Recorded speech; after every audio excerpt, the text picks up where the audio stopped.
Good afternoon, everyone. Welcome to the Judicial Proceedings Committee. Today is Thursday, February 29th, 2024. We have 14 bills on the docket. We're going to start off with an administration bill, Senate Bill 481. We'll then move on to 827, 849, 934, 965, 1038, 858, 868, 873, 914, 793, 839, 1011, 1015. And without further delay, we'll start off with the administrative bill, Senate Bill 481. If you'd like to come up, Mr. Secretary, welcome. Mr. Secretary, hold on. We're going to light up your microphone. And would you like to bring up a panel? Yes, please. Excellent. Members of the first panel, you come up.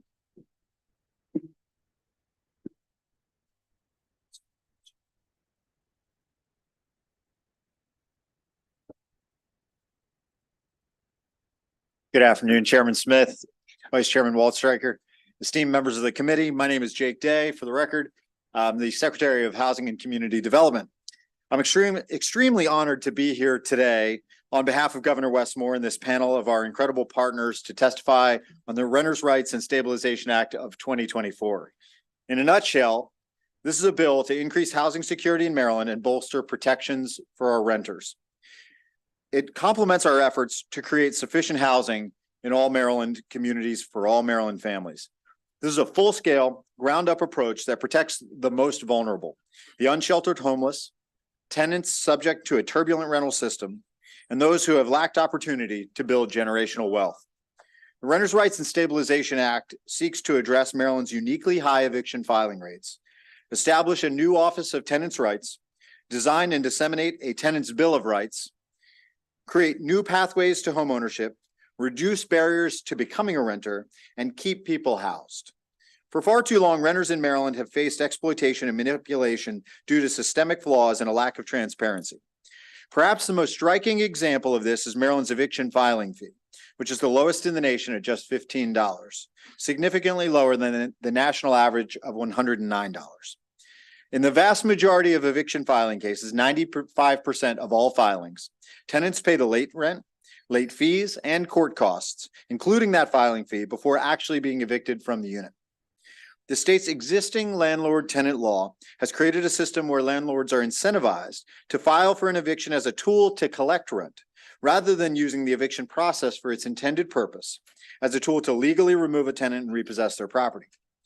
Renters are truly at a disadvantage, struggling to survive, and then needing to navigate a confusing patchwork of agencies and programs to get help. High security deposits, often equivalent to 2 months' rent or more, create a significant barrier to renting for low-income Marylanders. By reducing the allowable security deposit to 1 month, we aim to create more equitable housing opportunities.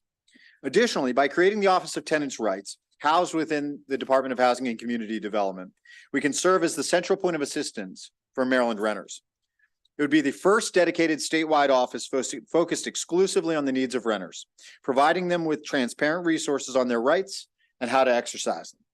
Frequently asked questions, an accessible website, tailored informational resources with support from our team.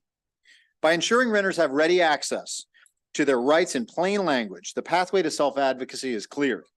Options, and most importantly, solutions, are more easily made available. This kind of support, partnered with the work of a certified financial counseling provider and implementing a tenant's right of first refusal, can empower renters to transition to home ownership, thereby stabilizing neighborhoods and preventing displacement.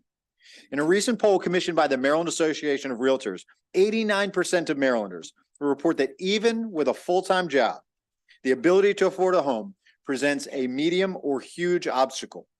We must continue to increase home ownership opportunities across the state and to ensure that we remove the barriers for folks to achieve it. It will take time for the housing supply to meet demand, but Marylanders need help now. And I think we can all agree that doing nothing is not an option. 81% of voters of that same poll believe that the cost to rent a home in Maryland is too high. That's a 20% increase in just the last 4 years. And 48% believe there are too few places to rent, up from 34% 4 years ago. The numbers are in and the math is clear. Maryland renters are struggling. Not only are they struggling with rising rents and too few housing options and unattainable home ownership, but they're struggling to keep a roof over their head once they find one. This bill is an important step toward a more equitable housing landscape and a step toward addressing our housing crisis. I want to thank the committee for your time and diligence, and I urge a favorable report on Senate Bill 481. Thank you. Thank you very much, Mr. Secretary. We're going to hear from the entire panel, then we'll take questions at the end.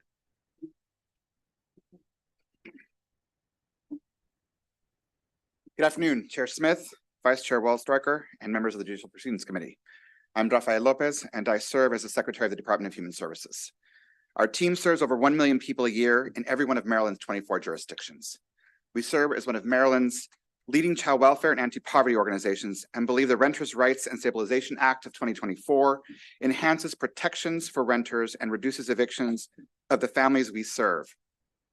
While full of ability, promise, and potential in their own right, many families we serve struggle with economic insecurity, including housing affordability and instability. Maryland leads the nation right now with high eviction filings that directly impact the families we serve. When an eviction is filed, it creates a record that makes it harder for families to find housing in the future. And of all the families, it's those with children under 5 years of age who are most likely to be threatened with eviction. The Act includes renter protections that build on existing authority for administrative law judges to stay an eviction in extreme weather conditions by making this a requirement. Maryland should be making sure families have the resources they need for things like a security deposit and helping households build family wealth for generations to come. We administer several economic support programs to tackle poverty in the state. Many of our customers may benefit from the Act's protections and opportunities, including access to financial counseling and the tools to report unfair or illegal housing practices. We did some additional research in submitting our written testimony and stand corrected in that more households might benefit than we originally anticipated. The Act has the potential to impact over 376,000 households participating in the Supplemental Nutrition Assistance Program known as SNAP, or Temporary Cash Assistance Program known as TCA. A closer look at the data helps us understand some disturbing trends. There are currently 594 households participating in TCA who identify as experiencing homelessness and 2,714 SNAP-only households that identify as experiencing homelessness. Strikingly, 416 households with children enrolled in SNAP and TCA identify as experiencing homelessness. The data points aren't simply about the numbers, they're about the stories, the hopes, and the dreams and the people we serve. Might I continue, Chair? Yes, my apologies. We're not supposed to be timed. Thank you. Through our Emergency Assistance to Families with Children program, or EAFC, we provide cash assistance to families who need emergency help paying rent or utilities. Between 2022 and 2023, we received a staggering 45,363 EAFC applications that represent the stories of struggling families. Our team also serves families impacted by housing insecurity when they come into contact with our child welfare services. Between 2018 and 2022, 9,314 children entered foster care in the state. 10% of children entering foster care experienced housing insecurity as a circumstance in child removal and family separation. Our local departments of social services help with Family Unification Program, or FUP vouchers, for families where housing is a barrier for safely reunifying with their children. Housing matters just as urgently when youth unacceptably age out of foster care without stable housing options. Imagine for a moment a Maryland that does not age out our young people in foster care, and imagine communities where affordable housing options are not a factor that keeps children from safely reunifying with their parents. It's actually possible to work in partnership to create this reality. We respectfully request your favorable report of SB 481, and thank you for your time.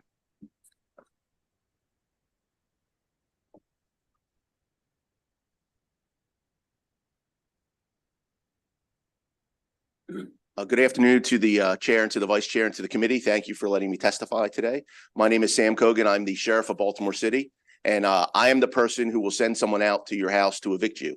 I want to remind everybody that this is there's a very human aspect to this.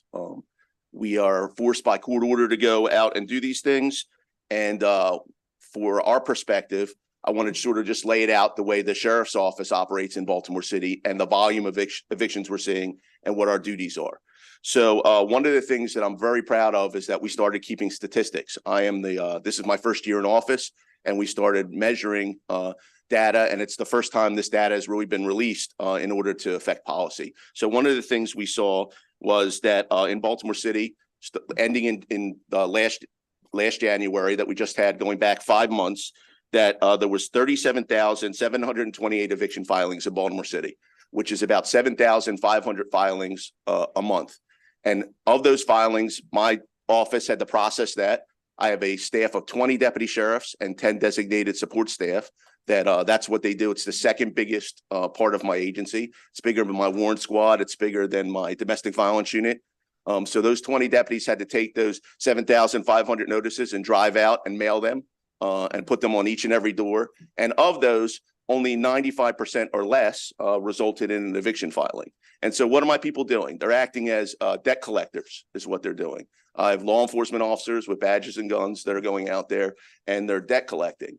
The other thing that we have, which I think is very interesting, is data for the first time about dollar amounts that people were being evicted for and filing for eviction in Baltimore City. So for under $250 of rent for the last 5 months in Baltimore City, there was 672 eviction filings on people for under $250 worth of rent. Between $250 and $500, there were 906 filings against people for between $250 and $500 of rent filings. And so I can't stress enough that I'm in support of this bill. I don't believe that it should be our role as a law enforcement agency to become these debt collectors. And I think that if we're, I can just provide you with what we see when we go out there. I want to just reiterate that people who are being evicted are criminals. When we go out there, we see people who have families, we see children, we evict children and families, older people, people with pets. So this is a very serious thing we're talking about. We're talking about evictions, and my perspective is if that can be reduced in any kind of way, that's very, very helpful for me and very, very helpful for my city and for the state. So I can take questions at the end.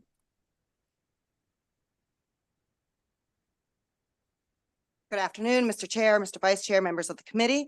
My name is Michelle Siri. I'm the Executive Director of the Maryland Legal Services Corporation, here to urge a favorable report on SB 481. MLSC was created by the General Assembly in 1982 to act as a statewide funder of civil legal aid. In 1998, the legislature enacted surcharges in civil cases as a source of funding for MLSC. And in 2021, the ACE program was established to help address the incredibly high eviction filing rates in Maryland, highest in the country, in fact, at 48% compared to a national average of 7.3. At the same time, Maryland has had the lowest eviction filing fee in the country, well below the national average of $109, creating a system that has incentivized landlords to use the eviction filing process as a rent collection tool, as the sheriff just testified to. In order to bring Maryland in line with other states and national norms, SB 481 will increase the surcharges in eviction matters from $8 to $93. Now, I want to be very clear and reiterate, this is not a bill intended to prevent landlords from evicting tenants when necessary. It's designed to prevent them from using the process as a debt collection tool. And shockingly, in 95% of all eviction cases filed in Maryland, rent is paid and eviction is avoided. That's why SB 481 also includes a critical provision that prevents landlords from passing the cost on to the tenants. Without that pass-through provision, the system will continue to encourage landlords to treat Maryland courts and the sheriff's office as a rent collection tool, as they know that that filing fee will eventually be recovered. Now, the opposition might talk about how no other state has a rule like that in place, and that's true. But that's because no other state is facing numbers like this. We have created a unique crisis in Maryland, and we need a unique solution in Maryland. And not only will this help bring Maryland in line with other states, but it's also going to ensure the continued sustainability of civil legal aid and the mission of Maryland Legal Services Corporation. MLSC currently funds 46 nonprofit civil legal aid providers. May I finish my sentence, Chair? Thank you so much. We currently fund 46 nonprofit civil legal providers, from everything from domestic violence to family law to eviction to expungement matters. And the work that we do is literally life-saving. So for all of those reasons, MLSC would support and urge a favorable report on SB 481. Thank you.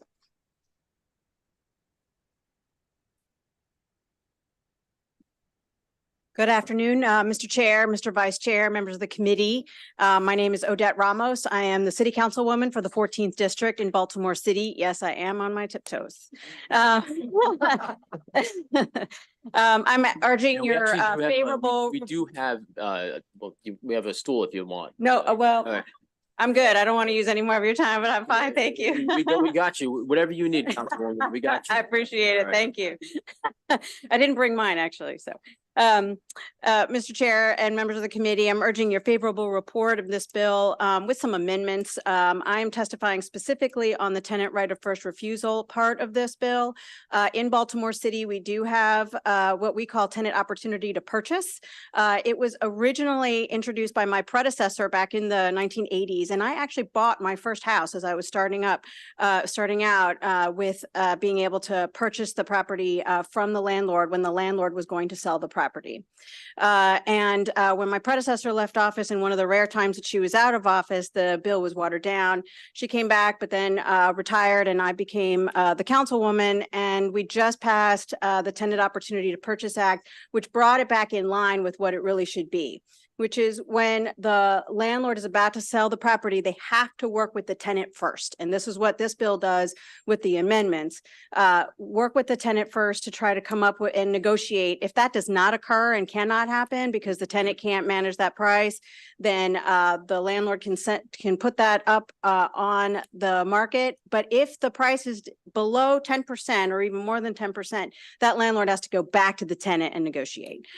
It is a great way to stabilize communities. It is a great way to make sure that there is a path from renter to homeowner. And in Baltimore City, we also have put some ARPA money behind this effort by allowing and having aid to some of those renters who want to purchase their properties from the owners in this fashion. So it is a great way, again, to make sure that renters, particularly longtime renters, our older adults, some families that are just starting out as well, and of course the families that need help the most. So I urge a favorable report, and thank you very much for the opportunity to testify. Thank you. Excellent. Thank you very much. Well, this being the Judicial Proceedings Committee, we have a number of questions. So we'll start off with Senator Kelly, then we have Senator McKay, then Senator West. Thank you so much. Thank you, Mr. Chairman. My question is actually for Secretary Lopez, if he's still here on the other side of the podium. I think I can't see. So I had a two-part question, and I think Councilmember Ramos just actually touched on most of my first part of my question, but you had mentioned the importance of the right of first refusal part in building family wealth. And I would love if you could expand a little bit on why that's an important goal of ours and how important that is. And then the second part of my question is similarly related to your testimony, the part of your testimony where you were talking about our efforts to either in the foster system, to keep children safely with their families or promote reunification. How does this legislation help with that? So you touched on it, but I would love for you to expand a little bit because Sure. I found that important. Happy to, Senator. So on the first point, the issue is that when we take a look at the data that DHS captures with all of the people we serve, we find some, as I pointed out, some disturbing trends, right? And so one of those is around, rather than investing our time, very similar to the sheriff, in terms of the emergency or the crisis response, shouldn't we as Maryland be investing in families and making sure they have the resources they need to build generational wealth and not have to rely necessarily on these kinds of benefits and services, but in fact, rely on benefits that actually create wealth for the community and for the family itself, number one. Number two, we looked at where were the patterns in the state of Maryland around the kinds of families who are most likely to face eviction themselves. And we found that actually it's families with children under 5 years of age. International science has proven to us, based on American research and science, that the brain develops the most significantly in the period of 0 to 5 years of age. The growth of neural development, the connections, the importance of reading, talking, and playing is developed in the human brain in the 0 to 5 year time frame. Why would we sit back and not invest in families at that crucial time so that they're on the path to creating both sustainability, housing stability, and being able to remain as a family and not be separated? Then to connect the point to your second question, Senator, on the issue of foster care itself. So there are many reasons why children, both in the state of Maryland and in the nation, are removed from their families. 3 of those reasons are things like mental health issues, substance use disorders, and challenges with parenting. the majority of kids in the nation that are removed from their families are removed for neglect, not physical abuse or sexual abuse. That trend holds true in the state of Maryland. It's roughly about 60% or so nationally, and we follow that trend closely. What neglect means in the nation and neglect means in Maryland is actually a shadow name for poverty. And when we talk to families who are experiencing stress, stress comes from an inability to provide your family with a safe place and a roof over their heads. That's the connection that we see most profoundly in foster care in this state. And then if you fast forward from the 0 to 5 timeframe to older youth, we want to reduce the pattern and practice in the state of Maryland of unnecessarily aging out our young people between the ages of 18 and 21 to, unfortunately, homelessness, or not knowing where they're going to live or what job they're going to have or what school or other kinds of supports they're going to need. That ties directly to this bill, providing stability over time. Certainly. Thank you, Mr. Chair. Thank you for bringing this bill. So couple different things. That's all great information, talking about the foster and making sure that we're investing in families, but I don't believe that this bill is addressing the investment in families, because to me, and correct me if I'm wrong, Mr. Secretary, the issue is, how are we going to get rents paid? Because if rents were paid up, there would be no need for rent court. There would be no need for the process that we had. So how are we going to get families to be able to get them the resources to pay the rent? And so my series of questions have to do with having people the ability to pay the rent. And so my first question is, by raising the rate, the fee, who pays that fee in the end? Is it the landlord that pays it, or is it built into the cost that landlord then puts back into the property, and then becomes the rent dollar amount that's collected? Well, as designed, Senator, in this bill, the landlord pays it. As it stands today, the renter pays it, and so it is built into the cost of renting. But as designed, the bill would change that. Where is the landlord going to get the money to pay the increase in the cost, if not from having the rental unit paying that particular charge? And the sidebar of that is, how is that helping families? Yeah, thank you, Senator. A couple of things. And we are going to have someone from the Princeton Eviction Lab that's going to be able to provide some very specific data. But I can tell you, generally speaking, across the country, with the places that have the lowest eviction filing, or the highest eviction filing fees, the price of rent hasn't gone up.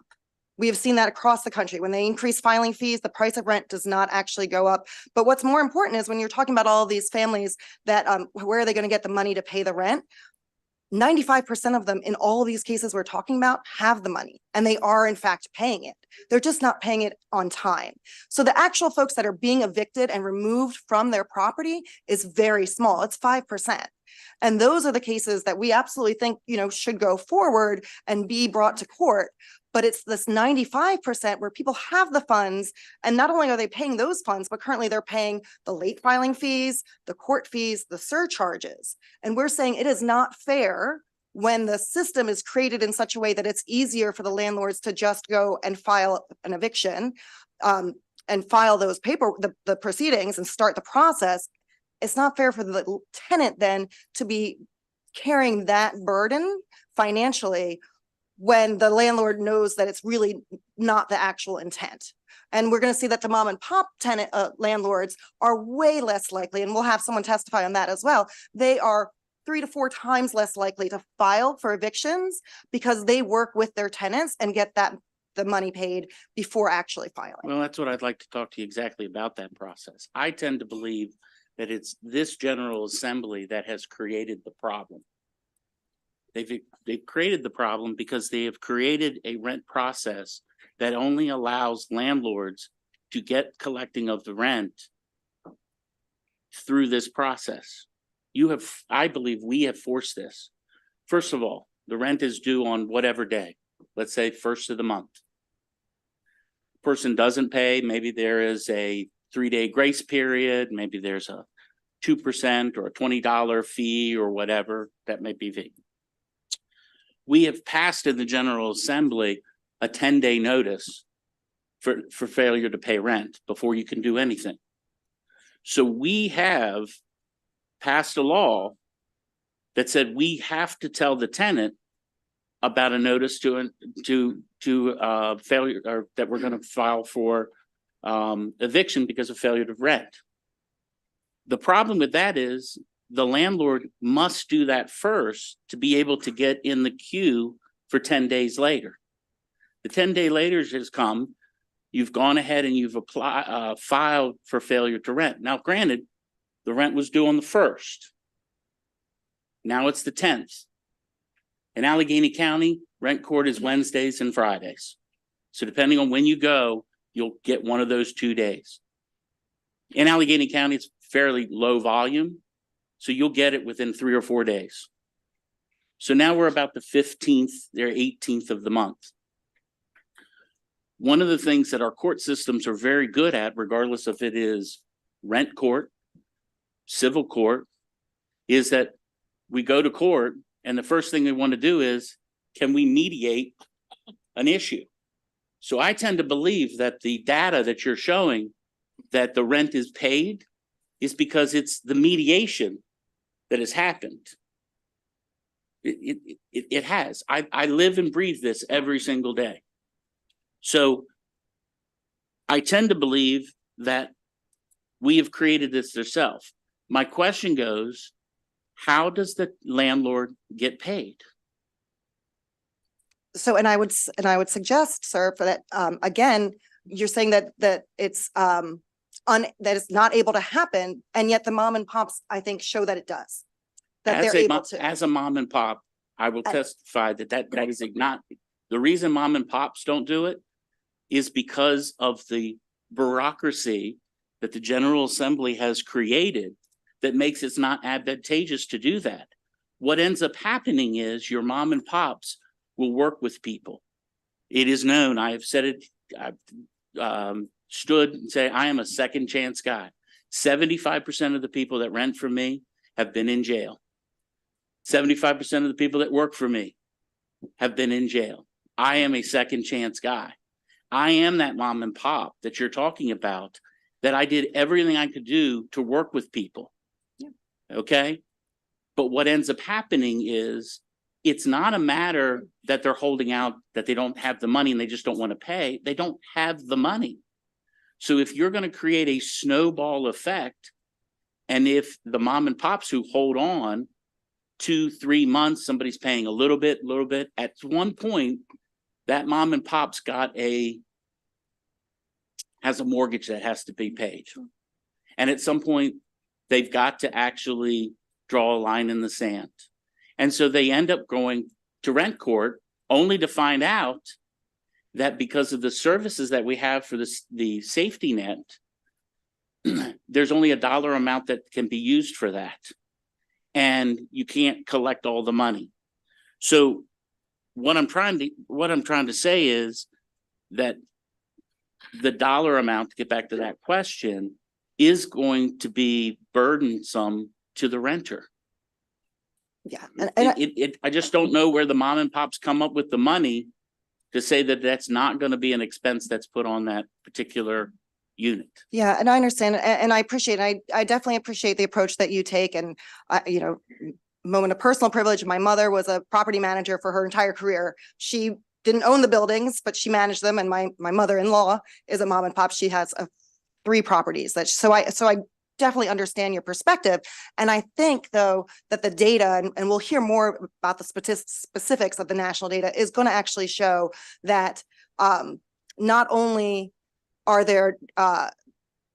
it not end up costing folks the way that you think that it might, but that those cases then are going to be resolved even quicker. The ones that really should lead to evictions that you really can't get the money because there's just no money, those should go and lead to evictions, and you'll be able to get there quicker, more efficiently, and with less cost to the landlords. But that doesn't address how does the rent get paid?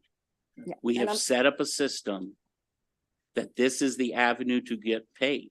And I'm happy to. defer to And, sec- oh, and I don't know how we get away from that.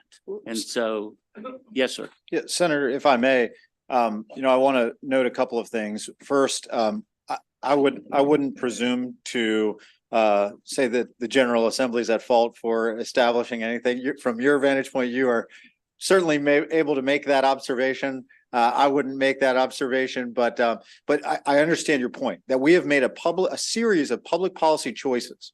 One of those choices is to essentially create a situation, a dynamic where homelessness is a preferable public policy outcome. That's what it looks like, than to keep people housed by the very structure that we have created as a state. That we have collectively over years built.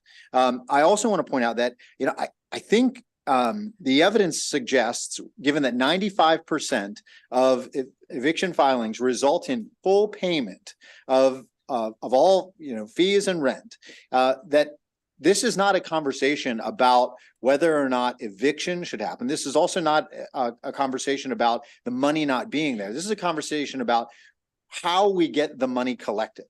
And right now, two-thirds of all cases in front of the district court are landlord-tenant cases. More than any other unit in the Baltimore City Sheriff's Office, save court security, are committed to eviction processing, which means essentially, again, as has been testified to, collecting those funds. And given that, again, 95% are being paid, the money is there.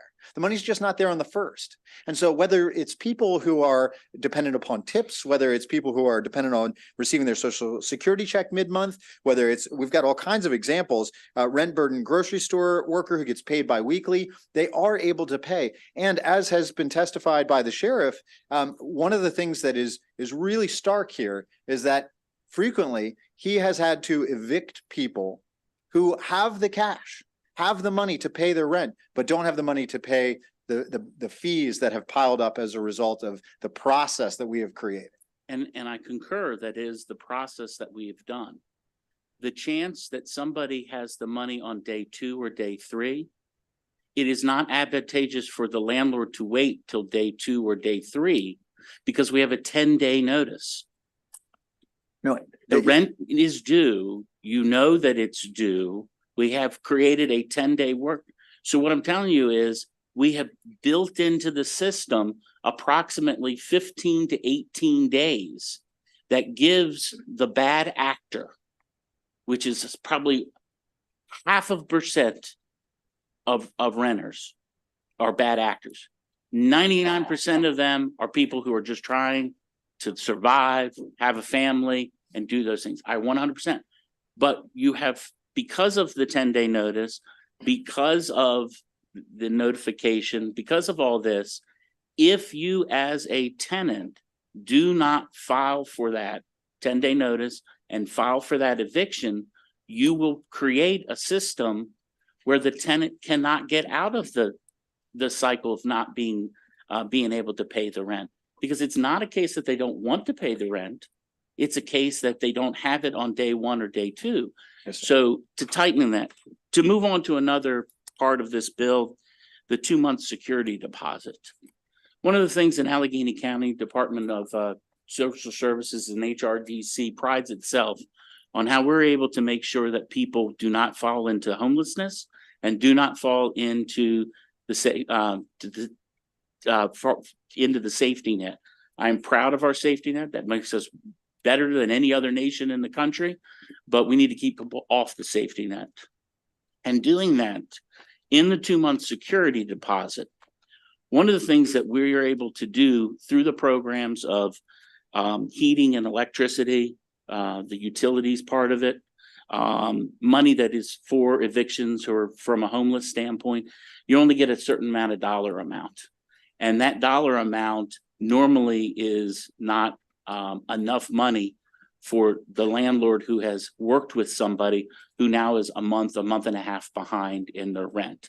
There's not enough money there to help with that, to be able to stay off the eviction. But one of the things that we do is through the rental or the utilities assistance is that we encourage landlords to get onto that system. And the 2-month security deposit becomes actually a bank for the tenant. So that tenant who is going to have the 1 or 2 days that they're late on the rent because payroll changed the way that they're going to be paying it compared to what their rental agreement was. That's not any fault of their own. It's the way the system is. But because we're able to, in Allegheny County, give the quote unquote tenant some margin by having 2 months rent in a security deposit, they're able to use that fund to stay off the evictions that you want them not to have to do. So I really think we ought to look at that 2 months again, because there are avenues that are working with services to help people pay the rent, and having the 2-month security deposit, if you get rid of that, you're actually going to put more people from where I come from into homelessness, because then there's not going to be enough money to stay off the amount of money that they owe when the rent, because people don't use the 10-day notice, those type of things. If I may. Please, sir. So Senator, in response to that, I think you're providing a great example or a great illustration of the fact that landlords are not necessarily in the housing provision business. You're in the people business, and that you're in a relationship with these families, the families who you have housed, who I've housed as I had my first home. I rented out to a family for a period of time before selling it. So I've been there in a small way. I guess you could call me a pop. But that experience taught me exactly what you're showing, which is that we're in the people business. And when we are, that caring about how they are able to pay their bills is not just a business decision, but it's part of maintaining the overall housing stasis for that family and, broadly for the state. But we have created a situation in the state through public policy and nationally where homelessness is rising, where we do not have sufficient housing supply. And the result of that is that we're not getting people housed. So we are going to continue to see people in a position where they can't even afford to enter that first apartment or exit a homeless shelter into an apartment because those barriers exist. And one of those barriers is extremely high cost to enter into housing. And 2 months rent plus a security deposit or a first and last month's rent plus a month's security deposit is an overwhelming cost. In Maryland, that averages out to $4,800, which would wipe out the average Maryland family savings. And we're not talking about the average Maryland family. We're generally talking about low income families below average. And so chances are they don't have savings. Scratching together the little bit for even 1 month security deposit, let's say it's $1,600, is a challenge for most of these families. So if we truly want to get people housed, this part of this proposed bill is precisely how you reduce a barrier. So, and I will concur with you that we need to get more people housed, and it needs to be more affordable. I don't believe this act is the way to go. The Enough Act that the administration has come out is spot on the way we do that, by cutting down the barriers of governmental red tape when it comes to zoning and those type of things. In my community, if I can get manufacturing homes to come up, that's going to be a affordable home that we can afford to build in Allegheny County. I don't know if you know, last year we had 17 new home permits in Allegheny County, 17. So we don't have a flush of contractors coming up and building quote unquote affordable housing. I need landlords. That's how I'm going to house the people who are coming to Allegheny County. And those landlords are the mom and pops. And this particular bill, while it's well intended, does not increase the amount of landlords. It scares somebody off to be a landlord. I have documentation, and I can get it to you, sir, of many, many landlords in Allegheny County who have been working with social services to get people to it. And so I think this is a different way. And if I may, Mr. Chairman, I know I have talked over the amount, but I have just one other thing, if I may, sir.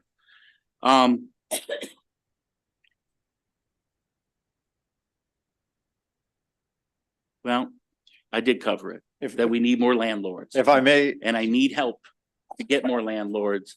And unfortunately, many parts of this bill don't encourage somebody to be a mom and pop landlord. and Senator, I do just want to say that there was a period of time when the Housing Expansion Affordability Act, where we had a draft name that was the Landlord Expansion and Affordability Act.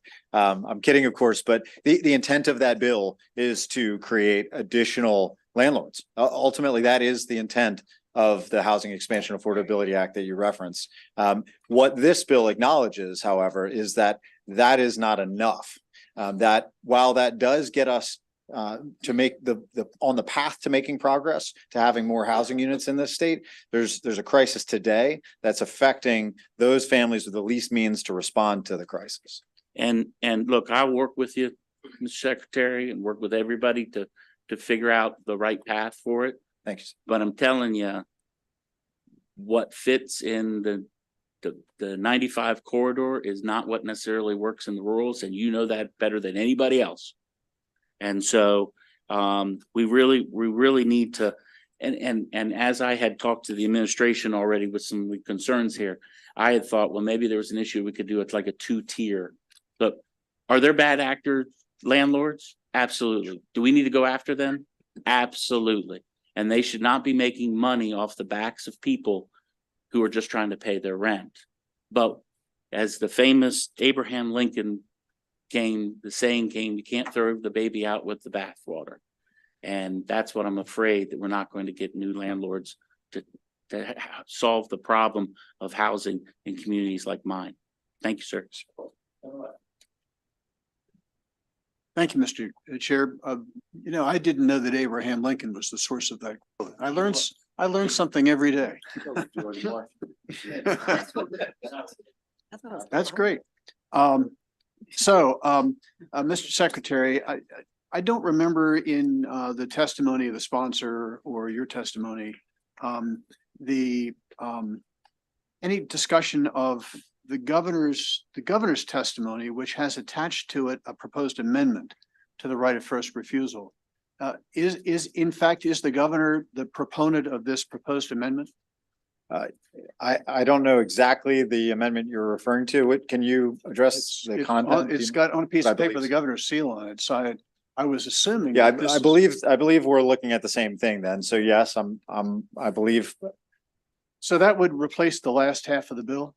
Yes. Okay. So that's what Councilwoman Ramos was testifying to. Okay. All right, fine. Well, that clarifies that. So I'm not worried. I like the amendment, so I'm not worried now about the last half of the bill. So let's talk about the first half of the bill. Yes, sir. So a couple of years ago, we passed a bill which specifically provided for pro bono legal counsel for tenants.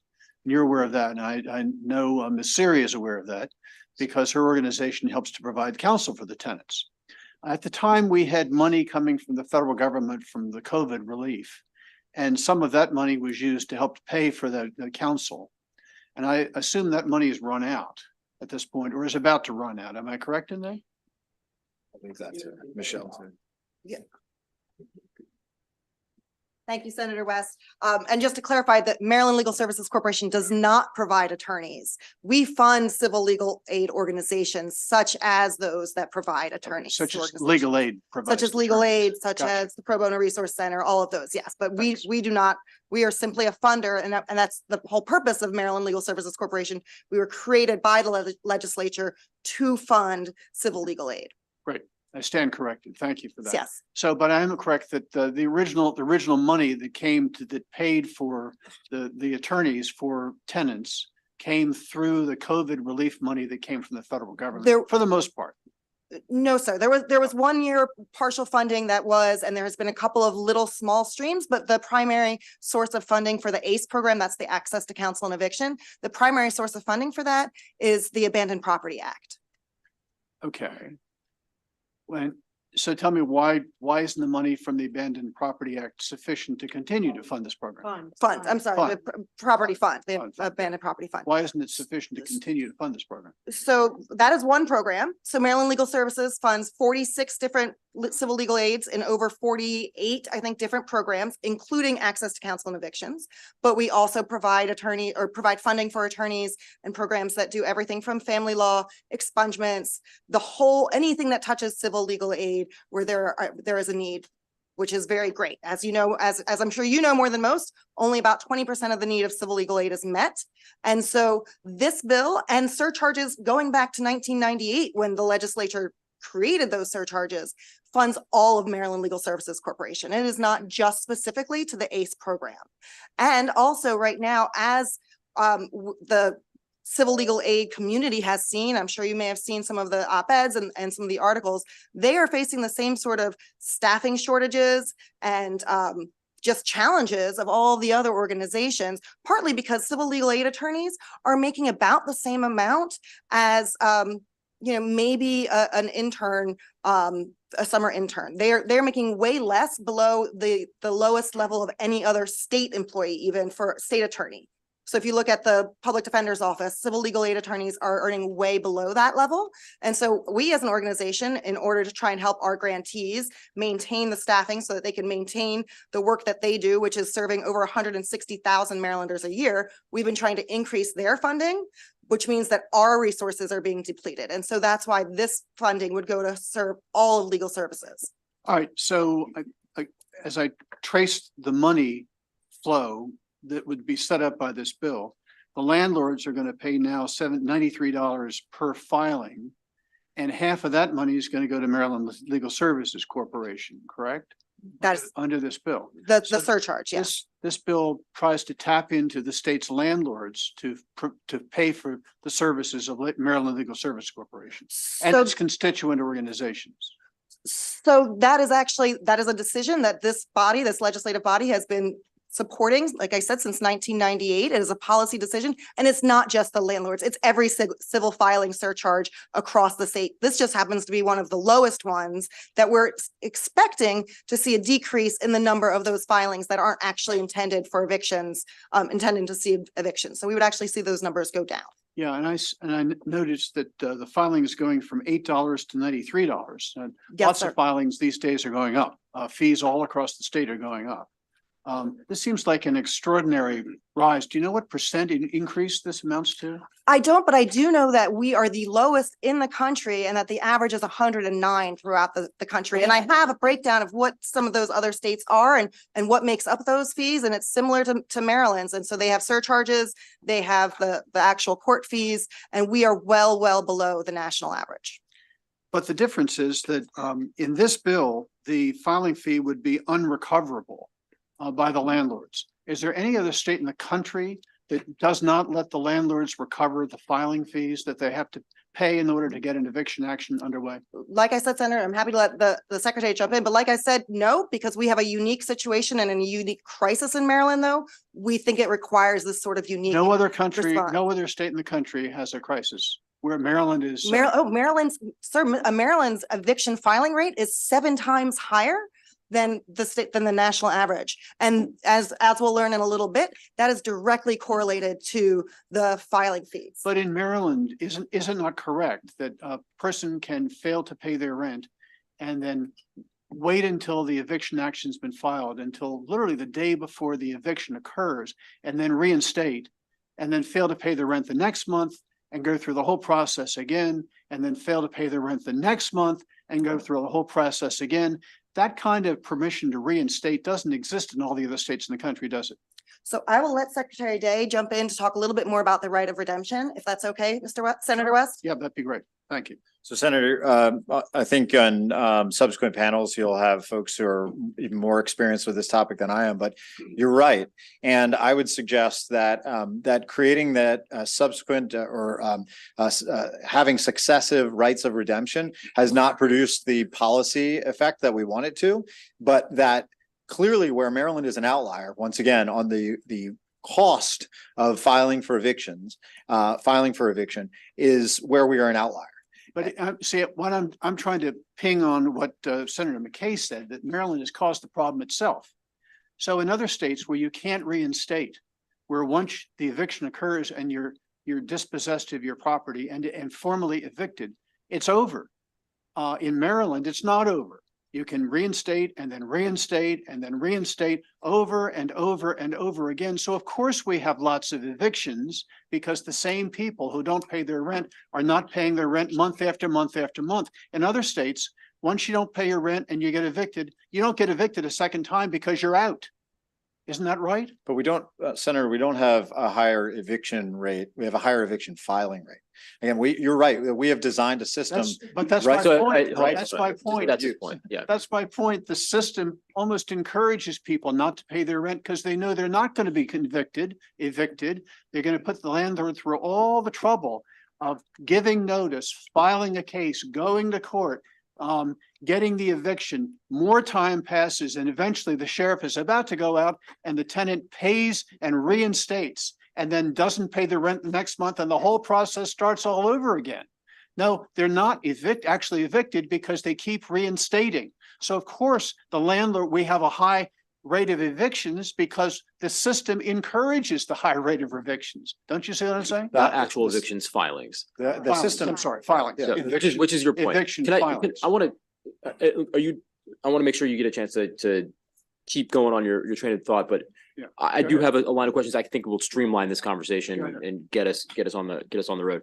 But I want to give you the opportunity to finish up your thought because you're going where I'm going, but I think I'll be able to channel I a think little I bit. pretty much reached the end of Okay. that. I have one more point I want to make, Go but ahead. you go ahead in the meantime. Okay, so yeah, look, the panels behind you, the opposition panels are going to bring up these points, so I'm going to bring them up now so you have an opportunity to provide a rejoinder for it. And we've talked about this a couple times, and so the comparison for the filing rates, eviction rates, filing rates, eviction rates, different things, filing fees, but then the rights of redemption. So in Maryland, how many rights of redemption do you get in 23 of our 24 jurisdictions? 4. You get 3. And in Baltimore City, you get 4. In our neighboring jurisdictions, you don't get any. And so that's why this is an apples to oranges comparison is what they're going to tell you, because in other places, the fee is a little higher because you don't get the rights of redemption. And so there's probably a middle place there somewhere, but I want you to have the opportunity to kind of clean up those statistics because they're not exactly apples to apples. And so, because that I guarantee you that's what they're going to tell you when they come, the opposition panel is going to say when they come up here. So I want to make sure that's on just being able to say that. And the reason why the filings are more is because of those many rights of redemption, which and the 10-day notice and all, I view those things as protections, not inhibitors. So I voted for and worked with many people in this room to create that process. So, my hands are all over that too. So, and I think those are good things, but I just want to make sure that we level set and do an apples to apples comparison as opposed to an apples to bananas comparison. So I want to because that's what's going to be when the people come up behind you. That's exactly what they're going to say. I'm going to give you an opportunity to provide that rejoinder now.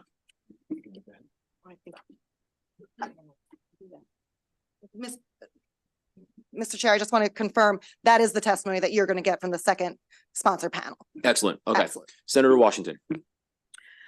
Thank you. Thank you very much. I have a couple questions. First of all, thank you all so much for bringing this bill. I'm really happy to see our own sheriff. I think these questions are going to be mostly for you. So I'm going to bring it back and focus on the first part of the bill, because there's like 3 different bills in here. So you said that the $8 fee has not been raised since when? When was the $8 fee? Can somebody, I'm guessing 30.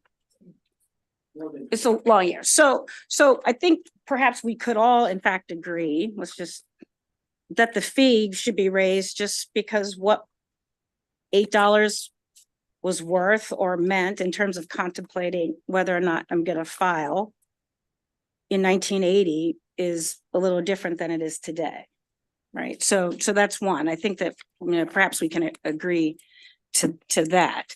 The other thing is on the part of the bill where it talks about where the additional revenues would go, frankly, I think we should amend it. It should go to the sheriff departments that are actually implementing this, who are, as he said, and I guess I am going to ask you a bunch of questions. The debt collector. So I think I'd like the committee to sort of focus on, I think the main argument of the bill, colleagues, is that the sheriff's department, and you're a state entity, correct? Correct. You're funded with state taxpayer, local city dollars, but you are a state elected office, right? But you're part of our, so you're part of our overall, okay. So taxpayer dollars for each of the jurisdictions, I think you're arguing, are subsidizing the collection of rent. If I could, I really want to bring, to me, that's the most compelling part of this, and the part that, if nothing else gets passed, to me, this is the part that we could focus on. And I have a couple questions after that. Sure. So to sort of answer your question directly, and it's a great question. So again, I testified that we have 20 deputy sheriffs and 10 support staff that go and do this. And so we receive, we go down every day, we go to the district court, which is 2 blocks away, and bring a literal box back full of summonses and distribute them to the deputies. And half of it gets torn off, and we put it through a postage machine that I have to pay people to. Have to buy the postage machine. We pay for the postage. Taxpayers pay for it. It goes out.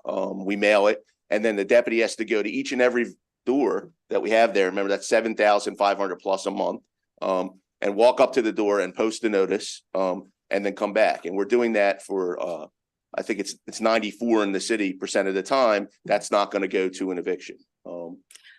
So I think I would like my colleagues to wrap their heads around how much that costs taxpayers to act as the collectors, because colleagues, there are other things.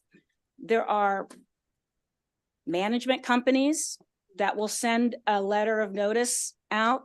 The landlord themselves can actually send out a letter. I'm looking at a law firm that this Kind and Dasher that offers this service. They say, hey, your tenants owe back rent, or we'll send the letter. And we'll do these things. We'll send the demand letter. If they don't respond to the demand letter, we will call them. And then if they don't respond, we will recommend to you then filing the suit. So there's actually, you can have a service, and some of them, I see, are like $45 a month. They're not as expensive as they used to be. So I really want to get to how much it costs and to what degree we're subsidizing the collection of rent. So how much does it cost you each month to have 20 sheriffs do this? So I don't have the exact number, Well, but I can give you the line item.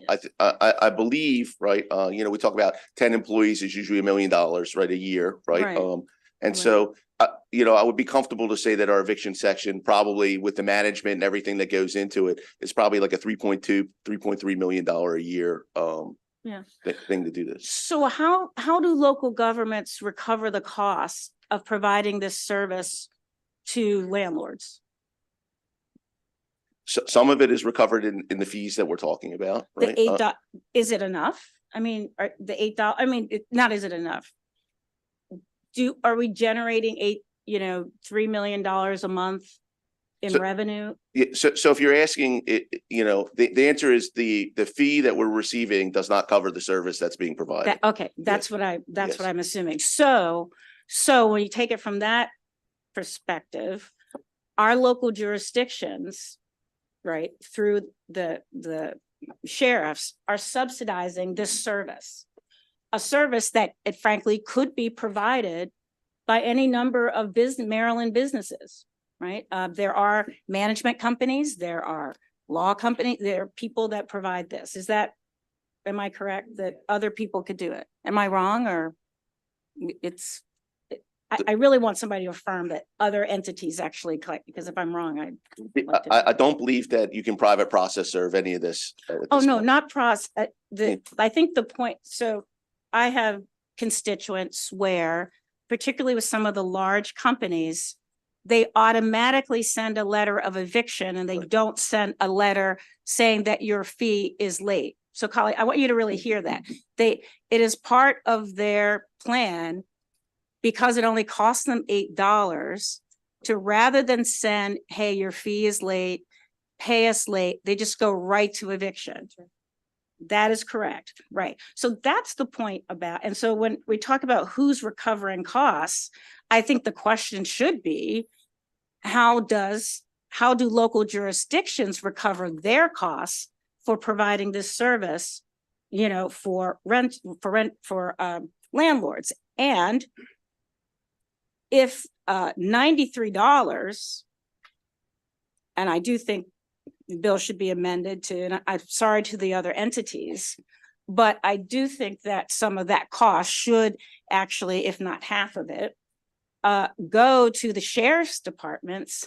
Because didn't you also say that you are actually, that you spend more time on evictions than warrants? Well, we have more staff number- dedicated to that, yes. Right. So again, this committee, you're the ones All that right. are interested. Yeah. No, look, we've had other people.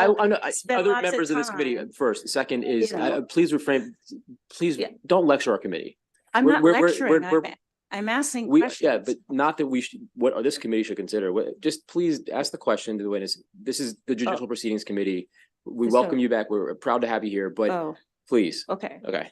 So, okay, I thought I was following the same tone that the other three, but I will adjust, since apparently my tone is being heard differently. Isn't it true that the warrants, that you as the entity, that all sheriffs, your primary responsibility is to serve the warrants that are to protect the public safety? Is that correct? That's correct. Okay.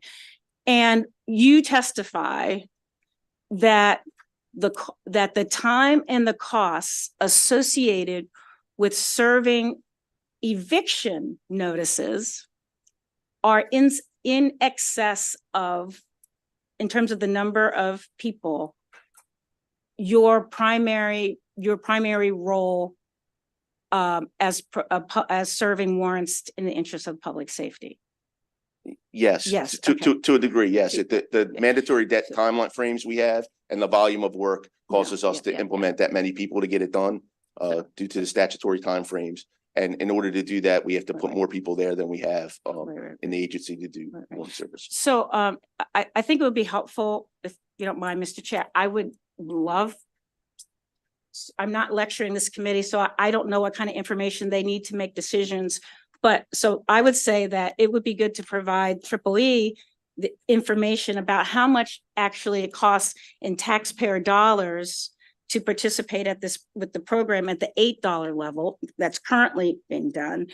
And can an increase in the fee, if we choose to continue the process, because we think it's in the interests of our other stakeholders, which are, the real estate entities, that at the very least, we can cover those costs, and the costs aren't borne by local jurisdictions. Do you think you could provide that information for Yes, I us so that it can help on that one? Okay, thank you so much. I just wanted to make sure. And then to the other question about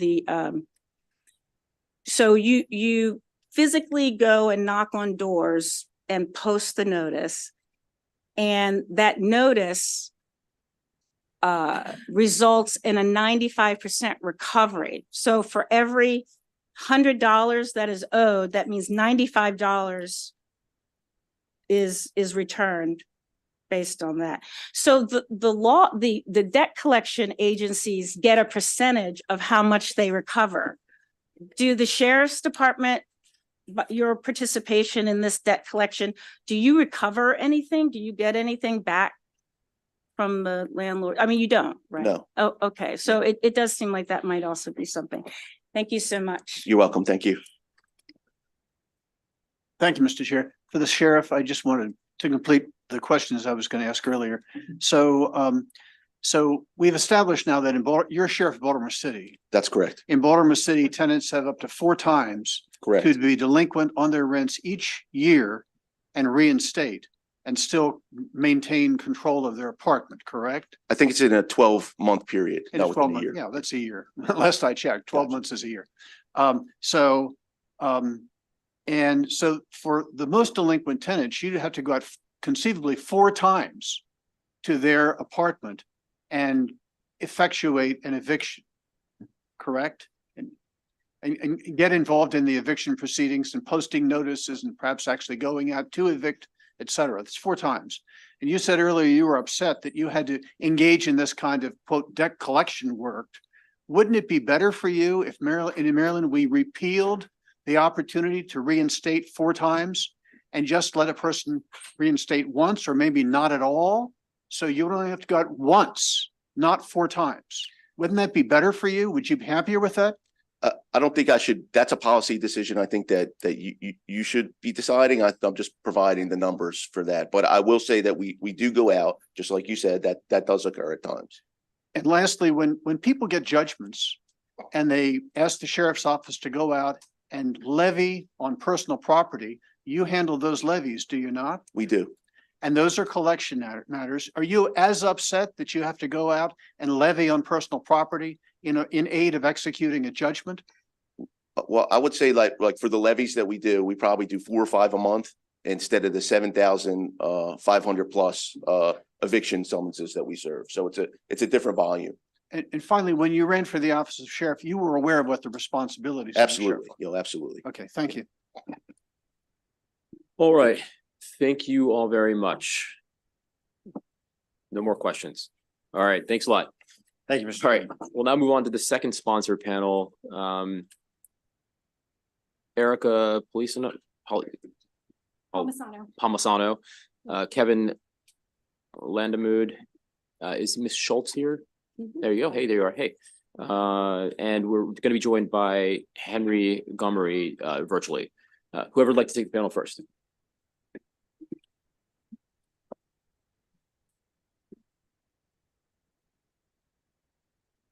Chairman Smith, Vice Chair Waldstreicher, members of the committee, good afternoon. My name is Kevin Lindemood. I'm the president and CEO of Healthcare for the Homeless. We're Maryland's leading provider of integrated health services and supportive housing for families and individuals experiencing homelessness. We serve more than 11,000 people a year at clinic sites in Baltimore City and Baltimore County, and we work every day to help some of the most vulnerable members of our community get housed and stay housed. I'll speak to one provision of the bill that will remove a major barrier to housing, and that's reducing the allowable security deposit for renters from 2 months to 1 month's rent. Maryland is the 10th most expensive state in the country. Fair market rent for a 2-bedroom apartment, as you heard earlier, is $1,600 a month. And to afford it, you'd have to earn more than $31 an hour. That's twice Maryland's minimum wage, about $65,000 a year. More than half the renters in our state already pay more for housing than they can afford. And currently a tenant is required, as you heard the secretary discuss, produce the equivalent of 2 months' rent as a security deposit in addition to the first month's payment. That's effectively 3 months' rent. The average savings for Maryland renters is $3,400. One could hardly afford a $4,800 payment at one particular time. Most of the clients that we serve have far lower incomes, and for them, even 1 month's rent can serve as a significant barrier to care. It's past time that Maryland joined the District of Columbia and 12 other states as economically and politically diverse as Alabama, Kansas, New Jersey, and California in limiting maximum security deposits to 1 month's rent and lowering this significant barrier to housing stability. We applaud the governor's broader focus on housing stability and affordability, and we urge a favorable report. Thank you. Chair Smith, Vice Chair Waldstreicher, members of the Judicial Proceedings Committee. My name is Erica Palmisano. I am a small private landlord, and I come before you today in support of Senate Bill 481, the Renters' Rights and Stabilization Act. In our 7 years, my partner and I have weathered costly repairs, rising expenses, and literal weather, but finding and keeping tenants have been the most challenging. Only once did we file an eviction. We spent weeks on financial and moral reckoning, but paid a minuscule fee. Because it's cheaper to file than to work out a payment plan, and tenants pay back the filing fee, as you've heard, large landlords file evictions at 2 to 3 times the rate of people like me, small landlords, and we don't do it as often to collect rent as they do. There's no malice, it's really market incentives that are making evictions filing rate the highest in the nation, as you've heard. Eviction impacts tenants' housing, employment, and health for years. Shouldn't we be discouraged from unleashing it? After the eviction, finding new tenants took time. Little wonder when over half of tenants are rent burdened and moving requires 3 months rent. Looking for that median 2-bedroom, as has been mentioned, that's $4,800 you need before you've bought tape for your boxes. Can't we do better? This bill is a yes to my frustrated questions. It changes the eviction incentives, pairing that larger filing fee with the pass-through prevention. Landlords work to avoid filing, and tenants pay less than they would for a more expensive eviction if the filing fee were permitted to be passed to them. This bill also lowers that deposit, as has been mentioned, making it easier to save for housing. And 12 states in DC have learned that this policy helps tenants find and maintain housing. Some landlords may claim that this bill threatens my financial security. I think it would steady our income by helping tenants secure housing. It will return eviction to its rightful status as a last resort and incentivize a rental economy that enriches communities like mine. I urge you to give Senate Bill 481 a favorable report, and thank you for your time and your service.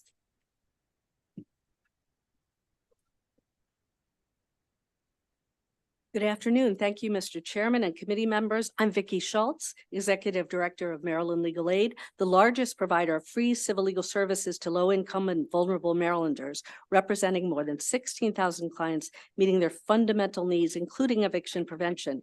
I urge your support for SB 481. We support the many enhanced protections, but today I'm going to focus on the filing fee increase in this bill for the following reasons. The increase is reasonable. It raises the filing fee for rent actions from the lowest in the nation to the national median. It's good public policy. A higher filing fee can help lower eviction filings and reduce racial disparities in evictions. A 2023 study by the Princeton Eviction Lab noted a correlation between low eviction filing fees and high eviction filing rates, and correspondingly that higher filing fees lead to lower eviction rates, especially in majority Black neighborhoods. Most disproportionately harmed by this system are some of the poorest families in our state who are struggling to keep a roof over their heads. It prevents serial filing and fee churning, adding small but improper fees to the rent of tenants, including court fees, even before a court may have ordered those fees, then misallocating rent payments to those fees to generate more fees.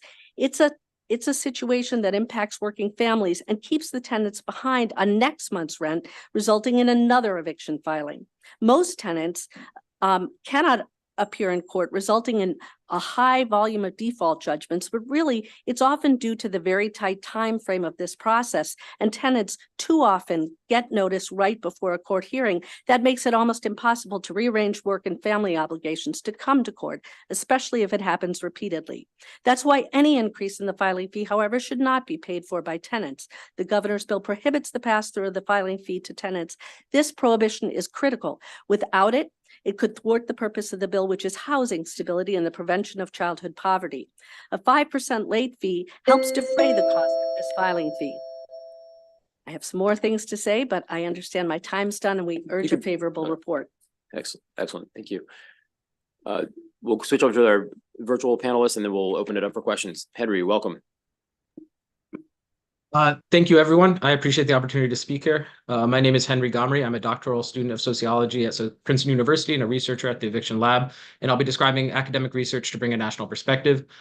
In national comparisons, Maryland is a glaring outlier in its eviction filing rate. Its 80 to 90% rate over the past 2 decades is 4 times that of the second highest state, South Carolina, and 5 to 20 times those of neighboring Pennsylvania, Delaware, and Virginia. This anomalous rate is due to filing being used as a first rather than last resort, a practice that has serious negative consequences for tenants, the court systems, but also landlords themselves. For tenants, studies show that fees associated with serial filing increase housing costs by about 20%, and having an eviction history makes it difficult to find housing in the future. Serial filings burden the courts by turning them into a rent collection agency, creating costs for the taxpaying public. Finally, filing as a first resort can also work against landlords' interests in the long run by undermining tenants' long-term abilities to make rent payments and leading tenants who would eventually have been able to pay, albeit late, to leave the property and create a costly vacancy. A program run by Homestart in Boston ultimately increased landlords' profits by mediating agreements between landlords and tenants without going through the eviction filing process, showing that using filings less frequently can be profitable for landlords and does not necessitate raising rental prices. Working with tenants, creating payment plans, and using eviction as a last resort is what many small-scale landlords do already and works in the interest of all parties involved. Why is Maryland anomalous in the extent to which filing is used as a first resort? One explanation is that the right of redemption leads tenants in Maryland to only pay rent once they have been filed against. If that is the case, then Maryland renters should be much more likely than average to be behind on rent in a given month. However, national data shows that the rate of non-payment among Maryland renters is about 15%, close to the national average and lower than neighboring Delaware, whose filing rate is 1/5 that of Maryland's. This suggests that the right of redemption is not leading Maryland renters to act differently than renters nationwide. In contrast, several national studies provide strong evidence that filing fees dramatically affect eviction filing rates, in particular serial filing rates. Differences of only $75 can have massive effects, equivalent to the differences in filing rates between high and low income areas. These effects are particularly large in majority Black neighborhoods, where landlords more often use eviction as a first resort. In conclusion, raising filing fees can help to move eviction filings toward their proper use, benefiting all parties. Excellent. Thank you very much. All right, questions from the committee. We've got Senator West. Thank you, Mr. Chair. Just two questions. Vicky, you first, if I could. You talked about how the higher filing rate of $93 would be in the middle of the states. Yes, the national median. National median. But it is true, is it not, that no other state prevents the landlords from recovering that filing fee at the time that they get their judgment of eviction? That is true. It would be a unique policy choice by Maryland to address the unique challenges. We are, as we just heard, an outlier in the nation by manyfold. We have a high eviction filing rate that is unique, not in a good way in our state, but that is true. The one thing I would note in response to who pays, I think it was Senator McKay who was concerned about that I would note that landlords are entitled to charge a late fee. If people don't pay their rent on time, landlords charge a 5% late fee. And typically, if you take average rent in Maryland, the late fee would in fact cover in large part the increased filing fee. I just wanted to mention that. I know that was a concern. Is there a limitation on the late fee? Is there a statutory limitation on how much late fee landlords can charge? It's usually a 5%. Is that a statutory limitation, or is that just a practice?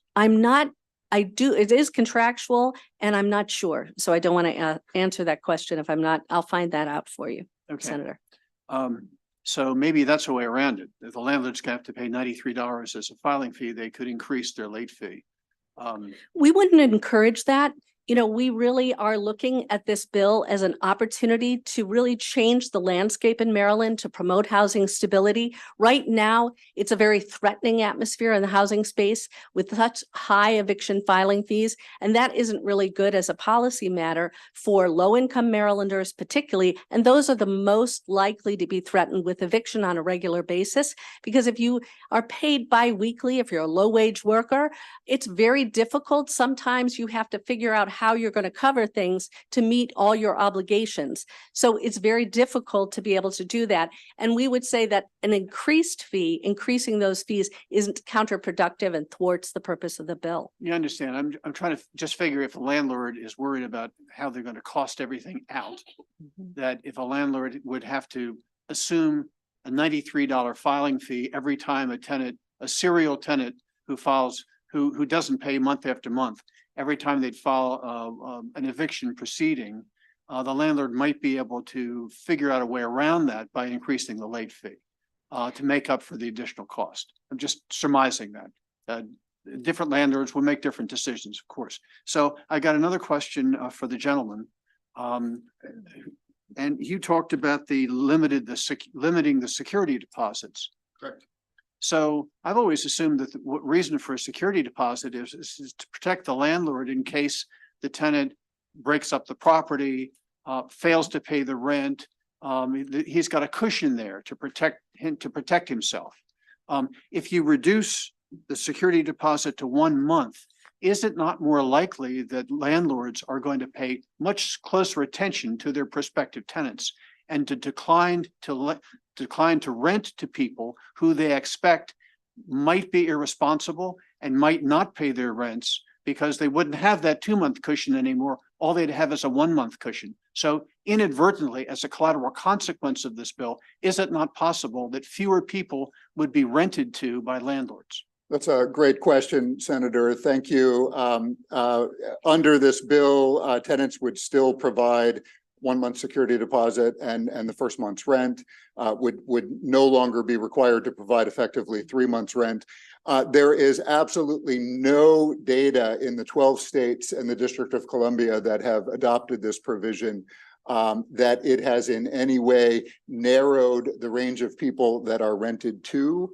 And it raises for me, I've been doing this work for about 30 years, and it raises an interesting question about how one assesses risk and does so in an equitable way across populations. We work with some extremely vulnerable individuals, and anyone that I've assessed as highly risky, I find that I am often proven wrong and they end up being highly stable. The landlords that we work with tell us that what they appreciate about the services we provide is that if someone needs additional support, they call us and we send people to help provide that support, get them the treatment they need. The landlords tell us we can't do that for relatively affluent people, that we need to some way of trying to get some support for people. So I'm curious about the assessment of risk and how that's done in a way that is actionable. In our experience, we just haven't seen that that's been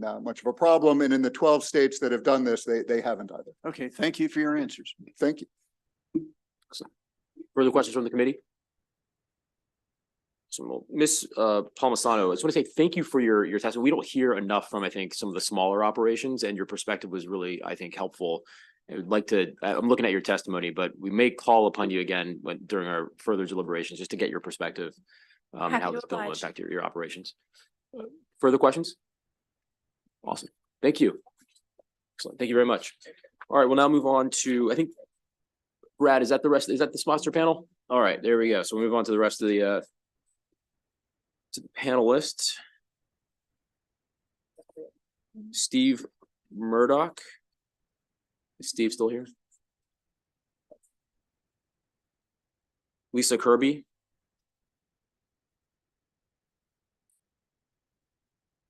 Saw Matt Hill.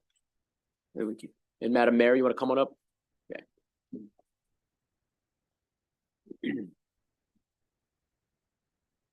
Thank you, Mr. Chair. I believe that was Stephanie Murdoch, but I'm assuming that's me, unless there's another Murdoch in the crowd. You're probably right. Okay. My Thank you. apologies. I do have very short hair. Good morning, members of the committee. Stephanie Murdoch, Director of Legislative Services for Baltimore City, DHCD, here on behalf of the administration in support of SB 481. A number of key components of this legislation are things that we support are already reflected in our work underway in Baltimore. We are committed to working with the governor and the administration to continue to better work to protect tenants' rights before and during the course of eviction. Baltimore City renters enjoy some additional protections assisted by DHCD. For instance, using CDBG, COVID, and other sources, we've funded the provision of legal services to some renters facing eviction and other landlord-tenant related issues. And some of those nonprofits you've heard from today. This could help address capacity limitations with some of those organizations. DHCD's Code Enforcement and Legal Division pursue litigation of problem landlords and issue notices and citations to tenants for violations they're responsible for under the code. And we have dedicated property maintenance inspectors that serve as escrow inspectors for the courts and rent escrow actions. Our attorneys prosecute illegal lockout denials of essential service charges and pursue actions against landlords who demonstrate of failing to comply with outstanding violations. In other instances, we can file nuisances actions against tenants for criminal activity that may result in eviction under drug state nuisance statutes. And DHCD property and registration staff provide copies of licenses and verification documents for tenants to use in court when seeking to defend failure to pay rent cases and unlicensed properties. we ask for your support today. This legislation will expand or enhance protections that renters in Baltimore City desperately need. Thank you.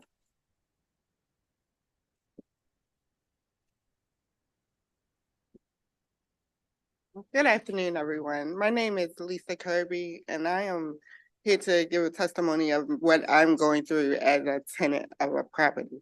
I've lived in a property for over a year, and with the help of the pro bono attorneys, I went to court over 9 times so far for a property that is not licensed at all. It's been very inconvenient for me because going through this, I'm going there and all my cases are being dismissed. But this lady is being able to keep going in more than twice a month for the same thing. And I just feel like, you know, something should be done where they're not able to keep being able to go in and keep filing these things, not getting the proper documents.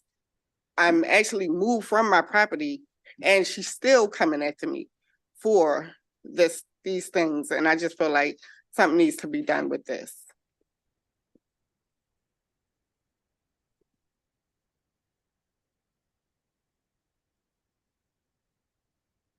Thank you. Next on the panel.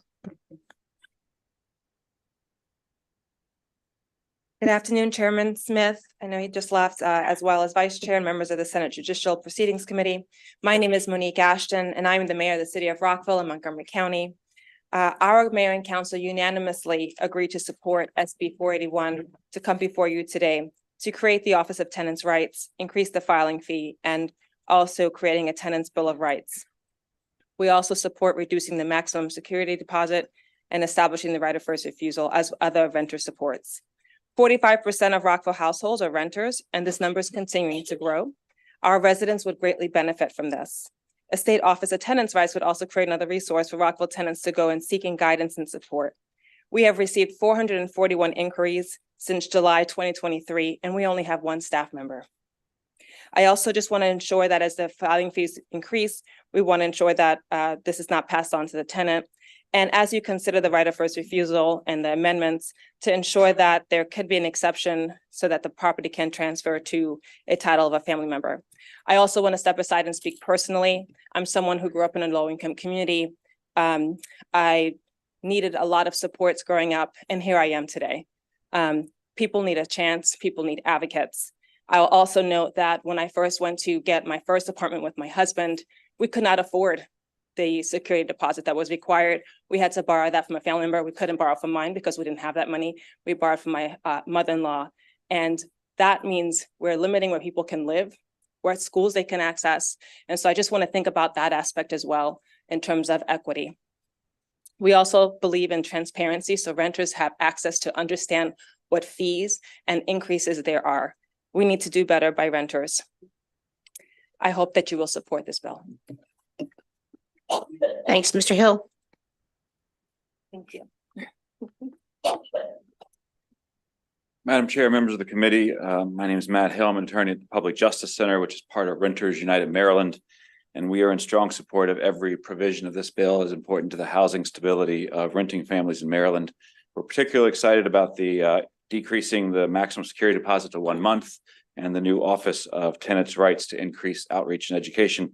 I'm going to focus still on the increasing the eviction filing fee surcharge without passing that on to the tenants. And that last part about not passing it on to tenants is absolutely critical, because if this bill is amended to allow a pass-through, then you're essentially making tenants pay more for their own eviction. This is going to actually increase the number, that would, if it is amended, increase the number of families who become homeless, because some people will not be able to pay that $85 additional fee and they will become homeless. I want to provide just an example from my own representation of tenants in Baltimore City. I have one client who has had an eviction, had a rent court case in 11 of the last 12 months. Finally, when she got to us, we figured out, wait a second, it's because you paid this money order to the landlord. The landlord claims they never got it. They never cashed it. And so now we're working with her to get that money order refunded to her. But in the intervening 10 months, the landlord took, her next payment, applied it to the last month. Next payment, applied to the last month. Each month, she's accruing more late fees, more court costs, and it snowballs until she's in a very deep hole solely because of those fees. Again, if you add another $85 onto those fees, frankly, she's not going to be able to make it. Her and her son rely on SSI, and they are going to be evicted and they will become homeless. So we strongly urge the committee not to amend this bill, keep it in its current form. Don't pass the fee on to the tenants. Thank you. Thank you very much. Are there questions from members of the committee? Senator West. Thank you, Madam Chair. I just have one question for Mr. Hill. This late fee, is there a statutory provision which limits the amount of the late fee? It is limited to 5%. 5%? Yes. And is it customary for landlords to put in their leases that 5% late fee? Is that a Yes. standard provision? Standard. And is it customary for landlords currently to charge the entire 5% every time there's a late payment? Yes. Okay, thanks. Thank you. Any further questions? All right, that concludes the testimony for this panel. Thank you very much. And next up, Jordan Jekyll, Catherine Davis, Lisa Sarah, and Priscilla Conyer.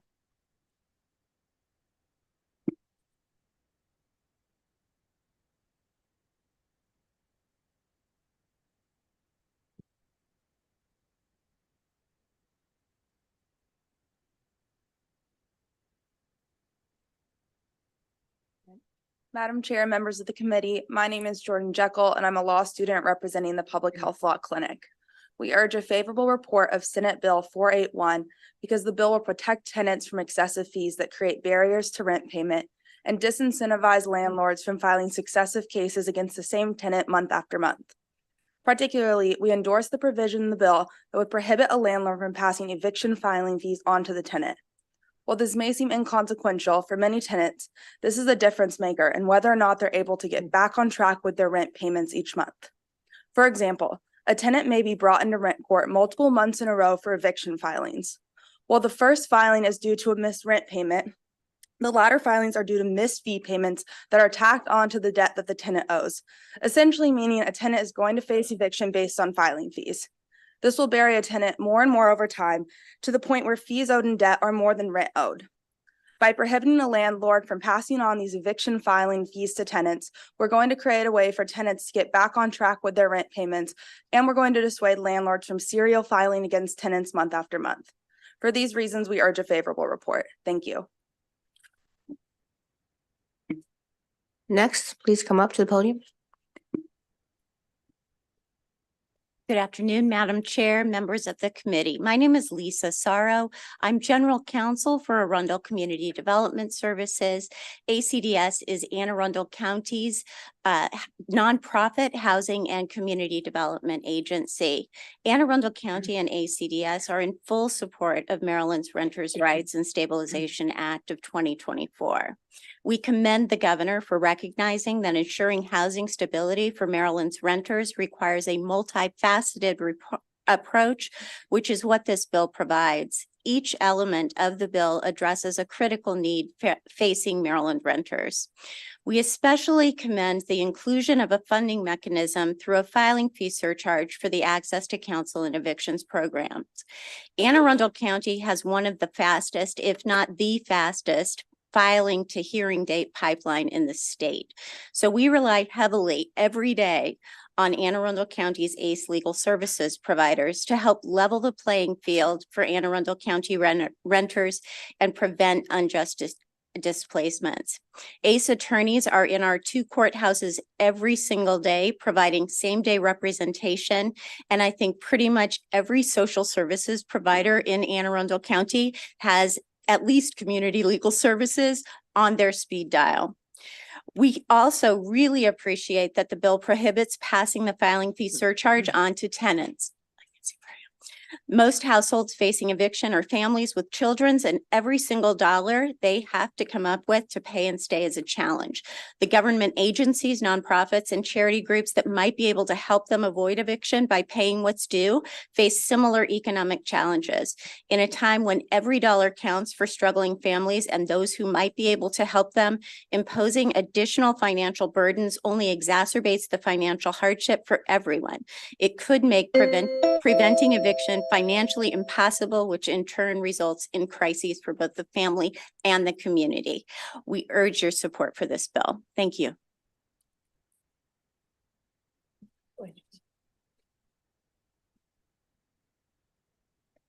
Good afternoon, Chair and Committee. My name is Catherine Davis. I'm the Director of the Pro Bono Resource Center of Maryland's Courtroom Advocacy Project. Funded in large part by MLSC, this project provided direct legal services to over 2,400 tenants last year facing eviction. MLSC also supports our Homeowners Protection Project, which provides estate planning and tax sale services to low-income homeowners in Baltimore City. An overarching goal of our housing projects is to promote housing stability among low-income tenants. We're speaking in favor of Senate Bill 481 because it will have a direct impact on this goal.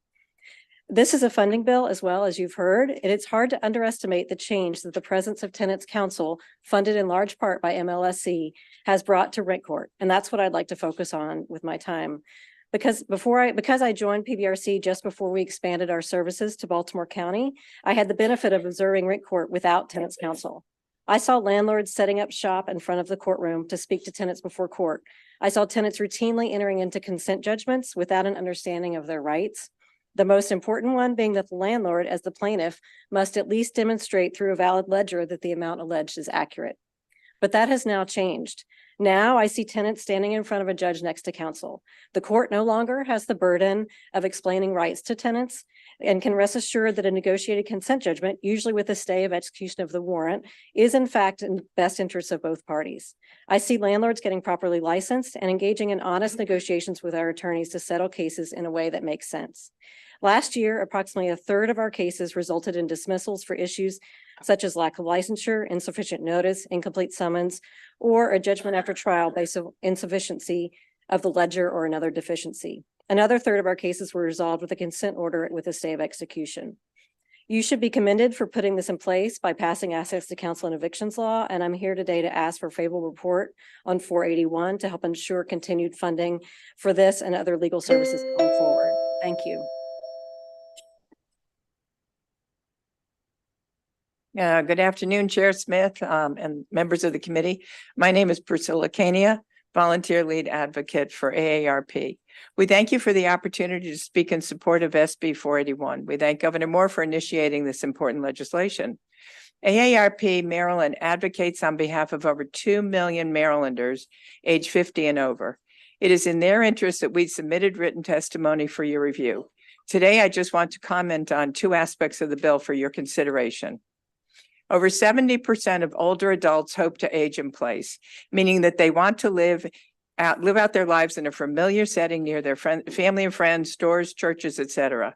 But the challenge for far too many is the cost of ongoing home ownership. While the expenses increase, check your latest utility bills, income is often fixed and limited. The solution is often to rent out a portion of their home or garage, and they become landlords with tenants, and they do this only to be able to remain in their home with their extra income. I assume that this proposed legislation never intended to disadvantage this constituency group, but as written, it does not exclude them. Please consider excluding this type of eviction from the proposed changes. On the other hand, AARP strongly supports renters' protection for our elderly renters who face unexpected financial burdens, huge rent increases, and late checks and fall behind in their rent. They should be given every opportunity to stay in place without frivolous eviction proceedings. Almost 50% of people over 50 who are homeless became homeless after the age of 50 for the first time. AARP also supports the opportunity for tenants to purchase their dwellings. A suggestion to make this more desirable to all parties is to include a minimum rental duration. Possibly this could be people who have been renting the dwelling for a minimum of 5 years. Again, thank you for this bill, and we request a favorable report. All right, questions from the committee? All right, thank you all very much. Thank you for hanging in there with us. Oh, is Rena Shaw here? Shaoli? She here? You're both here? Hey. Coronado Flores. Yeah, Leslie Stewart.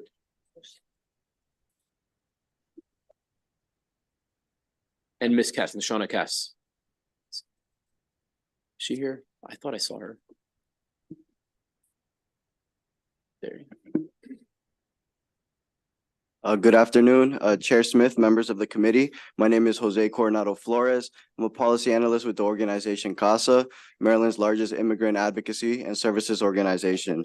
We're here in support of SB 481 because this is important legislation that will standardize renters' rights, stabilize security deposits, and prevent evictions during extreme weather events. CASA services include tenant organizing. Throughout the state, there are apartment communities where tenants suffer deplorable conditions, transgressions of personal privacy, and unjust treatment by property owners and managers. However, their rights as tenants may vary from county to county. For example, Montgomery County has a strong tenant landlord handbook that outlines the things tenants are entitled to when entering a lease, as well as what a landlord can demand from a tenant. This is a powerful tool that outlines notification requirements to enter dwellings and rights that tenant associations hold. Hence, fighting an unjust entry into a dwelling may be easier in Montgomery County compared to other places. This is not just a hypothetical, as we see this variance in rights with our tenant advocacy teams, which cover Baltimore, Montgomery County, and Prince George's. Creating a unified set of renters' rights that are valid across the state will reduce ambiguity and increase confidence among renters to demand what is right. Furthermore, the Renters' Rights and Stabilization Act limits secure deposits to 1 month rent, which lowers the cost of entry to housing for Maryland's lower income residents. Our members frankly live check to check, so having more than 1 month rent as an additional deposit may seem like an insurmountable barrier. Lastly, CASA supports this legislation because it directs funds to Maryland's Legal Service Corporation, a partner in our access to counsel work, which helps provide legal representation for renters. For these reasons, CASA urges a favorable report. Thank you.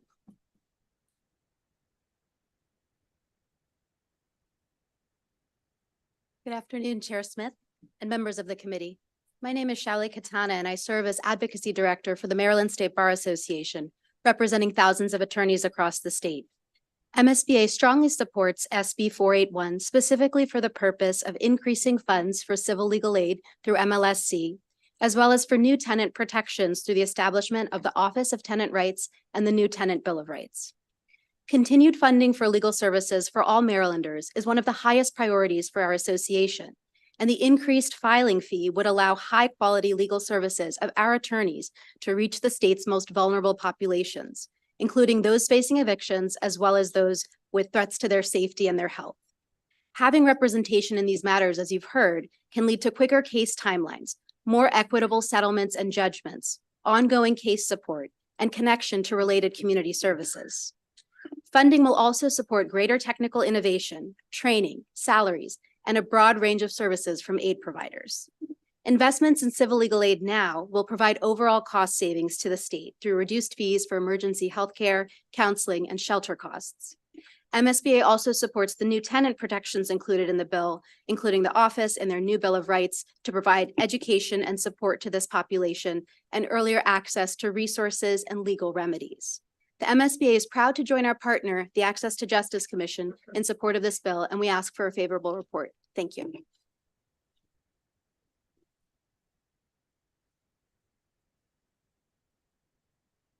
Good afternoon, Chair and Committee. My name is Tiffany Fisher. I am filling in for Nashana Cass.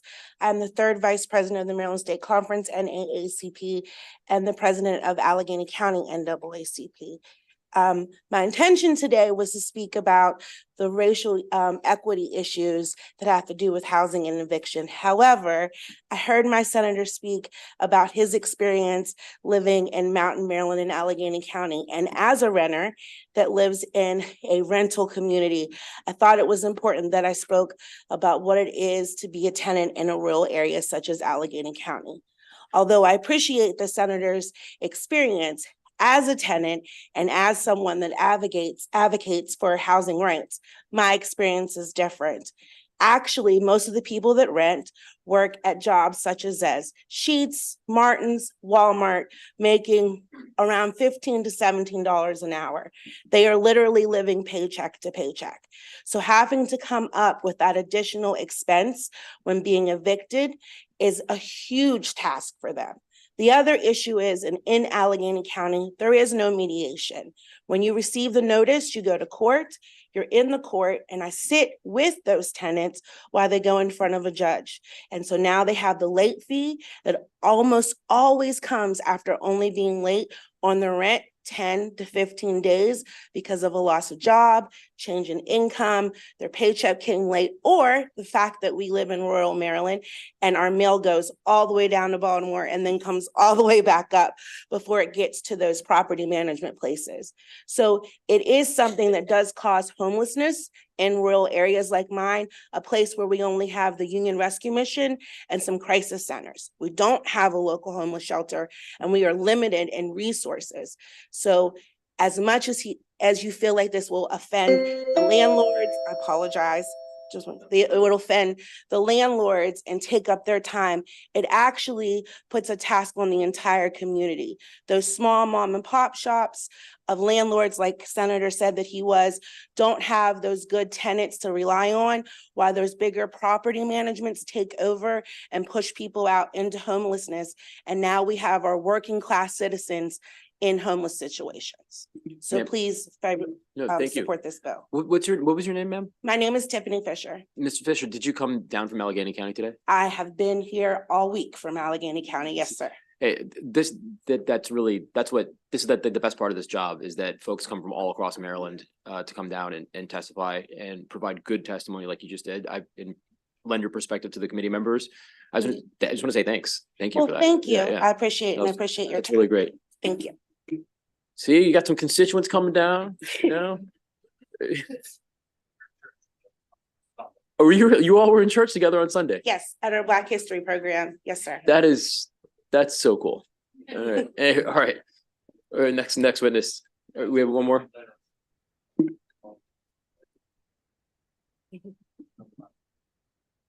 Yes, I know Mr. Steen. Oh, okay. Yes. Sorry, Chair. I'm sorry. You're like the rock star of the committee right now.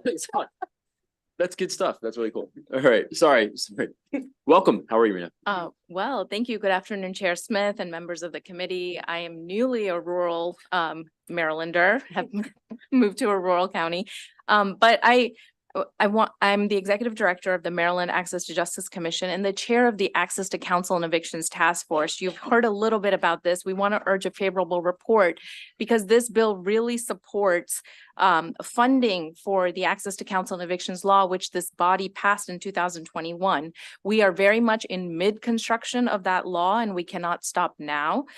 We passed that law to prevent evictions, to correct inequities, to stop the effect, all the collateral consequences related to eviction. It's a cost-effective measure, it's humane, it's an effective solution to eviction prevention, but the task force identified that we're about $6 million short for FY 2026 to fully implement this law. And this bill is the only mechanism to fund the Access to Counsel and Evictions law this year and also provide critical civil legal aid funding for the rest of the community. We also have learned a few things in terms of the Access to Counsel and Evictions Task Force. As we have heard over and over again, Maryland is unique. We have this exceptionally high number of case filings, which actually makes it very difficult to implement the Access to Counsel and Evictions law. As a comparison, Washington State also has a statewide right to counsel. They both have a larger population than Maryland and a higher number of renter-occupied units, but they had about 17,000 to 20,000 cases pre-pandemic compared to Maryland, which almost had 700,000. The scale of their program obviously is drastically different. It will cost much less to the state, and it will go directly to the people who need it most right away. In order for ACE to be successful here, we also need to put all our efforts in prevention as well as helping people on the back end. For these reasons, we urge a favorable report.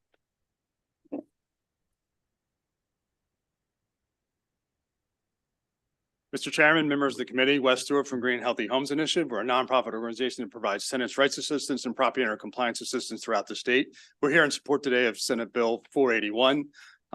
The cap on security deposits is really critical. It has two impacts. When we require double security, many families are using all their funds to move. They're borrowing funding to be able to afford that, and they're starting out a tenancy in a financial unstable situation. So it's really a tragic situation where we have people who are trying to move to safer housing and they're put in a situation where they're going to be repetitively behind in rent. It also acts as a barrier. So we have families who are looking for safer, more stable housing.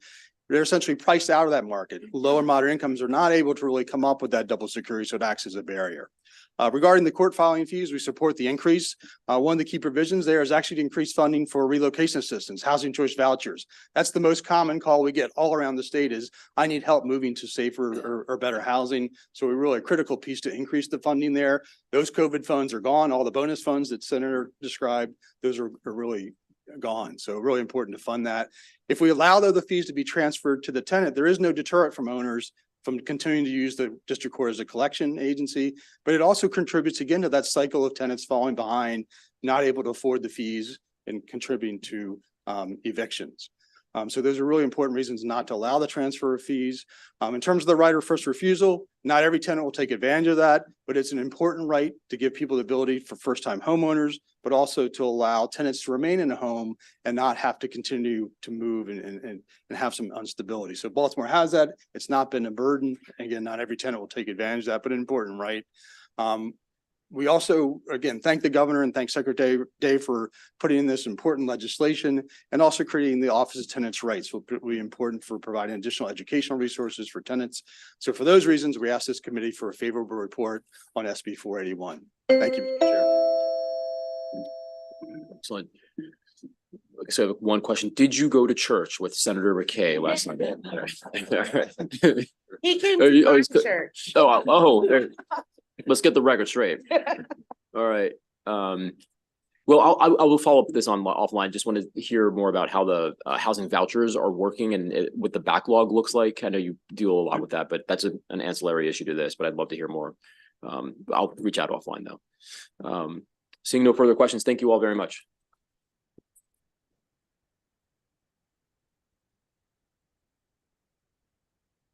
Mr. Little, is Mr. Kess here? Yes. Hey, there you are. Hey, do you want to come on up and testify? No. Okay, got it. Okay, Thank you. excellent. Appreciate it. All right, have I missed anyone? All right, we'll now move on to favorable with amendments. Amy Klein. Grayson Wiggins. And Bill Costelli.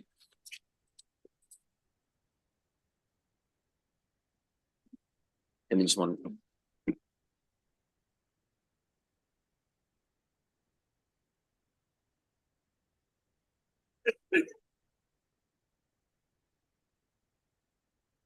Mr. Chair, Mr. Vice Chair, members of the Judicial Proceedings Committee, and members of the Education, Energy, and Environment Committee. My name is Amy Klein, and I'm underwriting counsel for a national title underwrite insurer. And I'm also on the board member of the Maryland Land Title Association. I'm here today on behalf of the MLTA to speak on SB 481, the Renters' Rights and Stabilization Act. The MLTA, while acknowledging the bill has laudable objectives, initially opposed the bill, particularly the addition of Section 8119 to the Real Property Code of Maryland.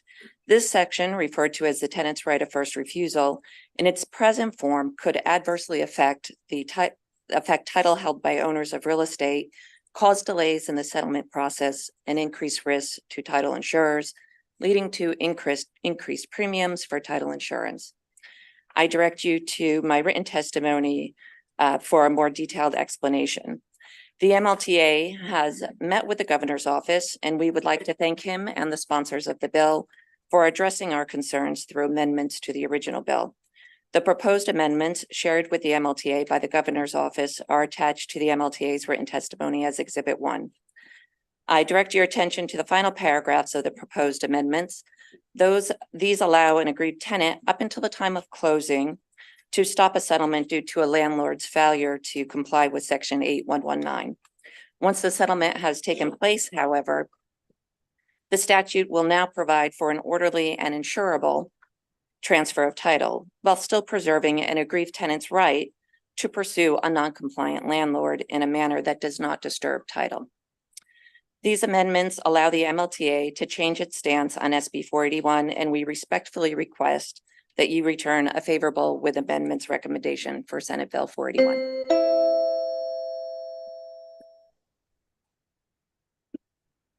Thank you, Mr. Chair. Members of the committee, Bill Castelli on behalf of the Maryland Realtors. We are also favorable with amendments and also want to thank the administration for reaching out to us and working on the tenant right of first refusal. And you have our written comments. We have some concerns with some of the other provisions within the bill, but for purposes of this hearing, I did want to discuss what that tenant right of first refusal looks like now. And we worked with the administration to really have it reflect kind of best practices that go on in the industry today. Where right now, if you are going to sell that property, you're required to give a tenant a 60-day notice that you're not going to renew. And during this period, we would recommend in this language, we give that tenant an exclusive right to negotiate with the landlord.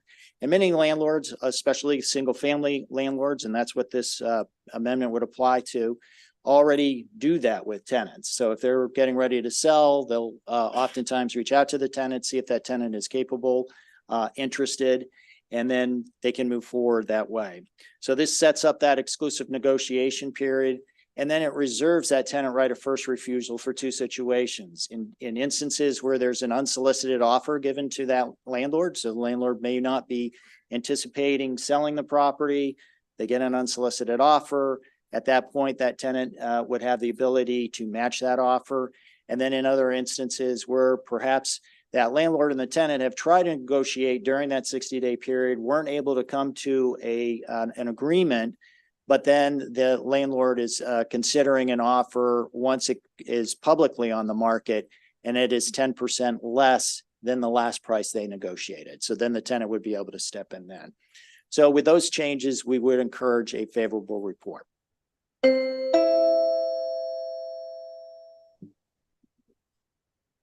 Good afternoon, Mr. Chair, members of the committee. Grayson Wiggins here on behalf of the Maryland Multi-Housing Association.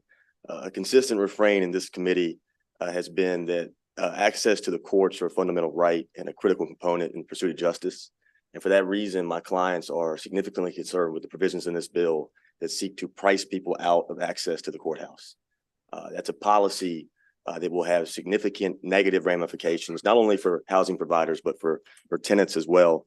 I think to Senator McKay's point, if you enact the policy as it currently sits, you're going to see higher rent prices. It's just a fact. You're going to see higher rent prices across the board. You're going to see higher rent prices on tenants who aren't in rent court to cover the cost of the policy. Additionally, you're going to see a higher number of actual evictions. You heard discussion about the filing rate. It was noted, I believe, by the gentleman from Princeton that Maryland's eviction rates are in line with other states or even lower. So I think the unintended consequence of this policy is that you're going to see a higher number of evictions, people being removed from the property because landlords are going to be disincentivized to participate in payment programs or work with the tenant. As Senator West pointed out, no other state in the country has undertaken this policy. No other state in the country is attempting to price people out of access to the courthouse. And as the secretary noted, he said the tenant currently pays. My client's position has been very consistent. We're just asking that a judge be allowed to decide based on the merits of a case. The policy in front of you asks this committee to select a winner from this very room in courthouses across the state. It says we have litigant A, we have litigant B, and we are going to paint with the broadest brush possible and ask this committee to select a winner and a loser. That is bad policy. Again, no other state in the country has done that, and we're simply asking that a judge be allowed to decide on the merits of a case. Thank you.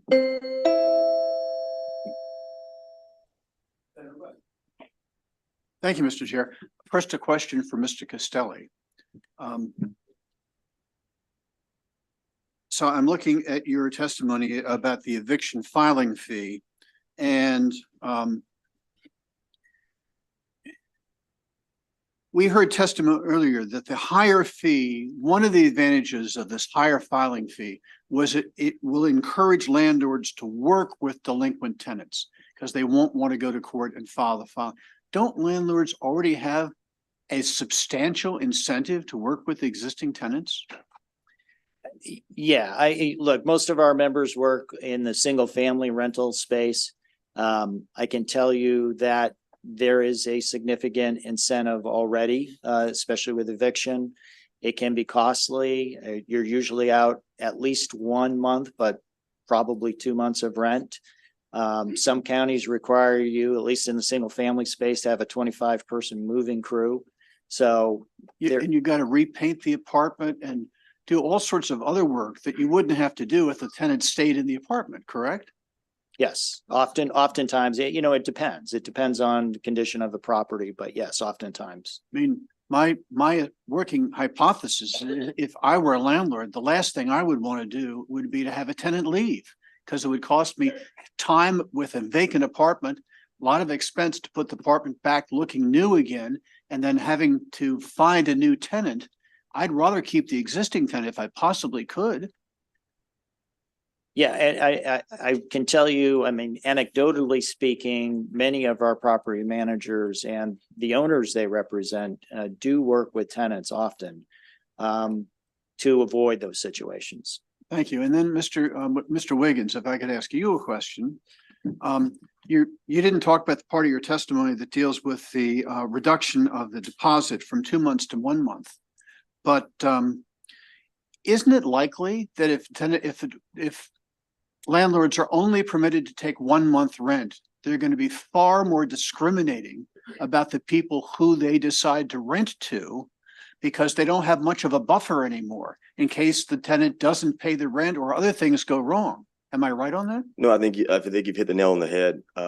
As a renter myself, I think another interesting component of that policy is to consider this. If you were to pay as a tenant a little more or 2 months of a security deposit instead of 1, ideally you treat the property in the way it's supposed to be treated, and you receive all that security deposit back at the end of the term of the lease. Without that, you may see a higher rent price at a 1 month security deposit. And of course, that higher rent price is not going to be returned to you at the end of the term of the lease. Great. Okay. Thanks.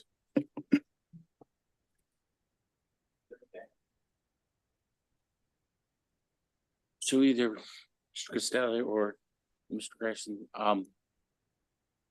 early on, I just don't understand this provision that the fee cannot be passed on to the tenant. I wish I had a whiteboard that could list expenses to rent. And then that's how I would figure out what the cost of that said unit would be. Do you know who's going to pay that money? If it's not the tenant in that unit, am I missing something? Do you all know who's going to pay? I think the concern is that, well, to your point, that the landlord is going to have to recover the cost somewhere. And so what you will see is that the rents will be increased across the board, and you will have residents who are not going to rent court paying higher costs of rent to subsidize. And to speak about higher costs in turning over a unit, we have our lead certificate that we have to pay. So to keep a tenant, as Senator West had made, it's advantageous to keep that tenant in there if they would just work with them to pay the rent. In Cumberland, we've got a local inspection fee that they have to come in and inspect, and where you could turn an apartment around in 3 weeks to a month now is about 45 days, the time that you get the inspections on. And those are all costs that go to that particular rental unit. I don't understand that what I see as simple math. And I thought maybe you guys could correct me or not, but to me, those are all the costs that eventually all go to the unit. And that the unit, when you rent it, is the tenant who's going to pay in higher costs if this is passed. Exactly. I think you're exactly right. And even more so when you look at a jurisdiction like Baltimore City, where you have to be licensed, you have to pay your rental license fee. And then, the rent court process generally, as Senator West, I believe you, Senator McCabe, previously noted as well, you have to give the 10-day notice to the resident. The resident gets, multiple notices from the sheriff before the court hearing. The tenant has access to free attorney provided by the state. So, there are a lot of policies put in place that benefit the resident throughout the entire rent court process, in addition to, as you noted, several fees that housing providers must already pay. And additionally, this committee, I believe, recently passed out a law that deals with shielding of court records as well. So that addresses some of the concerns articulated by the proponents of this legislation. But Senator, I think you're right on point. So I would assume and understand that organizations that have higher management companies and those type of things, those entities would be able to afford legal counsel. In the case of smaller landlords, I tend to believe that smaller landlords can't afford legal representation. But to speak to what you had said, where this committee is picking one side or the other, we've already, whether it be through legal aid and all these other entities, we've already put our thumb on the scale as it is.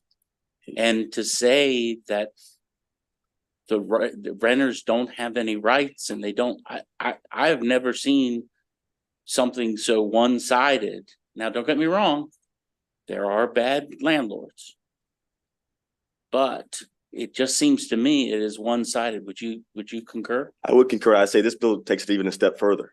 This, to utilize your example, would say from the start, you small mom and pop landlord, you've done everything that you're supposed to do. Everything that you're supposed to do, met all the fee requirements, met all the licensing requirements, etc. Despite that, and despite that you haven't been paid, we're going to now charge you a financial penalty to access the courthouse. And then we're going to take that financial penalty and we're going to give it to the resident to give to their attorney to litigate against you in that very same courthouse. I mean, we're talking about not putting a thumb on a scale, we're putting a concrete block on a scale. Thank you. Thank you, Mr. Chair. Thank you. All right. Further questions from the committee? Seeing none, thank you all very much. That'll conclude the testimony for the favorable with amendments. We'll now move on to the opposition panel and we'll hear from Ms. Bratton. Ms. Bratton, welcome. Oh, hold on. I'm sorry, Ms. Bratton. This is the, we're back in the old days of Zoom. I think you're still muted. There you go. Did If we that can, to me. Okay. there you go. Good. Now we can hear you. Thank you. Thank you for hearing me from the Eastern Shore. I don't like crossing the bridge if I can help it. I am Lynn Bratton. I am a retired school educator who has owned and managed myself residential rental properties in Salisbury since 1982. I am testifying against Senate Bill 481. I seldom file failure to pay rent cases, but when I do, it is often because the tenant needs the court action to qualify for assistance from agencies. This bill would prohibit the landlord from recovering the increased court costs and may actually prohibit tenants from getting the assistance. The court already requires a 10-day intent to file notice during which payment or arrangements are possible. After 10 days, I can file and get a court date. If the tenant needs the paperwork or has not paid, a court appearance is held. If judgment favors the landlord, the tenant has 7 days to pay, which includes weekend days. This process takes close to 30 days from the start to the filing of a warrant of restitution. On the day of the sheriff's presence on site for the eviction, with often up to 4 weeks later, the tenant can still pay, but I must pay the workers I have hired to remove the contents. In addition, this bill limits the security deposit to 1 month's rent. This has been my policy for over 40 years. However, with the most recent turnover and the damages left by a well-vetted tenant after only 2 years, my expenses are more than 3 times the monthly rent. The requirement to offer tenants a right of refusal could delay the sale of my properties and could cost me a sale. I get unsolicited offers to buy my properties as package deals with no inspections from buyers hoping to use 1031 exchanges, which are time sensitive. Finally, expanding the government with another agency is not necessary. Publishing a tenant's bill of rights can be done by DHCD. The adverse impact to me and other small landlords is significant. I ask that this bill receive an unfavorable report, and thank you. Excellent. Thank you very much, Ms. Bratton. Questions from the committee? Oh, you got lucky. Senator West is eating his lunch, so. All right. I would say that some of those costs that were mentioned earlier are actually wasn't things a that I question. pay. I appreciate that. Thank you very much. Okay, with that, Senator West really does not have a question. That'll conclude the testimony and the hearing for Senate Bill 481. We'll now move on to Senate Bill 827.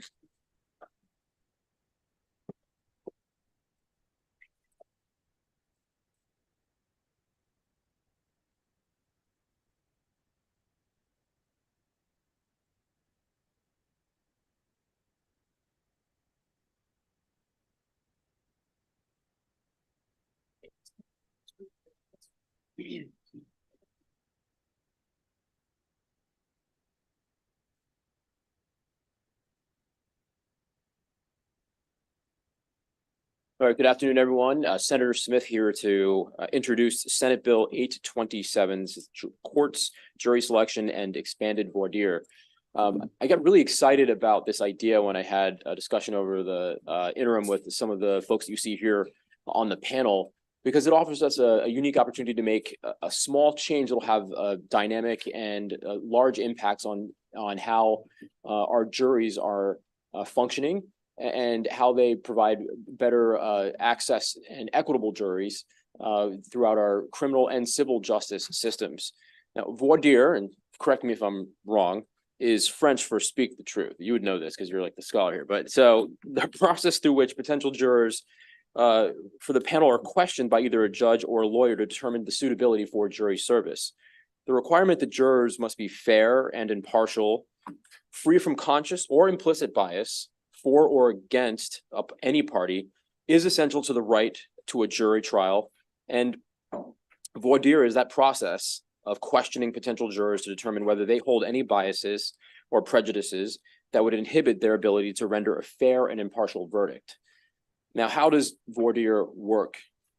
The state and the defendant may request that potential jurors are excluded by using what's called for-cause challenges or preemptory challenges. A potential juror may be challenged for cause for things like if they have an inability to speak or comprehend English, a documented disability that prevents an individual jury from serving successfully on a jury, a specified criminal conviction and or pending charges, or an expressed preconceived opinion that one side or the other should prevail. Now, you might remember that Senator Carter had a bill earlier this session, which I think also squints toward the same goal of making juries more equitable and more diverse, and actually enlarging the jury pool, which we'll consider later on in the next voting session. So there's no limit on the number of challenges for cause that may be used. Preemptory challenges don't need a stated reason for excluding the potential juror, as long as the exclusion is not based on the potential juror's race or gender. For a trial where the state is seeking life imprisonment, and I know our counsel has intimate knowledge of this, given his background as a public defender, the defendant has 20 preemptory challenges, and the state has 10. For a trial with a potential sentence of 20 years or more, but less than life, the defendant has 10 preemptory challenges, and the state has 5. In all other cases, each party has 4 preemptory challenges. So in Maryland, a juror can be stricken for cause and through the use of preemptory challenges. But again, the only information available in this process to an attorney is what is on the jury form, which is the name, age, sex, marital status, and zip code. So based on those answers to those questions, potentially biased juries can be identified and excluded from jury service in that case. So this leaves litigants and lawyers with limited information to make decisions on exercising preemptory challenges to strike prospective jurors. The limited information, again, includes the person's gender, race, age, and employment status. So Maryland's system of limited voir dire effectively incentivizes lawyers to exercise preemptory challenges on unconstitutional basis, because that demographic information is the only information available. Under current law, voir dire, as stated in case law, voir dire does not exist even partially for the purpose of supplying information to trial counsel that may guide them in the strategic use of their preemptory challenges. Maryland's system of limited voir dire relies on jurors to self-assess and admit their own biases and does not account for implicit biases. A system that relies upon a juror's self-assessment to determine whether bias is present will inevitably allow some disqualifying biases to make their way into the jury room, and that taints the ability of the system to yield fair and impartial verdicts. So, what action has been taken in Maryland to assess this process so far? 10 years ago, the 185th report of the Maryland Rules Committee, sent to the Maryland Court of Appeals at the time, now the Supreme Court of Maryland, which authored by Judge Wilner in 2014, it made the specific recommendation that the court should join federal courts and the great majority of state courts and permit voir dire to include relevant inquiries designed to facilitate or guide the intelligent exercise of preemptory challenges in both civil and criminal cases. I would also cite that the Maryland Court of Appeals, now the Supreme Court of Maryland, in Davis versus State, explicitly called upon us here in the legislature to expand the scope of voir dire if the legislature sees fit. And I quote, if the General Assembly wishes to expand or contract those statutory rights or the manner in which they are exercised, it may do so. Until such time, we will continue to follow the principles adopted in Handy and Whitmore as applied consistently for the greater part of this century.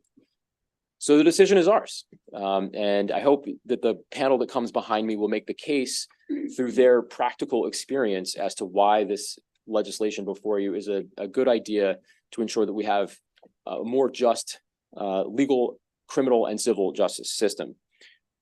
SB 2827 is a crucial step towards combating bias, improving our legal system, and bringing Maryland law up to date with states across the country. I will also add that the support, and I know that actually this is actually a dated list because it's been updated today, but we have the support from the Alliance of Black Women Attorneys, the Maryland Christian Legal Society, the Maryland Hispanic Bar Association, the Charles County Bar Association, the Howard County Bar Association, the Asian Pacific Bar Association of Maryland, and many, many more. Which I hope someone will mention because I know that the list has actually grown over the last week. So with that, Mr. Vice Chair, members of the committee, I would ask for the committee for a favorable committee report. And I'll rest for the panel and take questions afterwards.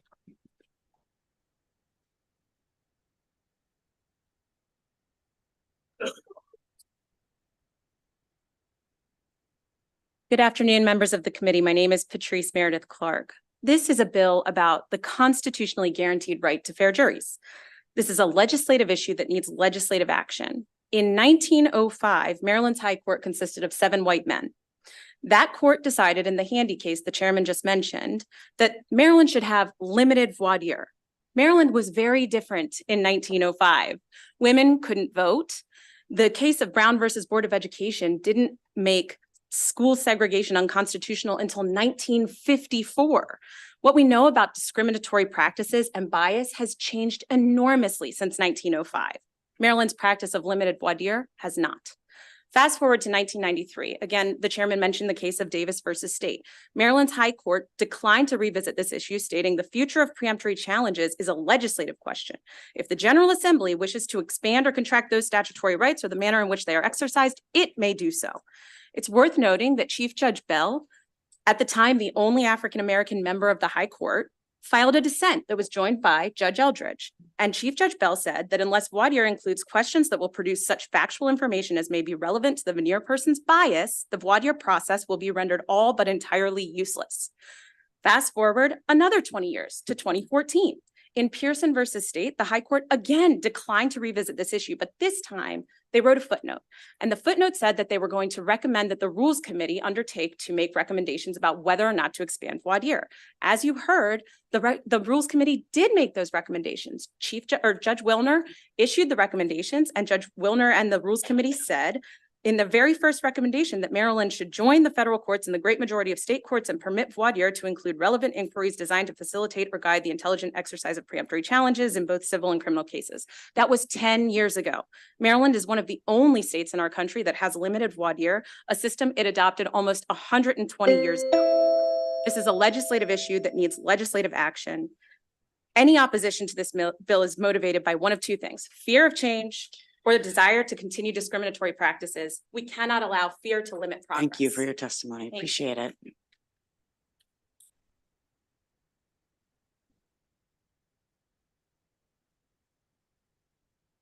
Distinguished senators, members of the Judicial Proceedings Committee, Senator Smith, thank you for your time. Good afternoon. My name is Petra Aaron.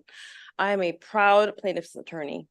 I also happen to be a former assistant state's attorney, and I'm here to support Senate Bill 827.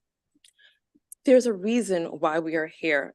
Asking for expansion of the voir dire statute is essential to the administration of justice.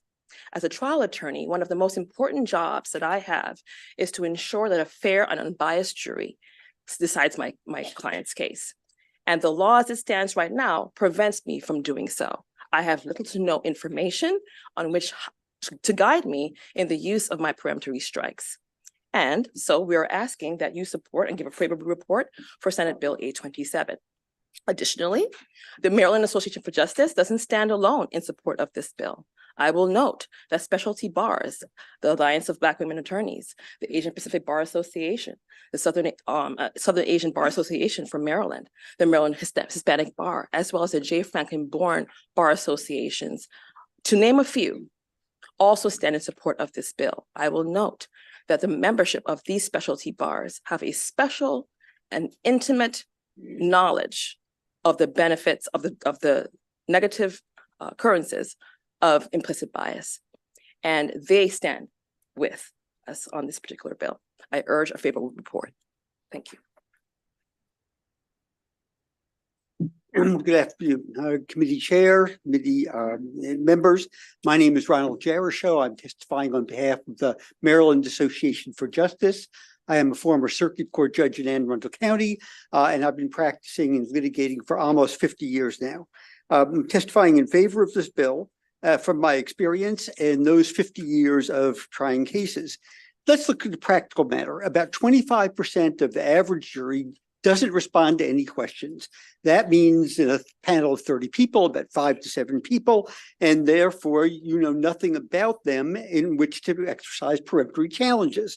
And the judge would typically, if this bill were to pass, would be able to call those people to the bench and in a private conversation say something like, why didn't you answer any questions? At a minimum, you would find out, do they understand English? Can they hear?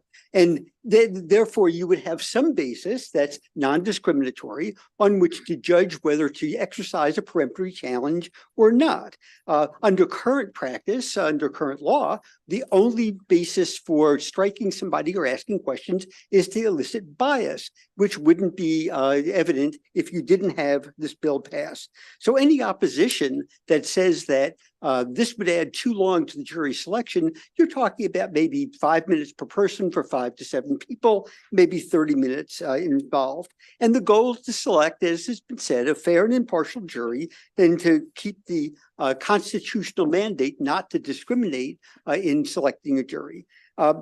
And so right now, under the current system, you're guessing about all those people who didn't answer any questions as to how to strike them or not. It forces you to make judgments on stereotypes or other bases for how to strike those people.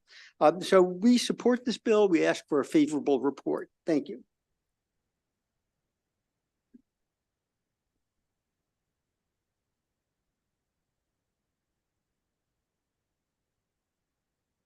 My name is David Herrick. It's 25 years for me to get here. I wrote my law school thesis on this years and years and years ago. What's the problem? The way we do things currently in Maryland, we don't get to find out what we need to have a fair and impartial jury. It's as simple as that. You know why we're here, because the judiciary has said this is the legislature's job. So who's for the bill? Well, you heard 5 specialty bar associations, all of whom are intimately familiar of the cancer and the tentacles implicit bias has on fair juries. But in addition to them, there are 7 more. Charles County Bar Association, Howard County Bar Association, the Public Justice Center, Maryland Christian Legal Society, Maryland Criminal Defense Attorneys Association, Maryland Office of the Public Defender, and the Maryland Association for Justice. That's 12. We're not usually up here on bills where we have that much support over the years, but there's broad-based support for this. And why? Because every one of these bar associations understand that in the current way we do things, we don't have sufficient information to have unanimous juries or to have fair juries. And that's so important because we have unanimous juries. So if one biased person gets on there, it invades the process of justice. So who's against the bill? One organization, the State's Attorneys of Maryland, the State's Attorneys Association. Now, you're not going to hear the State's Attorneys Association of Maryland tell you that every single elected state's attorney is against this bill, because they're not. If you look in your packet, Ivan Bates, the Baltimore City State's Attorney, is for the bill, and there are other elected state's attorneys for the bill. And why are they against it? Because they don't understand it. They fear the unknown. What do they say? The language of SB 827 is open to the interpretation that would require judges to focus exclusively on peremptory challenges, greatly increasing the time required to select a jury. Not true. All this bill does is widen the scope of voir dire. Also, nothing in this bill creates a new class of reversible error, because how voir dire is done remains in the discretion of the trial judges. The bill doesn't change anything. Judges still control the process. It just widens the scope. I urge favorable passage. Thank you. Questions for this panel? Senator Kelly has a question. Thank you so much. Mr. Chairman, I love this bill. It's so fascinating. Thank you. Finally, I'm into something. I think it was something Ms. Aaron said, if I can ask you a question. In your experience, how do you think what role do you think that bias plays in the current jury selection process? Well, thank you for that question. Implicit bias, the name of it alone, it's unconsciously held. It's privately held. How else can you unearth it, right? And so it is something that is kept. It's not blatant. It's not apparent. And so it warrants further questioning. It warrants further probing, right? And so, yes, that is the difference. It does have a negative effect on jury decisions. I can give a personal example. For example, there are many instances where after the polling of a jury, I find out that a particular juror felt that the defendant looked like someone that they knew, like their ex, or that's implicit bias. That could easily be unearthed by questioning, right? And so things like that, if you're deciding a case on anything other than the evidence presented in that courtroom, there is a miscarriage of justice. Senator James. I will also punt to my colleague. Well, let's do one question, one answer. Senator James and then Senator West. Thank you, Mr. Chairman, and thank you, Senator Smith, and the whole panel. I don't think that any of us I wouldn't say I oppose the bill, but any of us that are wondering about this particular bill's approach, the language, we're certainly, I take great umbrage to the idea that anybody that would second guess how this bill is drafted is somehow against, fair trials. What I'm concerned about is that I've read, what the Court of Appeals, now the Supreme Court has said, and I can't explain why they have been slow or didn't follow up on their own advice a decade ago. But what I would say is, regardless of that, they're very clear that before we should make a change, there should be effort by courts and very experienced practitioners to do what we've done in, interrogatories and everything else, the great books on it, sort of form of voir dire and the like, and a whole process sort of built up around it to guide the attorneys and judges. And I would say I don't know every state, but most states I'm aware of, when you do this, it's still very much under the supervision and control of the court, right? So I do not know what, so I'm sorry for the speech, but what I don't know is whether this language has been, is the kind of language that would be consistent with that 2014 report from the judiciary. I'd certainly want to know that whether it was or whether there'd be other language. And I'm wondering if it would be more effective to make this a work group. Ask the judiciary to join us. Ask that the work group also develop these very forms and questions, have stuff available. And maybe that not be the better approach as opposed to putting in a bill and not collaborating with the judiciary, regardless of why they drag their feet. Let's try to work with them going forward. So, Thank you for the question. It's a Thank great you. question. So this does exactly what the 2014 Rules Committee well, decided. I'm reading it. And so- went through everything. So it does address that. But here's what's really important, and here's what I think is misunderstood. This bill does not change Rule 2-512, which gives the judge the ability to determine how to conduct examination of qualified jurors, including how much time is taken in the process to get a qualified jury. Nothing in this bill takes away the judge's responsibility to ensure peremptory challenges are exercised in a constitutional fashion.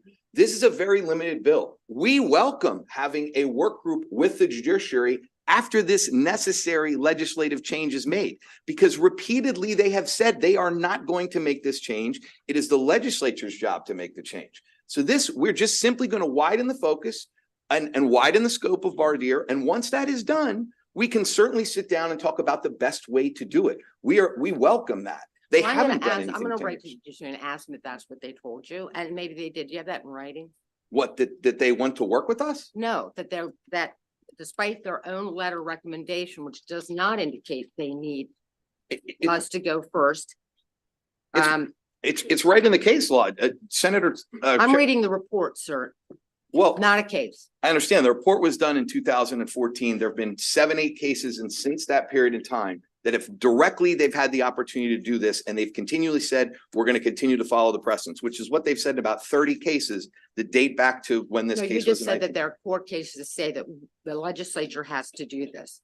Right. That's in Davis v. State, which Chairman Smith read to you at the beginning of the case, which I have the actual quote from.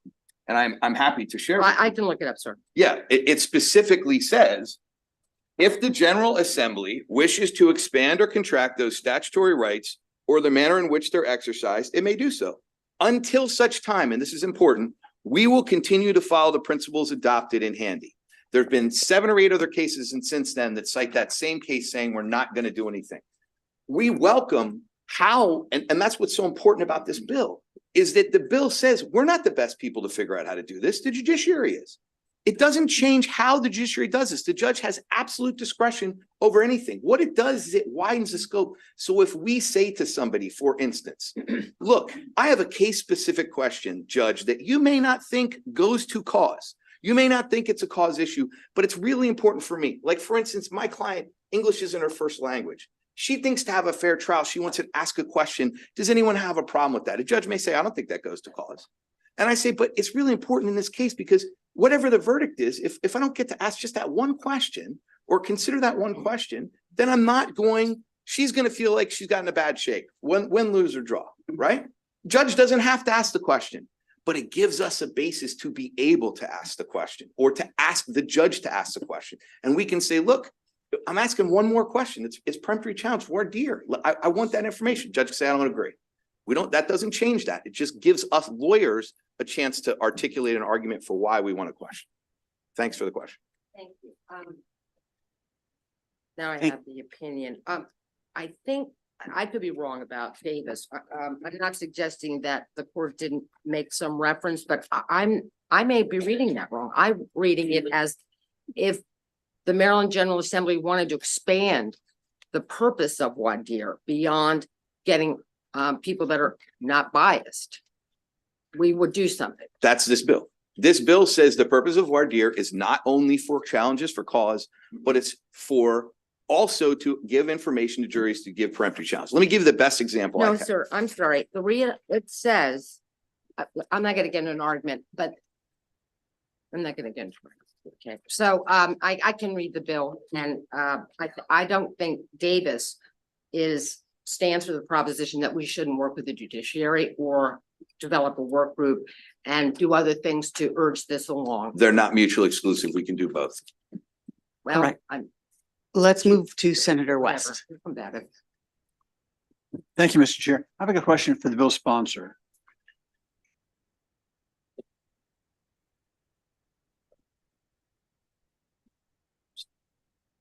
I will say this bill is a lot more complicated than I thought it would be when I first read it. You and me both. Pretty straightforward though. So I'm looking at the language of the bill. And it says the purpose of jury examination shall be to, one, identify and remove prospective jurors who are unable to serve fairly and impartially, which is exactly what current voir dire is all about.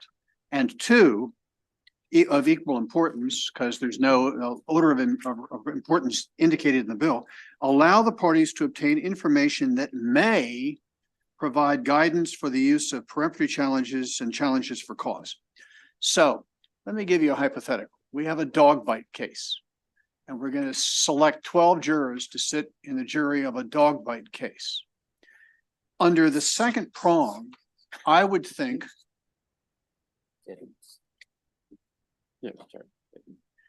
under the second prong of your bill, I would think that counsel would urge the court that the entire experience of each juror with dogs throughout the juror's life, whether as a child when a dog would be owned by his family or her family, or whether as an adult, whether or not when he or she was still single, he or she had a dog, and now that the juror is married, whether the married couple has had a dog and what their experience, I would think all of that would be relevant, not with respect to the first prong, because in the first prong, as soon as the juror indicates the juror has some experience with dogs, the judge is going to call the juror up and ask whether or not, under the circumstances, the juror is capable of rendering a fair and impartial verdict. The juror is going to say yes.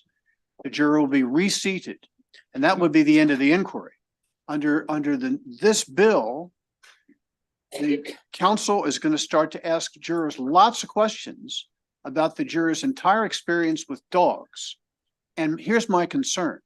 If a judge at some point says, we've had enough, you've talked to this juror for 15 minutes now about dogs, that's enough. Isn't the counsel who got cut off going to have a valid ground of appeal later on saying, under the statute, he was allowed to examine the juror about any information that may provide guidance, and the juror cut him off and didn't let him continue on that examination of that juror, eliciting more information that may provide guidance? Wouldn't that be a ground to overturn whatever result was reached in the case? I'm not quite sure I understand your question. So you're saying the scenario is that there's the attorney has a line of inquiry. They're asking about dogs. Right. And the juror cuts the attorney off?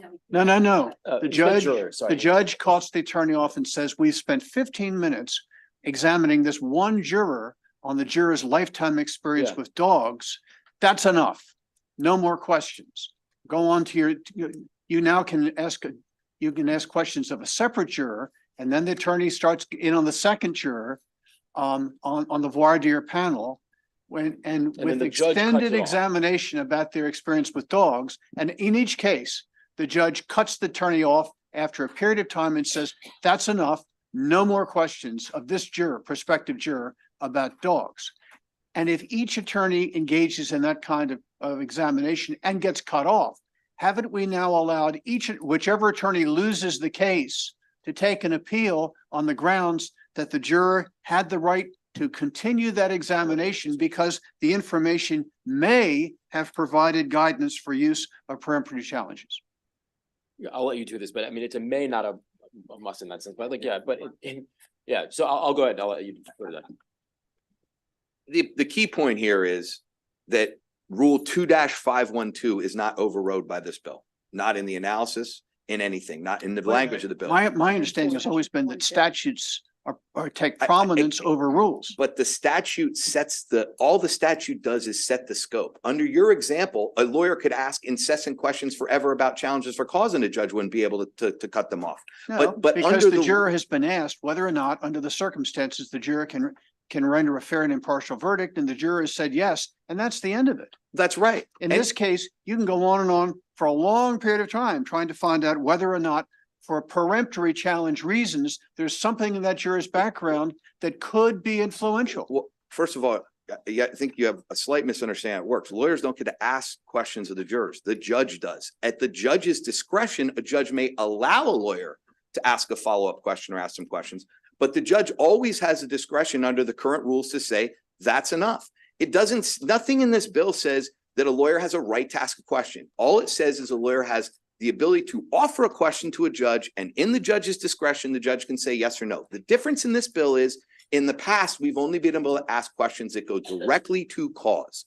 And now we can ask for a question on peremptories and the judge can say, no, I'm not going to let you answer that question. It doesn't create an appeal right. Okay, I hear you. But in your professional judgment, if that happened and the judge says, I'm not going to answer the question, I'm not going to ask that question, doesn't the lawyer who loses the case after that have the ability to file an appeal on the grounds that under this statute, the lawyer was not allowed to ask the questions the statute is indicated? No, because in order to file an appeal, there'd have to be abuse of discretion. And there's 47 states that allow this breadth of voir dire in peremptories, and they don't have appeals on every day. It's still in the discretion of the judge. And there's not a statute in those states that says it's anything other than the rules. The rules say it's in the discretion of the judge. Those statutes say voir dire is for both peremptory and for challenge or cause. This is just not a problem anywhere. You say that, and I'm looking at this testimony of the Maryland State's Attorneys Association, and they say that if we pass this bill, it, quote, could cause unnecessary appellate reversal based solely on the trial court's exercise of discretion to control inquiry, encouraged by the language in lines 18 to 20. So it seems to me like we have we have a disagreement between attorneys testifying in favor of this bill and testifying against this bill, predicting what the Maryland Supreme Court would do in a given situation. We know what the Maryland Supreme Court would do in the case of Kazadi, which this bill does not change. And if I could let my colleague address that, she's much more up on it than I. And then let's go ahead and get to the opposition after this so we can hear from them. Yeah, please. Thank you. And thank you for the question, Senator Weston. I'm not familiar with Kazadi, so please go ahead. Sure, absolutely. And I think the reason I would like to talk about Kazadi a little bit is because that's been brought up by several of the folks in the State's Attorneys Association who I have talked to personally, and they've said that this is what raises concern for them. In Kazadi, it was a case where a murder conviction was overturned because a voir dire question was not asked. And the Supreme Court or the Court of Appeals said that was a mandatory voir dire question. And not only did it say that was a mandatory voir dire question, it said if for any cases that were pending, that if that question had been requested and it hadn't been asked, that those cases would also be overturned. So for state's attorneys who had these convictions, they thought, oh my goodness, now they had these cases that were being overturned because there's this new mandatory voir dire question. There were two dissents in Kazadi. The first dissent was by Justice McDonald. The second was by Justice Getty. And I just want to point out two things. Justice Getty said, the majority's opinion paves the way toward creating a patchwork of mandatory voir dire questions. Because of course, if you can point out something is specifically intended to elicit a response that would constitute a challenge for cause, then the court has to ask it. But what does that mean? Justice McDonald said, there's a certain irony in the majority opinion. It endorses the idea that there is only limited voir dire in Maryland, i.e. the purpose of voir dire in Maryland trial court is solely to identify prospective jurors who would be struck for cause and not to aid counsel in the intelligent use of preemptory strikes. However, the new mandatory voir dire questions established by the majority opinion are not required by those jurisdictions, such as the federal courts, that allow a broader voir dire process addressed to the exercise of preemptory strikes as well as to strikes for cause. His point, Justice McDonald's point, was the fact that we have this patchwork of mandatory voir dire questions is what creates this appellate these appellate issues. If we allow the lawyers to at least have the opportunity to tell the judge why they need to ask a question, it might not be specifically intended to elicit a response that would justify a challenge for cause, but it would certainly go to provide information necessary to make an analysis about whether we need to exercise a preemptory strike. And so that's why I think that this idea that this bill somehow will create a crisis of appeal is just not correct.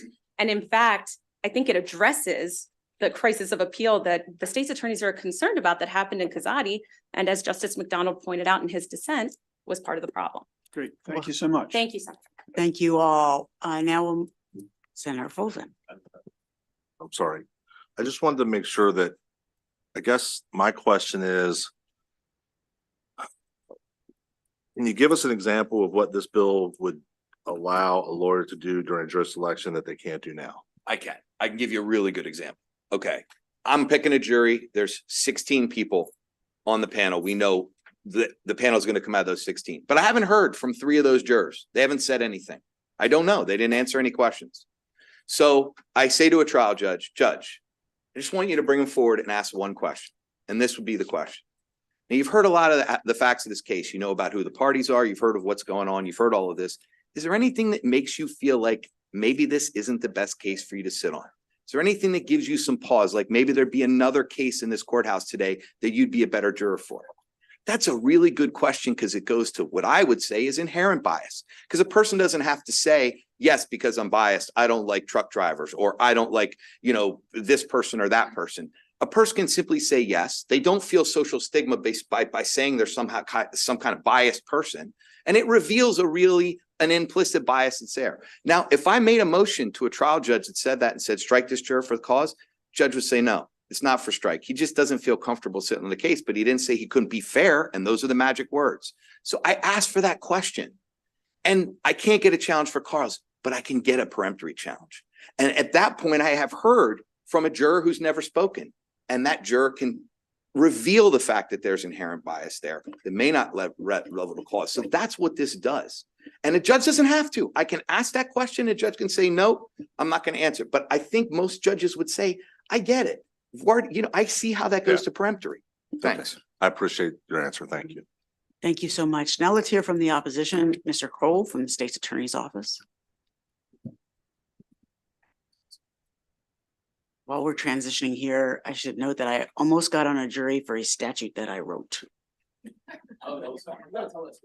Yeah. That didn't happen. Mr. Kroll. Members of the committee, good afternoon. I'm Stephen Kroll, the State's Attorney Coordinator and the Executive Director of the Maryland State's Attorneys Association. And I've been trying jury trials since 1984. In fact, I sat with Mr. Schellenberger on his first jury trial. That's how far back I go, just to mention time. And here in opposition to Senate Bill 827, it is a well-intentioned bill. A couple things to mention. Number one is to say, as Senator Delaney James said, that we're against something is because of X, Y, or Z is ridiculous. It's both spurious and just not appropriate. You can be against something and not say you're this or that or whatever. So I question the proponents on that one. Second of all, I don't know anything about civil law. I tried one civil jury in the history of my career. I am not a civil lawyer expert. So whatever goes in the civil frame, I respect the civil jurist's opinion, and I respect the lawyers that present the civil case. I'm not an expert in it. My field is criminal law. And to Senator West, the answer is, if you look at lines 18 through 21, it will create a free-for-all of lawyers asking questions. And when lawyers ask questions, it leads to grounds to appeal. And when grounds to appeal leads to victims and witnesses that do not get closure. That's my concern in this case from a criminal point of view. By asking or not asking a question will lead to that appeal. We will never, ever get closure.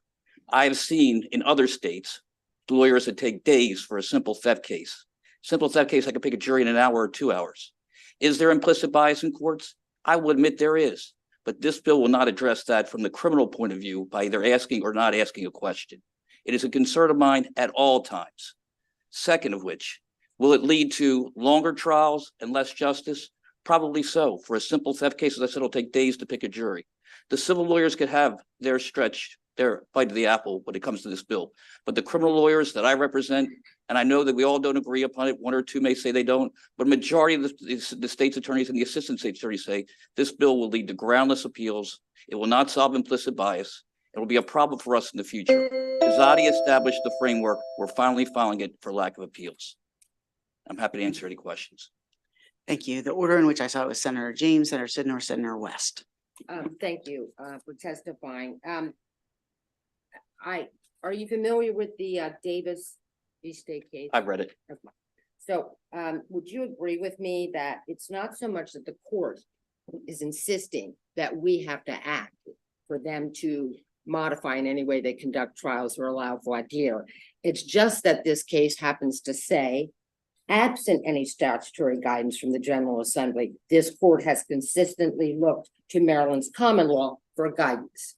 So I do not read, and I don't know if you agree or not, I don't read Davis as saying we have to act. It's just saying because we haven't passed a statute, they look to the traditions, common law, and other cases, and certainly they're free to look around the country for how they want to conduct voir dire, and certainly could also weigh in on the rules. I agree with your reading. All right, because it's hard when people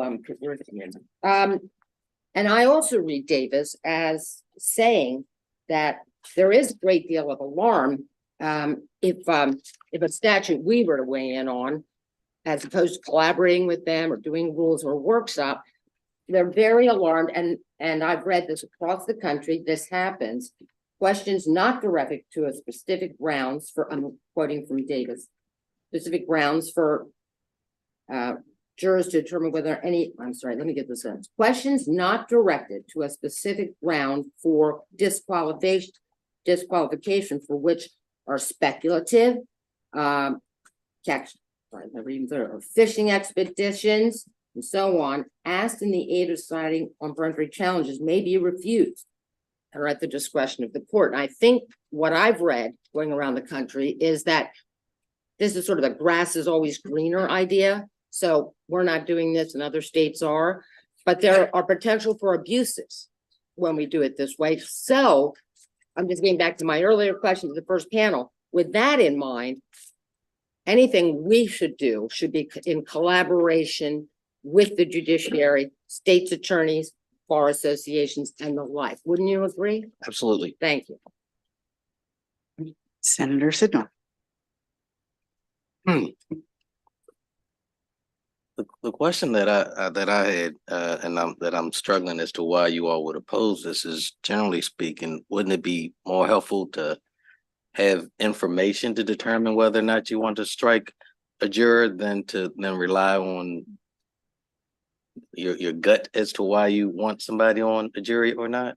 The answer to that question is simple. When you balance the potential for lack of closure to the potential of lack of quality information, the first is the one that we agree with. There's just too much of a chance of this case being reversed than getting the quality information that we need. You can get quality information. From my experience in criminal, just to tell you, Senator Sidnor, every time I've asked a judge to ask a question, 9 times out of 10, and it's 9 times, they will ask that question. So we are in the criminal field not being prohibited from asking a judge to ask that question. We could still say that for the record. Judge, would you ask this particular question? And depending on the judge and the jurisdiction, the answer from my experience, for the most part, is going to be yes, they will ask that question. And if they don't ask the question, if the defense raises it, they still can preserve their right to appeal because the judge did not ask that question. So instead of the lawyers asking it, and that's my problem with lines 18 to 21, it allows the lawyers to ask the question. And that, in my opinion, will slow the trial down. Judges take command and control of trials in Maryland. Letting the lawyers do it, quite candidly, will wreak havoc. I'm trying to understand how more information. I mean, cutting. I don't think we're going to get I don't think we're going to get more information than you think we're going to get, Senator Sidnor. That's my answer. I don't think we're going to get that information. I just don't think so. So we should then, again, I guess we'll rely. Never mind. I'm going to rest. Thank you. All right, thank you, Senator West. Thank you, Mr. Chair. Just, I think a single question. Don't you believe with me that in every case, if this bill is passed, in every case, the bill will encourage attorneys on both sides to ask the judges to ask relevant questions of prospective jurors until the judge declines and the attorney takes an exception and therefore has preserved a ground for appeal? Yes. Thank you. And let me just point out, Senator West, in your case, the dog biting case, that would be a 6-person jury, not a 12, so you have a clear record of that. And just to answer your question further, once you put the lawyers involved and questions asked or not questions asked, if a judge is tired of a question, tired of the day, tired of whatever they're tired of at that point, and do not allow a question, that's grounds for appeal. Right now, we don't have that necessarily in the way we're doing things in criminal court. In civil court, again, no expert, I can't answer. But to have the proponents start talking about criminal law, what we do, and saying that we're against things is both specious and spurious, in my opinion, and without justice. We could be against something and have a favorable discussion about it. But to say we're against stuff because we're afraid of things is wrong to begin with. Let me make that crystal clear. And what we're afraid of trials being sideshows, voir dire, things tying trial and tying justice up. And that's not fair to victims and witness. And to re-answer Senator Sitter's question, I don't think we're going to get that information under voir dire under this bill. I don't think so. Thank you so much for your testimony today. Seeing no further questions, that completes the hearing for Senate Bill 827. Senator Quarterman, we are up with your bill 849.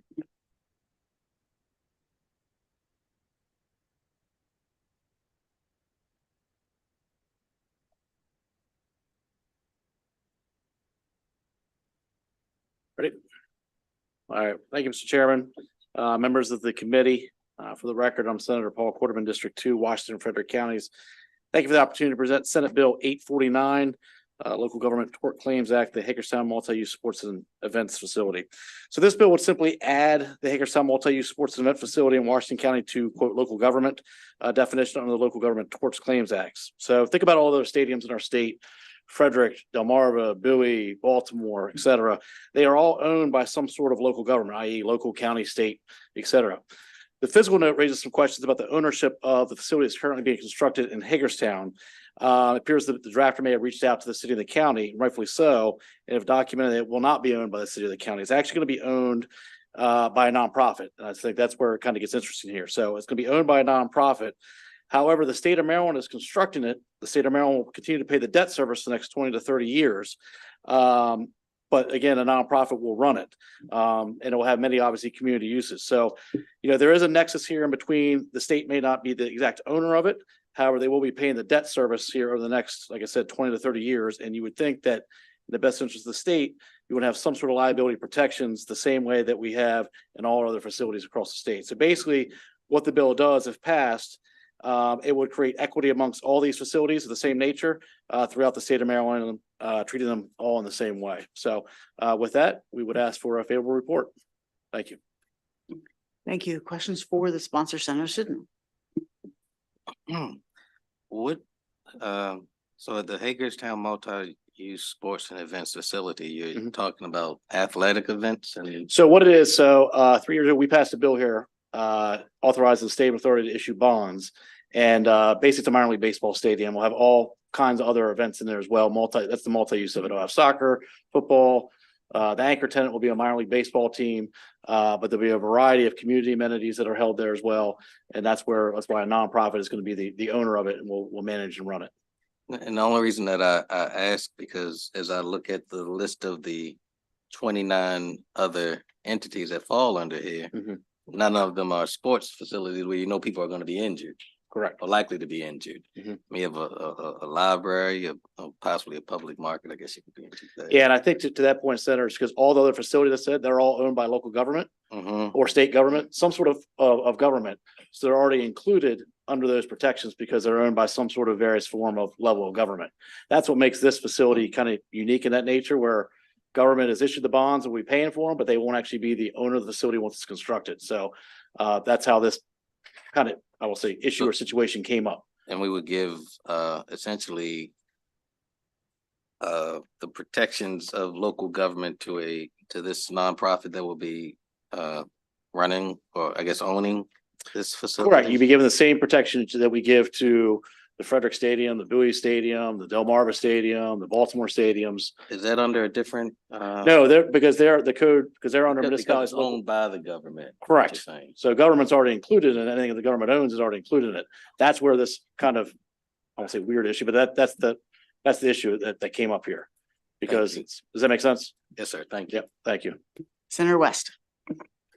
Thank you, Mr. Chair. I mean, I'm just looking at the bill. It's a 30th subpart added to a statute with 29 subparts, and I noticed that there's several of them that cover nonprofit corporations. So this would not be different or unusual in that respect. Not in our opinion, exactly. And I think that was part of, wanted to clarify from, in the fiscal note, well, there were some questions from the, of who the actual ownership was gonna be, because I don't think they could determine that, the drafter.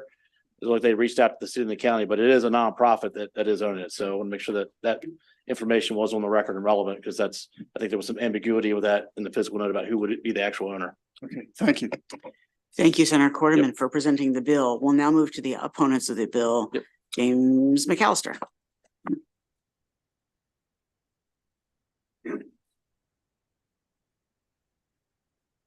Good afternoon, Mr. Vice Chair. My name is Jim McAllister. I've been practicing plaintiff's law for the last 30-some years. The fiscal note admits this is a private company. The government has no interest and no control and no connection to this facility. The reason we have local government immunity is because of sovereign immunity. Believe it or not, there were lots of bad things that would happen to people that opposed the king in ancient times. But if you sued him, he was immune from suit. And the reason for sovereign immunity is two things. Number one, it involves a balancing of the commitment of public resources in the event of liability of the sovereign. And number two, the sovereign is accountable at the ballot box. So if they design a system that turns out to be dangerous, they can be held accountable. This is a private company. I've been coming down here for 20-some years testifying on these bills against many of them that made it into that list. And I found that having actual victims come down here and testify is a lot more effective than a bunch of lawyers, because when you hear real people cry real tears about what's happened to them, that takes away from the statistics. That takes away from the cost perspective and the data, because this is what happens to people. When you are under the Local Government Tort Claims Act, maximum you can recover is $400,000. $800,000 per event. So 5, 6, 7, or 8 people are horrifically injured. The liability is $800,000. And uncompensated people don't just go away. We pay their medical bills and higher insurance costs. Hospitals whose bills are not recovered raise our prices. More importantly, there's an anti-deterrent effect. We believe in the private sector everywhere, but when it comes to liability, and H.L. Mencken once said, a conscience is a little voice that tells you somebody might be watching. A conscience in a boardroom, when they're making a decision to replace an expensive piece of machinery, which might be dangerous, we want them thinking, wait a minute, what's the maximum we can lose? $400,000. We don't want them doing that ghoulish math. That's why this precedent is bad. It takes the remedy away from those most seriously injured and encourages or discourages protections for those who have not yet been. Thank you, Mr. McAllister. Any questions for the opposition? All right, seeing no questions, thank you, Senator Quarterman. That completes the hearing on Senate Bill 849. Thank you, Mr. McAllister. Senator Brooks, you're up next with Senate Bill 934. Sit there, yeah. Good afternoon, Vice Chair Wallstrike and members of the JPR. Thank you for the opportunity to testify before you today on the SB 934. Baltimore County Sheriff's salary. For the record, I'm Senator Ben Brooks, representing the 10th Legislative District in Baltimore County. The purpose of this bill is to increase Baltimore County Sheriff's compensation to meet the minimum salary approved by the County Council in 2023 and to ensure that the position attracts the best talent. Baltimore County in Maryland is Maryland's third most populous county and has the 21st largest police agency in the nation. The sheriff's salary should be competitive with that of other large jurisdictions SB 934 would gradually increase the Baltimore County Sheriff's salary over the next several years, beginning in 2026. By approved referendum in accordance with County Bill number 17-8 in 2018, Baltimore County Charter, Section 505 of Article 5 was amended to require that officers and employees in the exempt service, as defined by Section 801 of the County Charter, have their compensation determined by a system adopted or amended by the County Council upon the recommendation of the County Executive, hereafter referred to as the compensation plan. Officers and employees of exempt service are defined in Section 801 of the Charter, includes all elected officials, including elected sheriffs in Baltimore County. In 2022, Baltimore County engaged a consulting firm to conduct a market research and benchmark county employees and elected officials' salary against comparable Maryland jurisdictions and developed recommendations for a comprehensive compensation plan.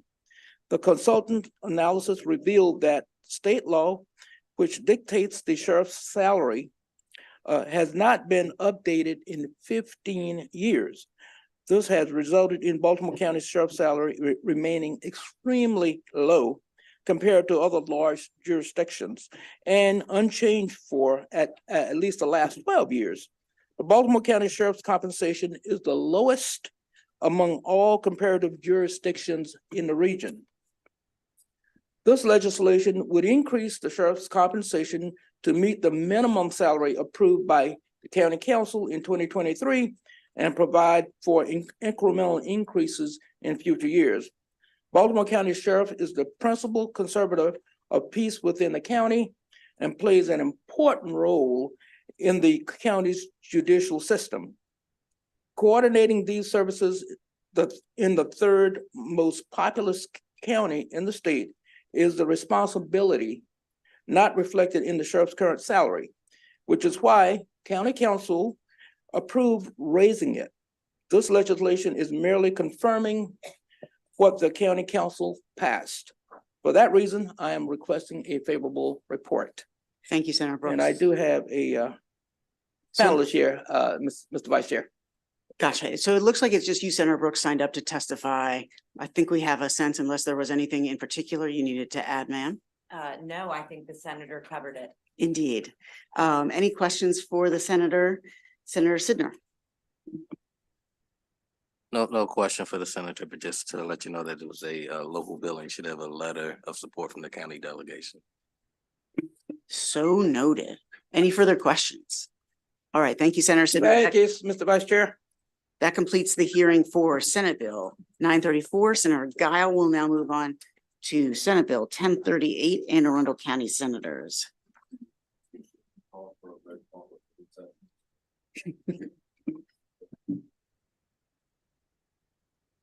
Good afternoon, Mr. Vice Chair, members of the committee. For the record, Senator Dawn Guile, I'm Chair of the Anne Arundel County Senate delegation, here to present Senate Bill 1038.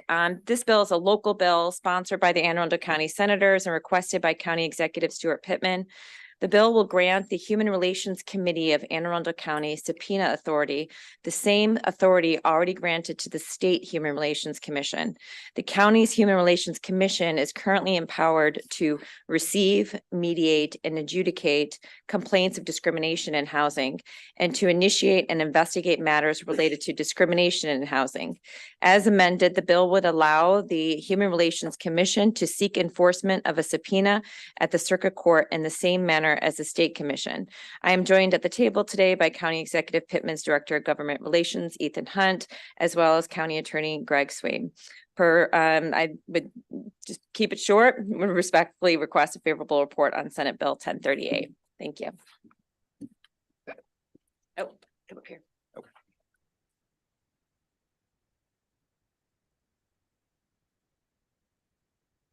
Thank you, committee members. Thank you, Senator Guile. I also want to thank the folks from the Attorney General's office who worked with us on language for this bill. So as Senator Guile mentioned, this is a request of County Executive Pittman. This bill would grant our Human Relations Commission in Anne Arundel County enforceable subpoena authority in the same way that the State Human Relations Commission has subpoena authority. So you have my written testimony. I want to say, as Senator Guile said, our Human Relations Commission is currently empowered to receive, mediate, and adjudicate housing discrimination complaints. But the purpose of the commission is much broader. Under the county code, it's to promote and enhance the ability of all county residents to pursue their lives free of discrimination. Currently, Anne Arundel County is the only large county in Maryland without a local civil rights law prohibiting various forms of discrimination. However, we are going to remedy that this Monday. We will be introducing our local civil rights ordinance before the county council, similar to other counties in Maryland, such as Montgomery and Prince George's. This bill will support that effort by providing the commission with enforceable subpoena power for investigating complaints in order for the commission to best meet its charge of promoting and enhancing the ability of all county residents to pursue their lives free of discrimination. State authorization is necessary for the enforcement of subpoenas.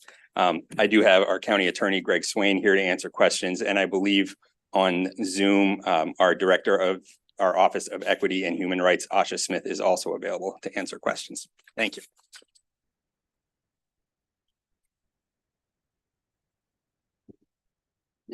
He's only here for, I'm sorry.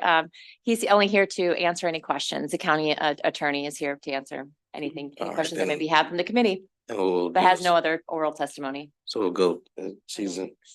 I think she's I'm sorry. And she's also similarly here on Got Zoom you. just to answer any questions that maybe have by the committee. All right, are there any questions? I have a question. Do other human relations commissions, or are you all aware of whether other human relations commissions have this particular enforcement authority? Yes, it's my understanding that Montgomery County has this particular enforcement authority, and I believe Prince George's County does as well. And I just wanted to say that I certainly appreciate your county executives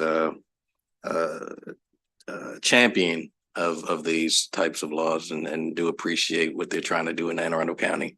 With that, since there are no further questions, that should end the hearing on Senate Bill 1038. Thank you very much. Thank you. Thank you.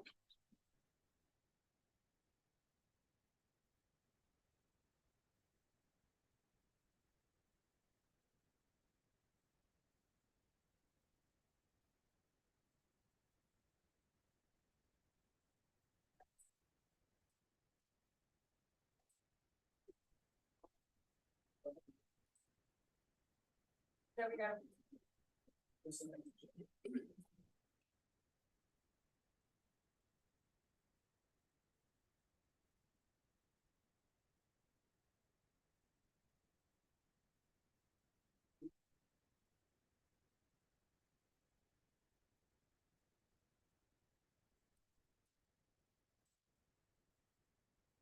I see Senator Reedy's here. Do you want him to go first? There are no witnesses for him other than him. You have two witnesses? Not me. Sorry. So we'll do Senate Bill 868 and then 965 thereafter. I do have one witness for 868. Okay. That's okay if I could have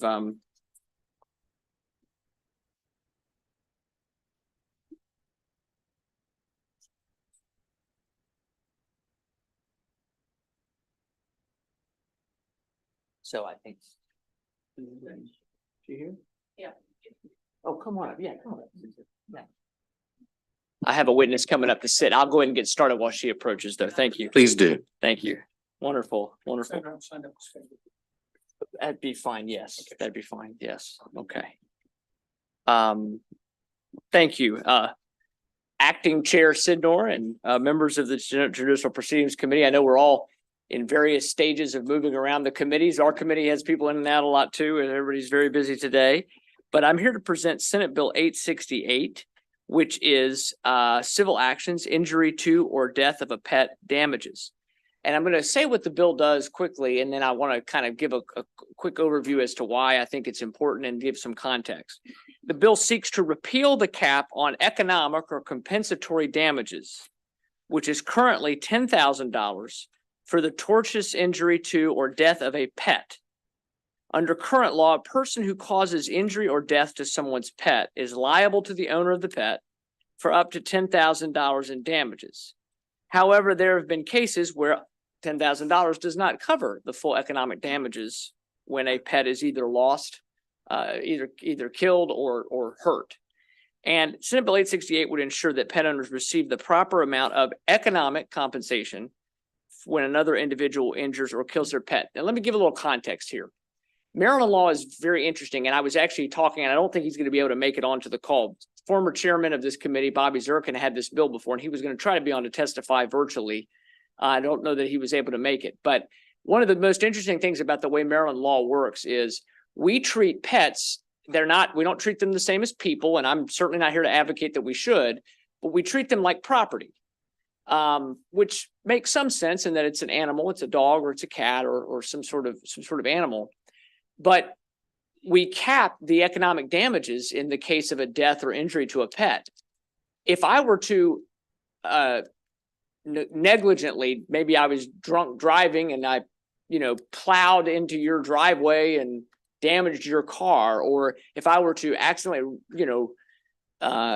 in the comical sort of in those old westerns, you'd always have them moving a mirror across the street while somebody's riding a horse and they break the mirror. If I was to do something like that to an expensive painting, if I was being negligent, I would be liable for the entire cost of that painting. However, if your dog was running across the road and I was driving drunk and hit your dog, I'm only liable for $10,000. It doesn't actually make sense. And I believe former Chairman Zirkin and I were talking about this earlier today. I think we may be the only state that has a law like this as it relates to pets for economic damages. This is for economic damages. Some states have pain and suffering that you can get for loss of a pet. And we're not here. That's a different bill. We're not here to adjudicate that today. But it's just important to note that this law actually doesn't, I think, make sense for how we treat pets when we say we treat them like property. And it doesn't make sense that we have a cap on economic damages to a pet. Now, for a lot of pets, you're not going to reach more than $10,000 in damages, but there are times that you would.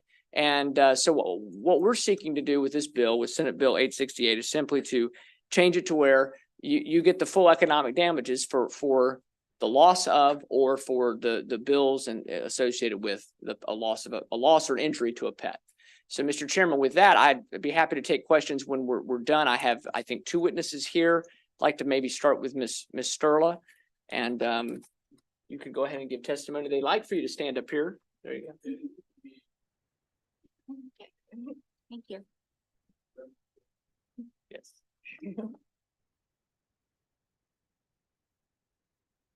Good afternoon, and thank you for having us. My name is Susan Sterla, and this is Haley.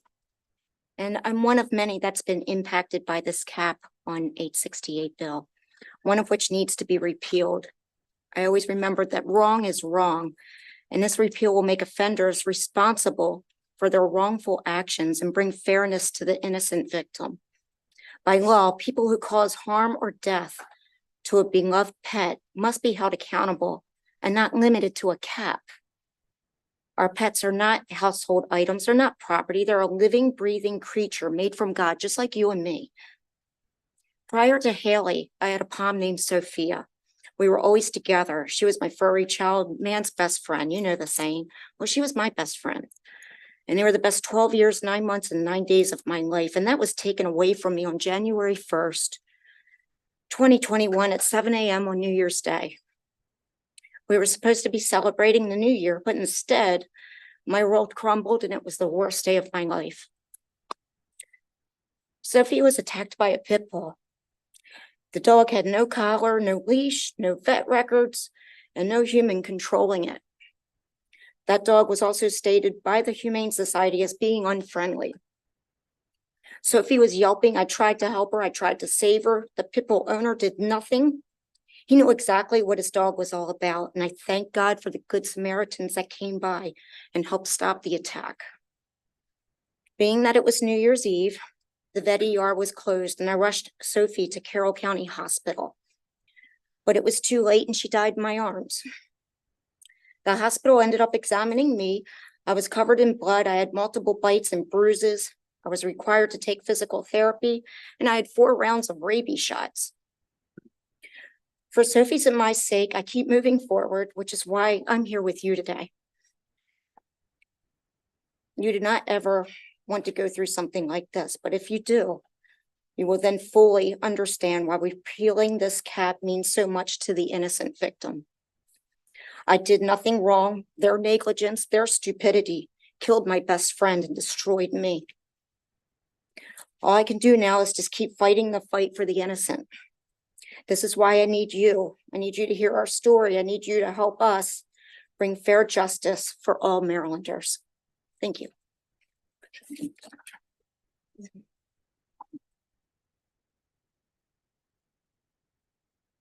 Mr. Chairman, members of the committee, Senator Sidnor and my senator, life is great, and 21228.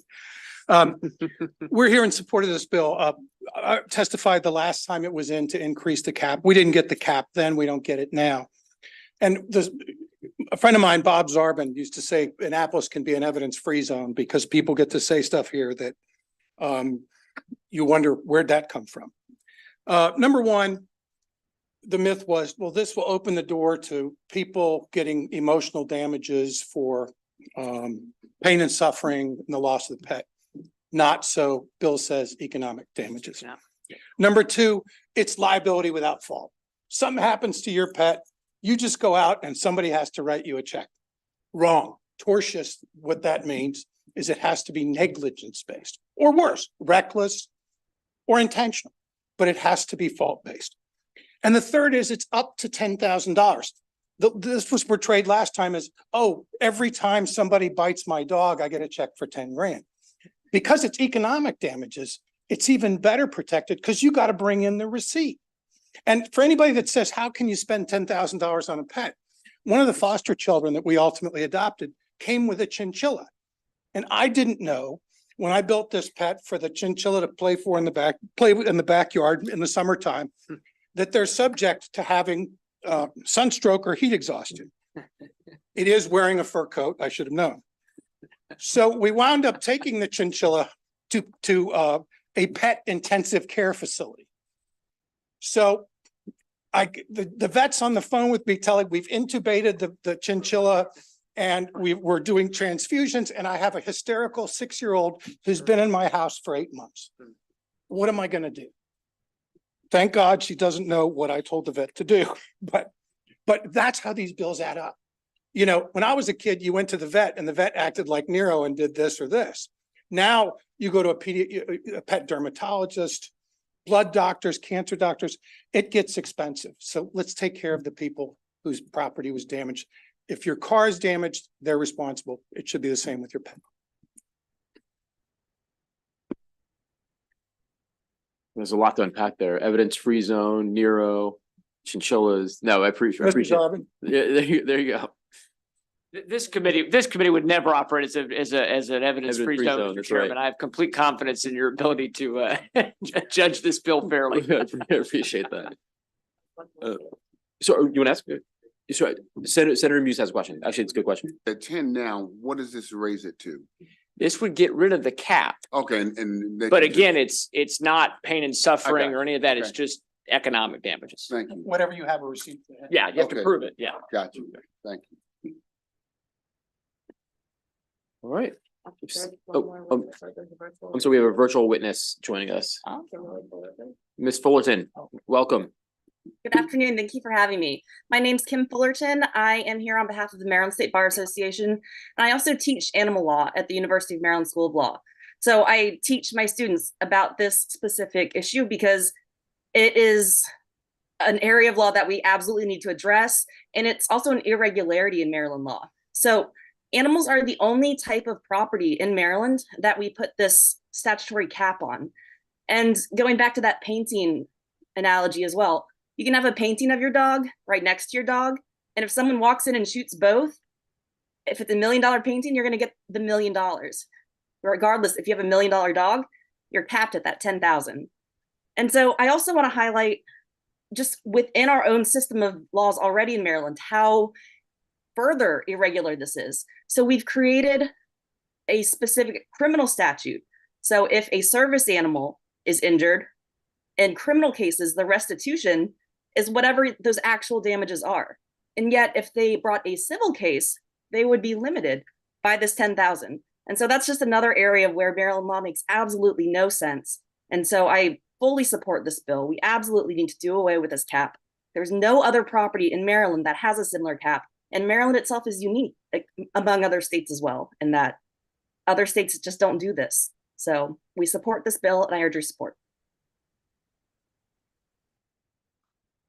Thank you very much, Ms. Fullerton. Questions for Ms. Fullerton before we switch it? Senator Sidnor has a question. And good afternoon. Do you by any chance know the history as to why the cap was put in? That's a good question. It was before my time, but Okay, I no do know worries. we have been coming back every year, and the only opposition I've ever seen is from insurance companies. All right, thank you. Excellent. All right, seeing no further questions, we'll now switch to the opposition panel. Ms. Egan.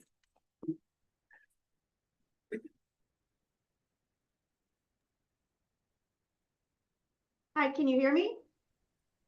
We can. Thank you. Welcome. Thank you so much, and thank you, members of the Senate Judicial Proceedings Committee. My name is Nancy Egan, and I represent the American Property Casualty Insurance Association, which is the primary national trade association in the U.S. And we write 67.1% of the Maryland property casualty insurance marketplace. I appreciate the opportunity to provide testimony on the bill. Yes, the bill does remove the current cap. The prior cap was put into place back in 2017. It was revised at that time from 7,500 to 10,000. You have a copy of my written testimony, and what we did is we looked at the inflation for pet services, including veterinarian care, over the last 7 years. And we noticed that that has increased over 33.7%. So if the committee decides to move with the bill, we asked, instead of removing the cap totally, to consider the inflationary impact and raise that cap to just 15,000. Under current law, it would be 13,370. So we asked the committee to consider putting the cap still in place, but raising it to a higher amount. And with that, that is my testimony. Thank you very much. Thank you very much. Questions? Senator West has a question. I do have a question for Ms. Egan. As Ms. Egan knows, I support her about 98% of the time. This may be one of those exceptions. So let me just give you a hypothetical. A favorite family dog is attacked by a pit bull, and the veterinary's expenses are $12,000 to fix the dog. Why, in your view, should the compensation available only get up as high as $10,000, so the family would have to bear the other $2,000 of expenses itself? That's a very good question. Because pets are considered part of the family, I think sometimes that some of the things that would be recovered, which would be the value of the pet, can be sometimes difficult to determine. And I understand that the vet bill could be $12,000, and that's why we recommend raising that cap to cover the current expenses, as it would be inflationary. Okay, thank you. Excellent. Seeing no further questions, thank you all very much. Thank you. Thank you, Senator. Yep. Take the sheriff's salary, the next one. Yes, Or you yep. want me to sit down? I can wait. No, go ahead. Okay, I Knock just go this this out right- week. This one will be quick. I Yeah, know that's- we've had some folks waiting, so. Yep, just for the record, though, that will end the hearing for Senate Bill 868. We'll now go on to Senate Bill 965.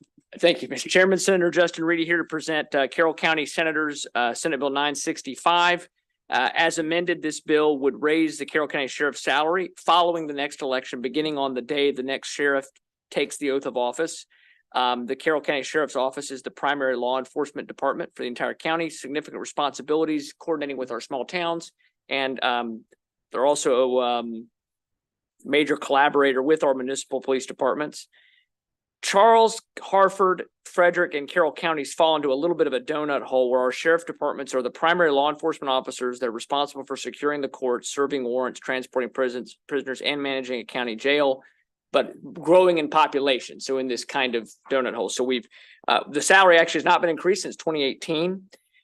This bill would raise it to $191,000 at the start of the term of the new sheriff, and then raising it to $212,309 the following year. The amendment was we originally wanted to just tie it to the state police lieutenant salary and move it up from 90% to 100%, and then have it just be tied to it. Some of the discussion locally with our local governing body was they'd prefer it not be tied to an escalator, but just set the rate there. So that's what the amendment does.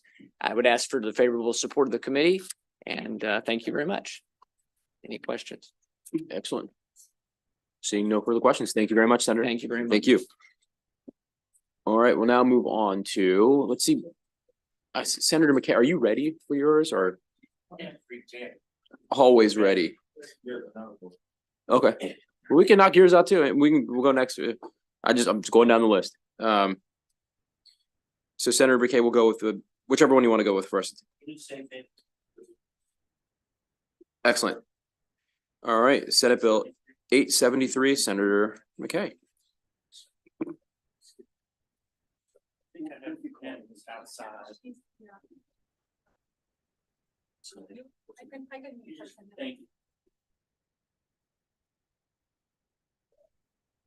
I know. Well, Mr. Chair, esteemed members of the JPR Committee, Senate Bill 873, the purpose of this bill is to extend the time from 10 to 60 days after the birth of a newborn baby in which a person can leave the unharmed baby with a responsible adult without the intent of returning for the baby. This bill will also protect the individuals from any liability or criminal prosecution in that 60-day time frame. The bill also authorizes a designated facility to receive these newborn babies and a specified newborn safety device. The bill will authorize the Secretary of Human Services to develop the Maryland Safe Haven Program. This is a highly important for the safety of these abandoned children so that they have a chance at a good and healthy life ahead of them. It provides a safe and anonymous alternative for young women who are currently unable or choose not to raise a child for various reasons. I thank you for this time and look for a favorable vote. And I have one panelist.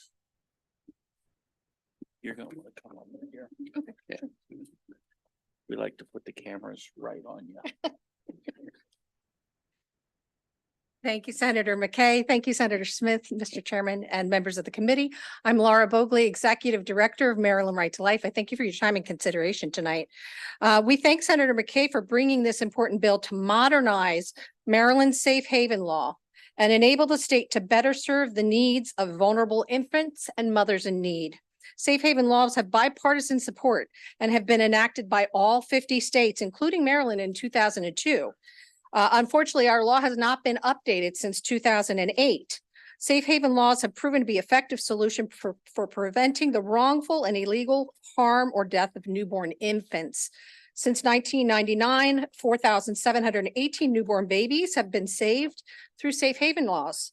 These laws serve as an incentive for mothers in crisis to safely relinquish their babies to designated locations where the babies are protected and provided with medical care until a permanent home is found.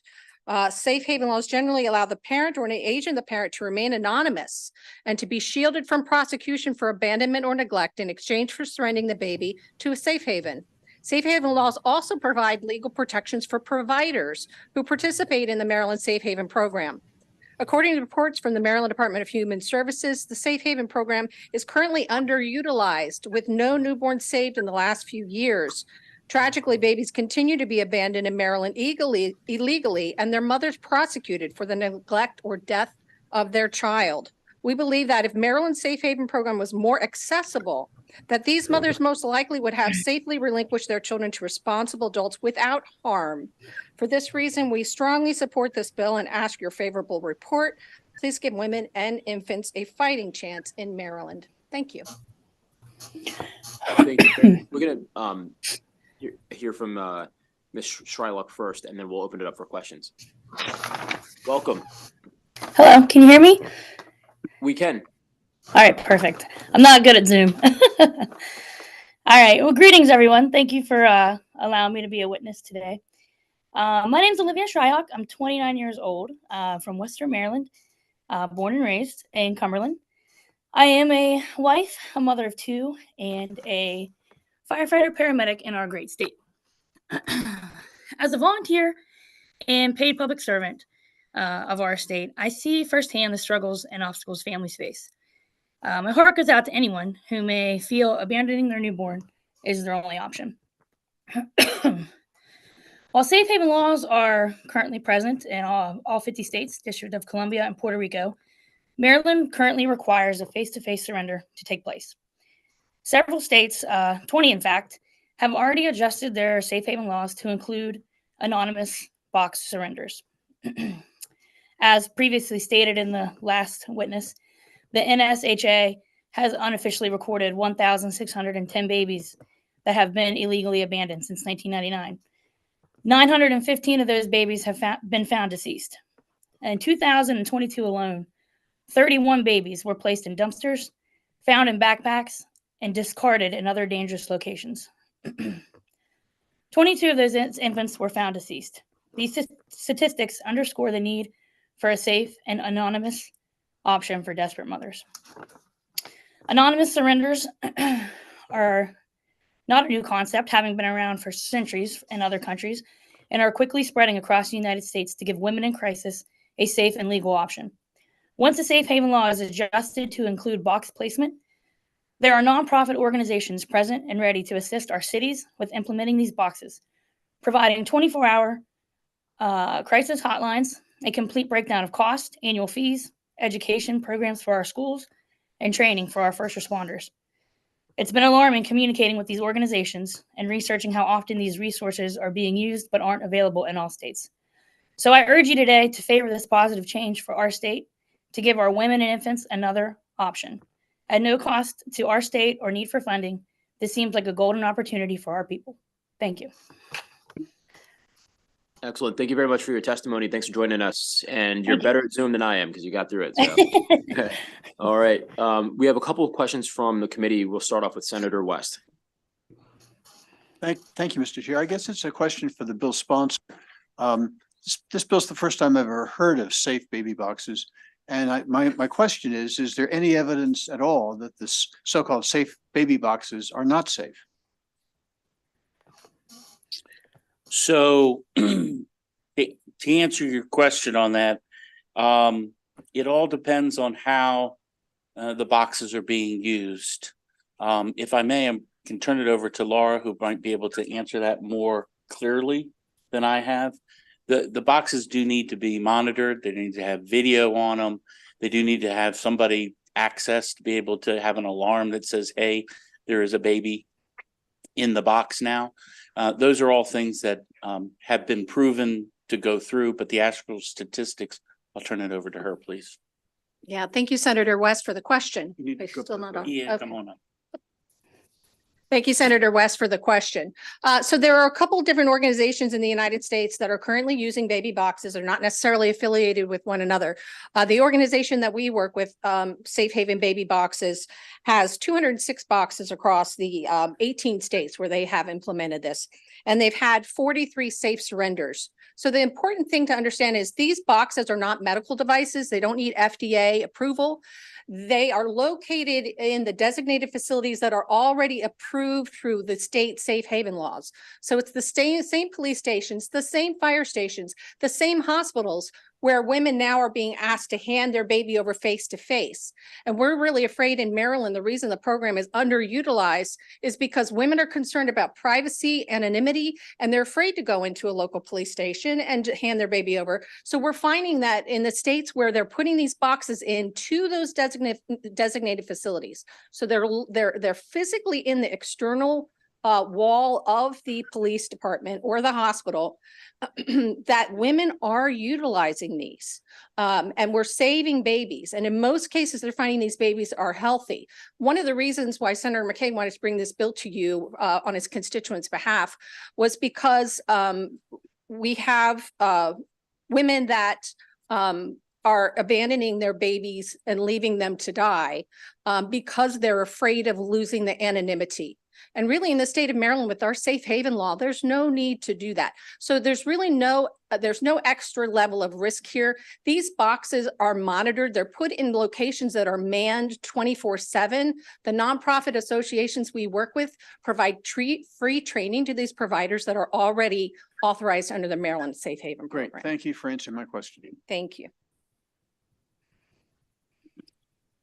I had not heard of these boxes until this weekend. The woman, Hadia Broadbent, she passed away. She was born with AIDS. She became an AIDS activist. She passed away this week or last week, and she was abandoned at birth. And so the stories about these boxes came up, and so I had never heard of it until this activist passed away. So it's fascinating. So I really appreciate you all for bringing it up. If I may leave the committee with this, we really need to modernize the program in Maryland.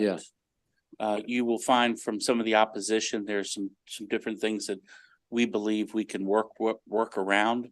But if the committee would just be committed to modernizing this, that would be a goal that we would love to be able to see achieved. Well, thank you all for bringing the bill. Thank you all. Thanks, Olivia. Thank you. Thanks a lot. All right, with that, that'll conclude. Oh, another churchgoer with, he's probably not joking, actually.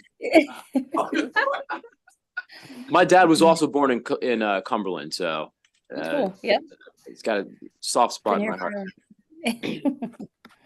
All right, so with that, that'll conclude the hearing for Senate Bill 873. Senator McKay, did you want to go? Oh, Senator Hester's here. Sorry, my apologies. Senator Hester, you're up. We're going to go Senator Hester, Senate Bill 858.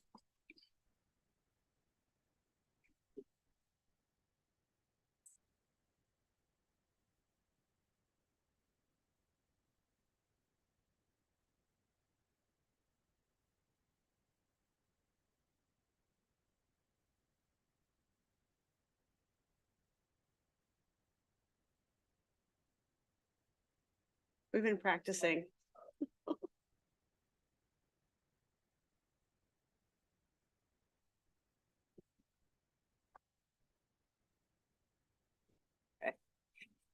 Thank you, Chair Smith. Members of the Judicial Proceedings Committee, this is my only bill here this time. So I promised, I thought it might bring a video, although it's not pornographic. So Senate Bill 8. Let's go by. Sorry. Hold on, technical difficulties. So Senate Bill 858 enables a person to bring a civil action for defamation against another who distributes a computer-generated visual representation that falsely depicts the person in a sexual manner. This slide just gives you some of the details about how rapidly this problem is growing. Websites that use artificial intelligence to generate sexual imagery have grown in popularity since their inception. In September 2023, 24 million people visited websites that can manipulate images to make a person in the photo appear naked.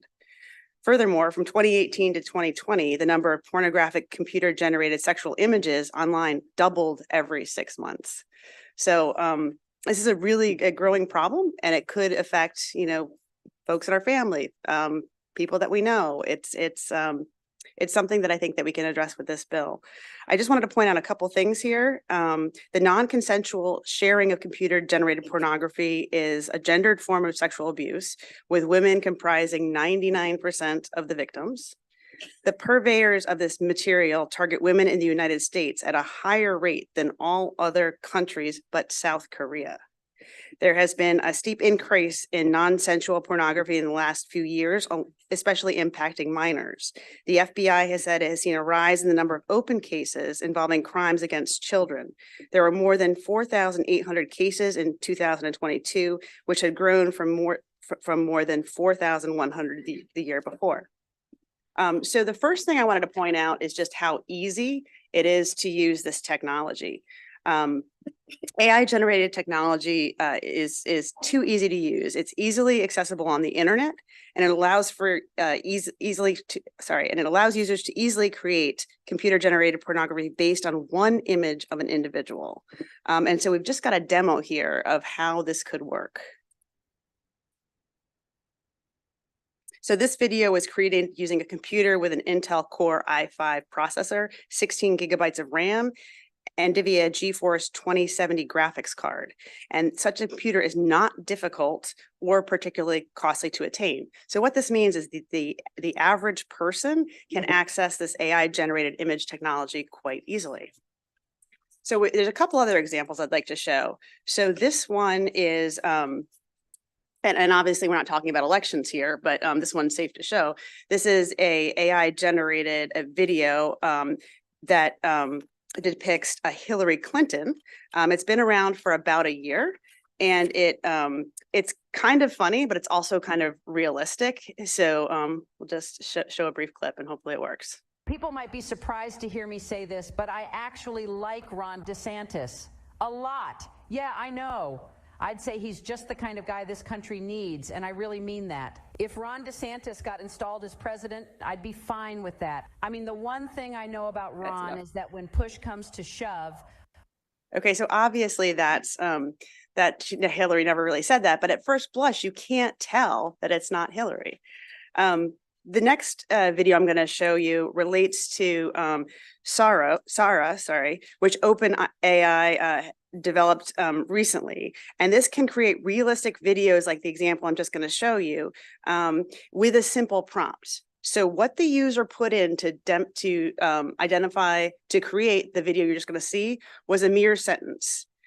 An instructional cooking session for homemade gnocchi hosted by a grandmother social media influencer set in a rustic Tuscan kitchen with cinematic lighting. You type that in and this is what you get.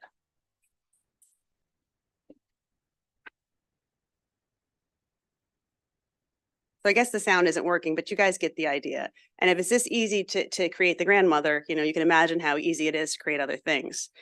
So my next slide shows the this year, obviously Taylor Swift, fake pornographic images of Taylor Swift began to circulate on X.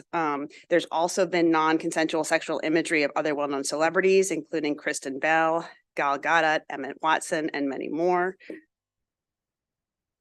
Sorry. Okay, no, never mind. But the problem is, like, these women have the time and resources and ability to defend themselves, but it's not just, famous victims.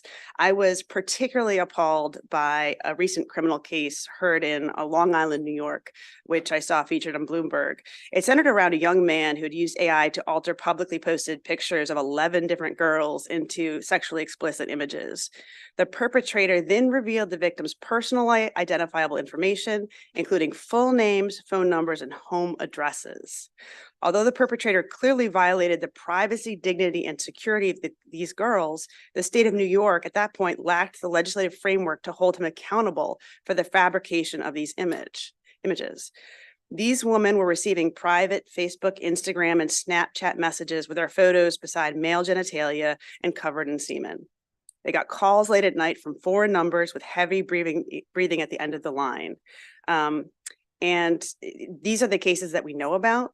Computer-generated pornography is being used to silence and intimidate women and can be very, absolutely devastating. And as this committee knows all too well, lead to mental health impacts and potentially suicide. And so that brings us to legislative solutions. There are many other actions states are taking to criminalize various actions related to the production and dissemination of non-consensual sexually explicit material. Florida and many other states have enacted severe measures against all AI image generation technology by creating a felony charging related to the dissemination of computer generated images. And other states have enacted civil procedures alongside criminalization to provide relief and civil remedies for victims. So what this bill does, and I just like to give a shout out to Mr. Lancaster, who's helped do an amendment to this bill, which I believe that you all have. As amended, Senate Bill 858 amends the existing misdemeanor revenge porn offense to apply to the distribution of computer-generated sexual imagery under circumstances in which the possessor knew that the depicted person did not consent to its distribution. It also enables victims to seek civil remedies through a private right of action. These actions include, but are not limited to, monetary damages, restraining orders, and other relief deemed appropriate by the court. And it further enables victims' protections by restricting the availability of court-documented imagery from being viewed publicly.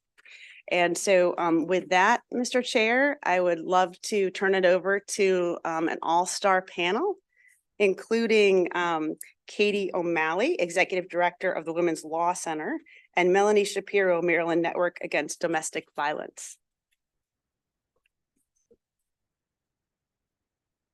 Thank you so much, Mr. Chair.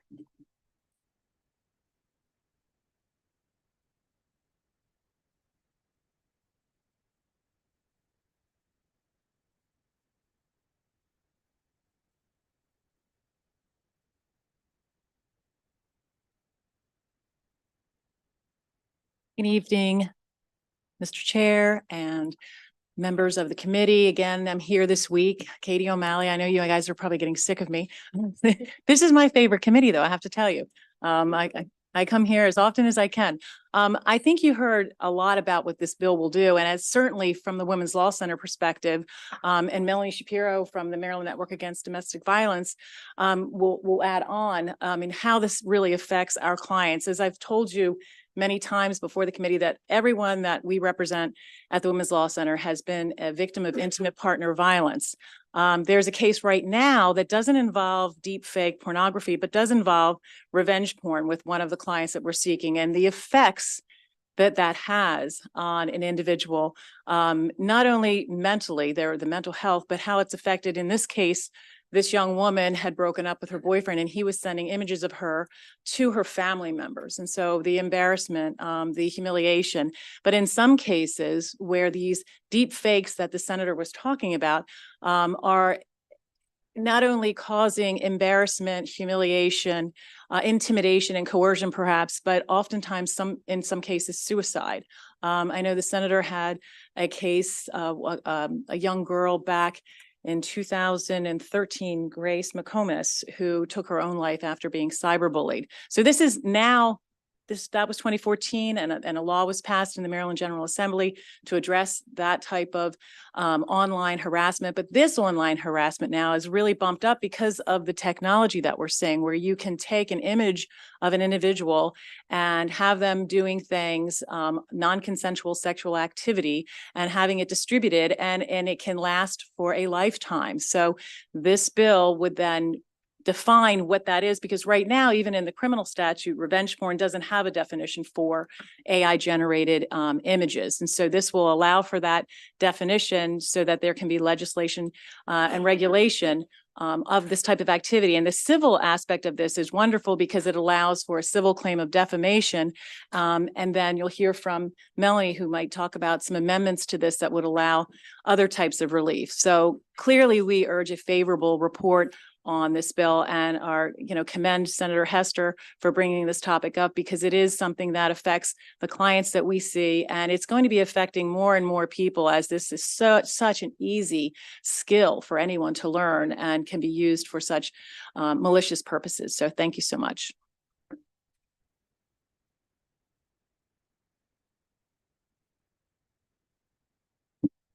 Good afternoon, Mr. Chair, members of the committee. Melanie Shapiro with the Maryland Network Against Domestic Violence here in support of Senate Bill 858. I think this is one of those bills that is keeping the law updated to what technology can do now.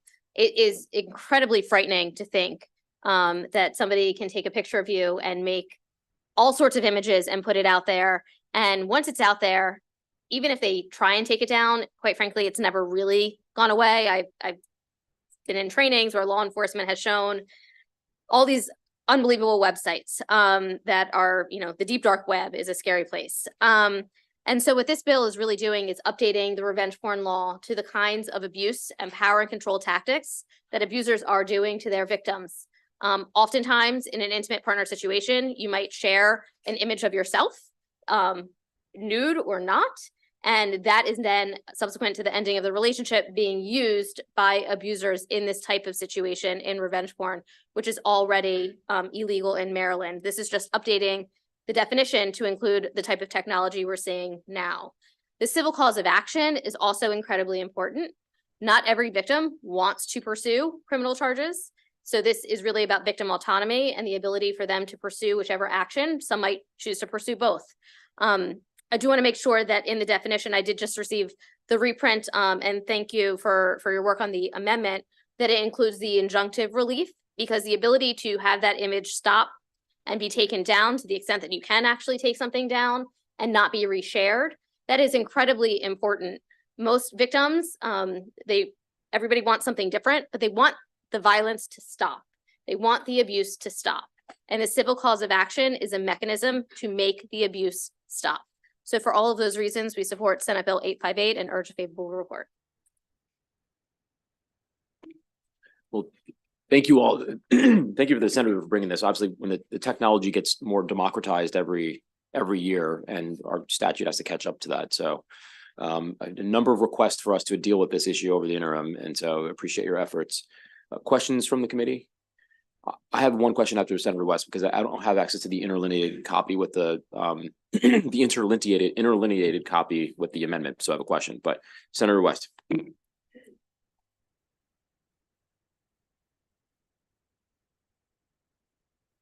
Thank you, Mr. Chair. Actually, I haven't seen the amendment, but Judge O'Malley, I do have a question for you if I could. And I guess my question is, doesn't someone currently have a right to sue for someone, file a lawsuit against someone who has manipulated that person's image and turned it into something pornographic and shared it on the internet? Is this needed? In other words, we don't have laws that would permit us such a civil case to be brought right now? No, it is definitely needed, because we don't have the definition of what this type of technology is in the law. So, for defamation, it's not as high a standard. Like, there's intentional infliction of emotional distress, but that's a very, very high standard and hard to prove. But defamation's not as much. And also, again, the fact that the language includes the computer generated visual representation of the individual specifically. Because even in the criminal statute for revenge porn, you could look at it and argue that potentially it's already covered, but it really doesn't cover this type of image specifically, and it makes it clear.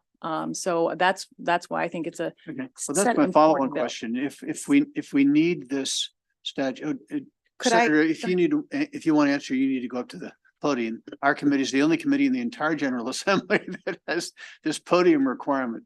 So Senator West, unfortunately, I can give you a real example. I'm aware of two high schools.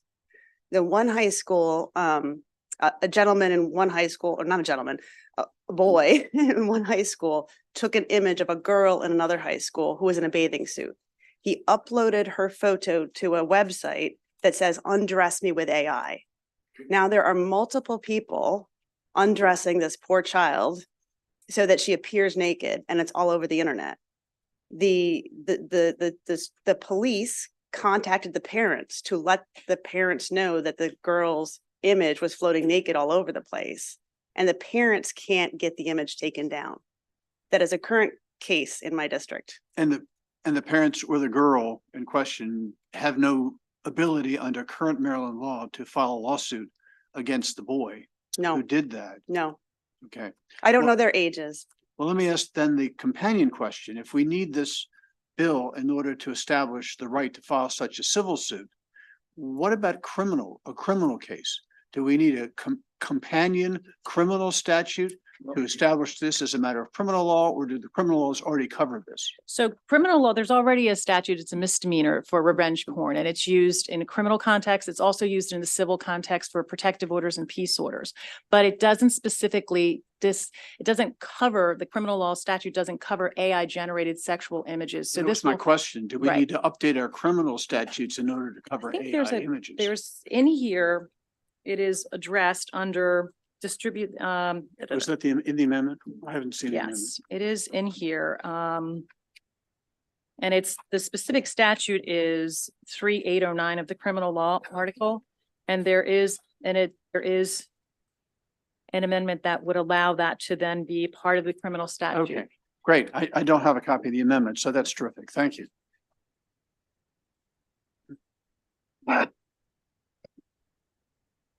So I was reading it, yeah. It's on the floor. It's on your floor system, so you can get the reprint, which I didn't realize. I actually looked for it and I didn't see it on this one, but so like the reprint? Yes, it's under committee testimony. Oh, committee testimony. Amended version. Ah, okay, got it. So it's under committee testimony. But Judge O'Malley's right, that's where it is. Unnumbered page, but it's under section 3809. Additional questions? All right, thank you all very much. Thank you. Thank you very much. I won't see you in this committee room again, so I urge a favorable report.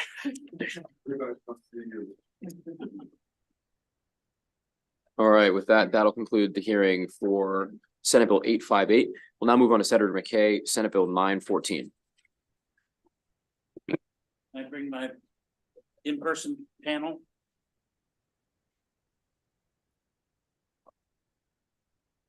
So I have joining with me today, Ms. Alejandra Lorenzo Chang. And I am telling you, she is a rock star when it comes to this subject. So I want you all to think that it's late in the day, got a little bit of cobwebs in our head, but this is a new subject that you need to learn a little bit about.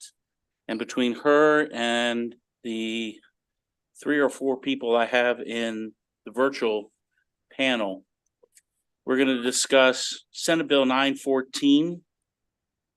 Purposes of this bill is to prohibit discriminatory practices against an individual who refuses to undergo a genetic procedure.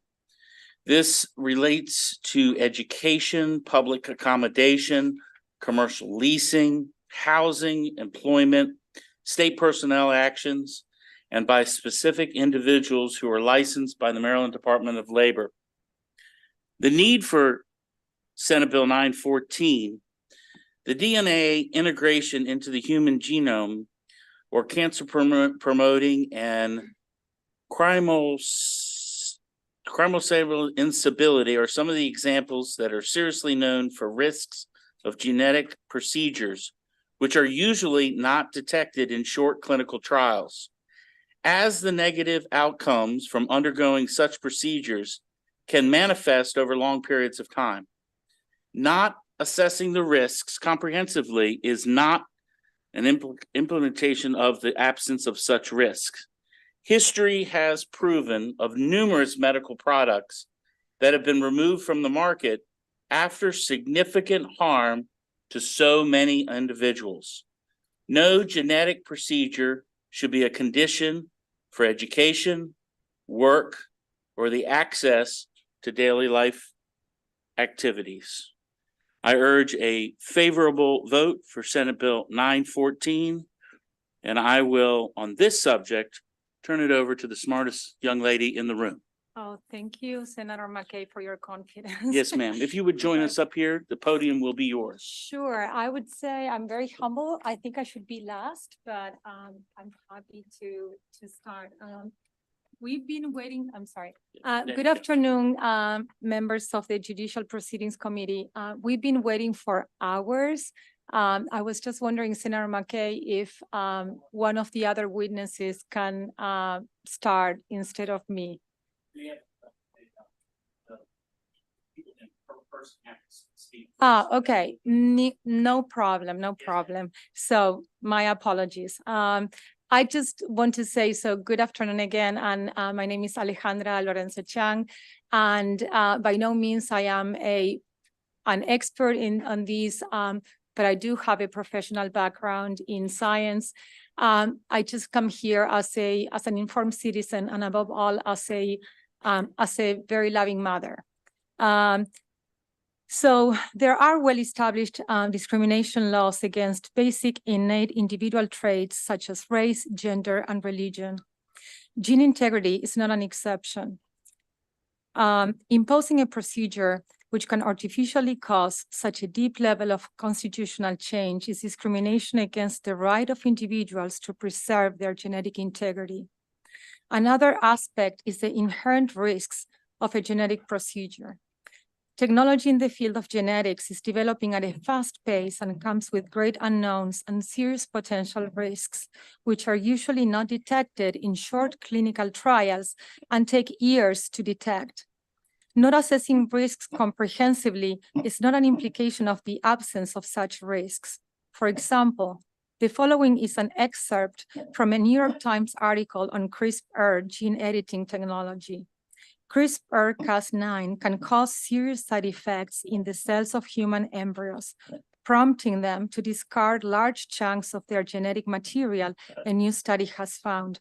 The consequences of these errors can be quite serious in some cases, said Dieter Egli, a geneticist at Columbia University and an author of the study. We are often used to hearing about papers where CRISPR is very successful, said Nicole Kaplan, a geneticist at New York University, who was not involved in the study. But with the amount of power we hold with this tool, Dr. Kaplan said, it is crucial to understand consequences we didn't intend. This exemplifies Almost done. This exemplifies why the application of a genetic procedure should be an informed choice without penalization or discrimination for declining. No genetic procedure should be a condition for education, work, or access to daily life activities. Throughout history, medical products have been taken off the market or warnings have been placed after years of harm to many. Oftentimes, trusting individuals are left incapacitated, unable to have a functional life, and with great suffering and financial burden. Unfortunately, these cases are not anecdotal. The majority of children and adults have chronic conditions. Therefore, more than ever, a bill like SB 914 is needed to protect an already susceptible population from further harm. Thank you so much.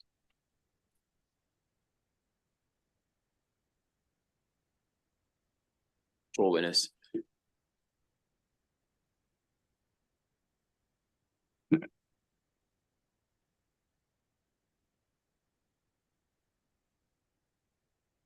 All right, Craig, welcome. Thank you very much. I appreciate the opportunity to testify today.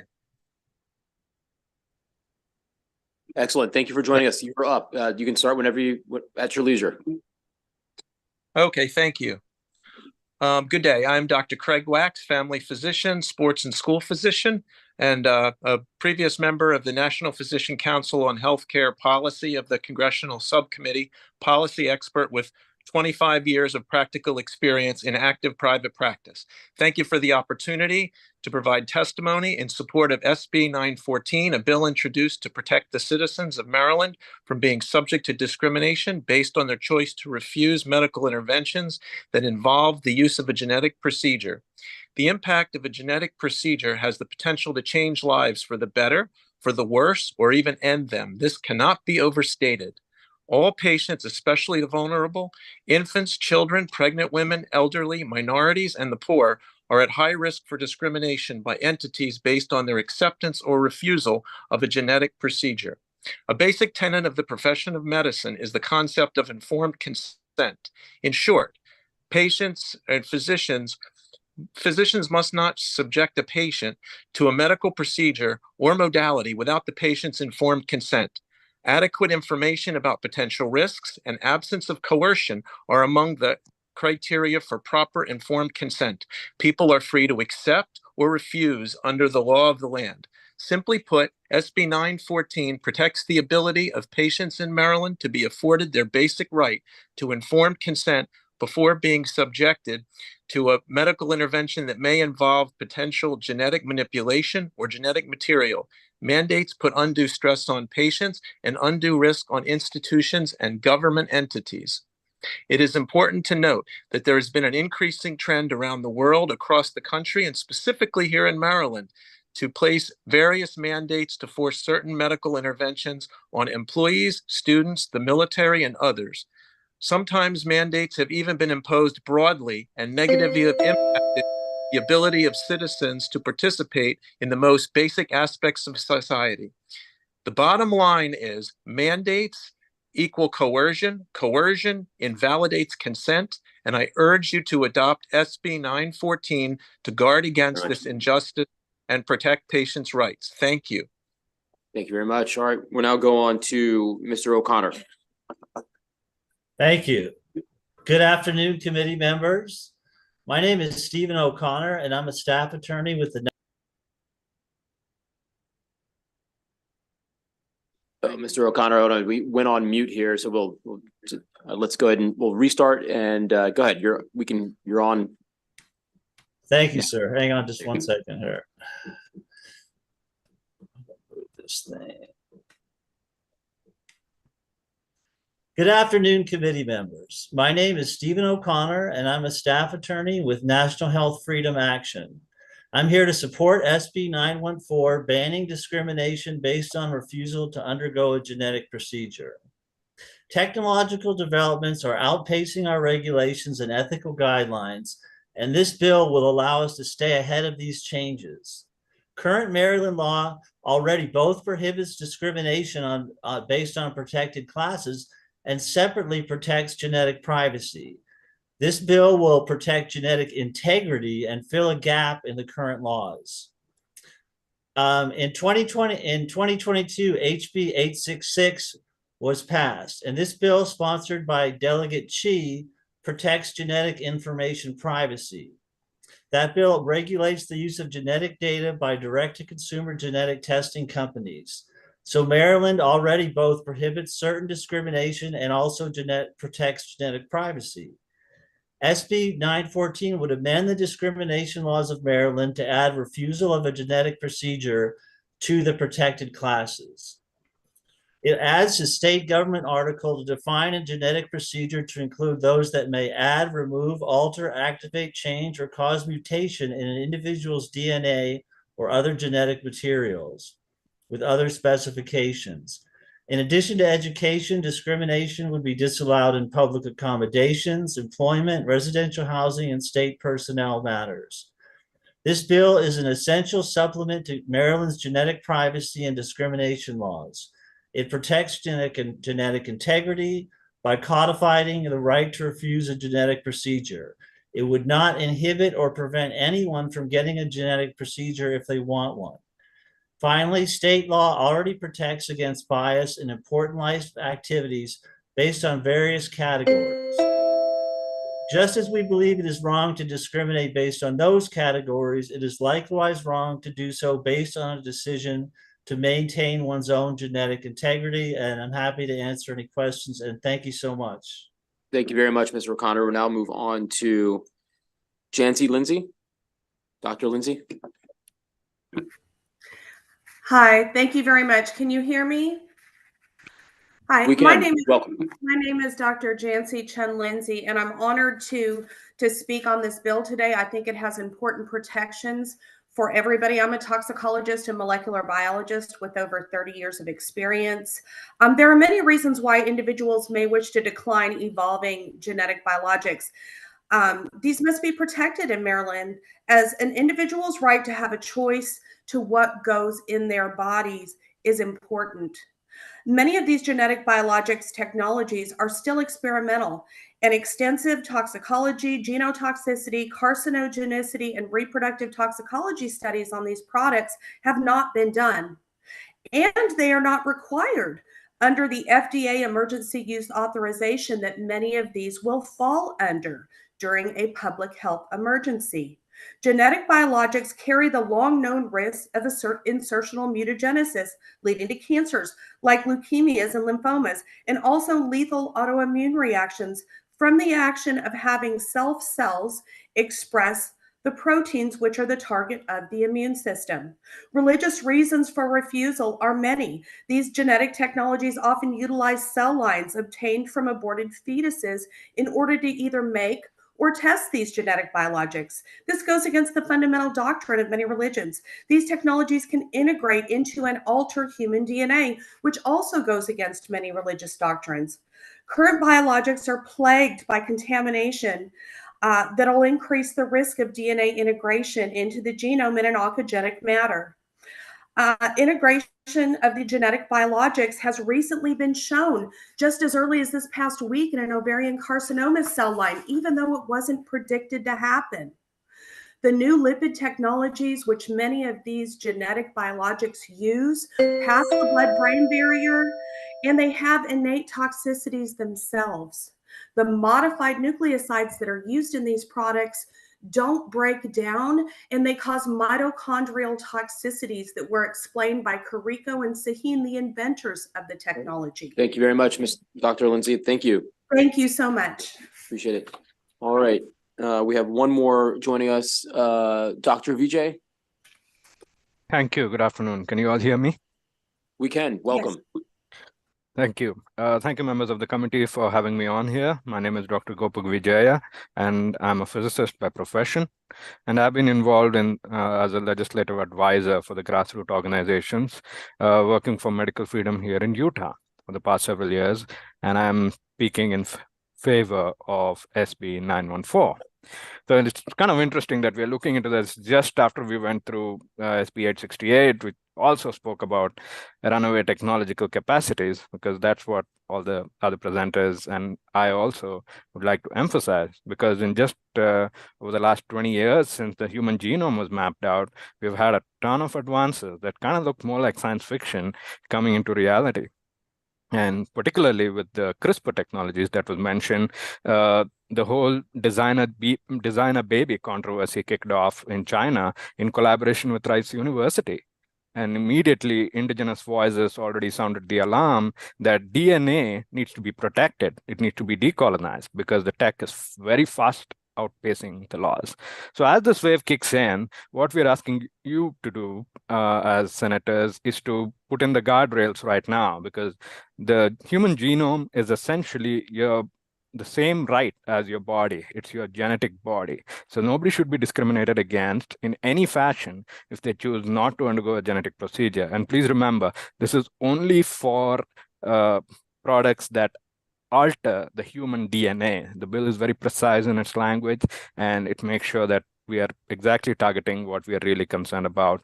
So with that, I hope all of you would help us put these guardrails in place before the trickle becomes a flood, and help to protect the rights to the human body of everyone. Thanks a lot.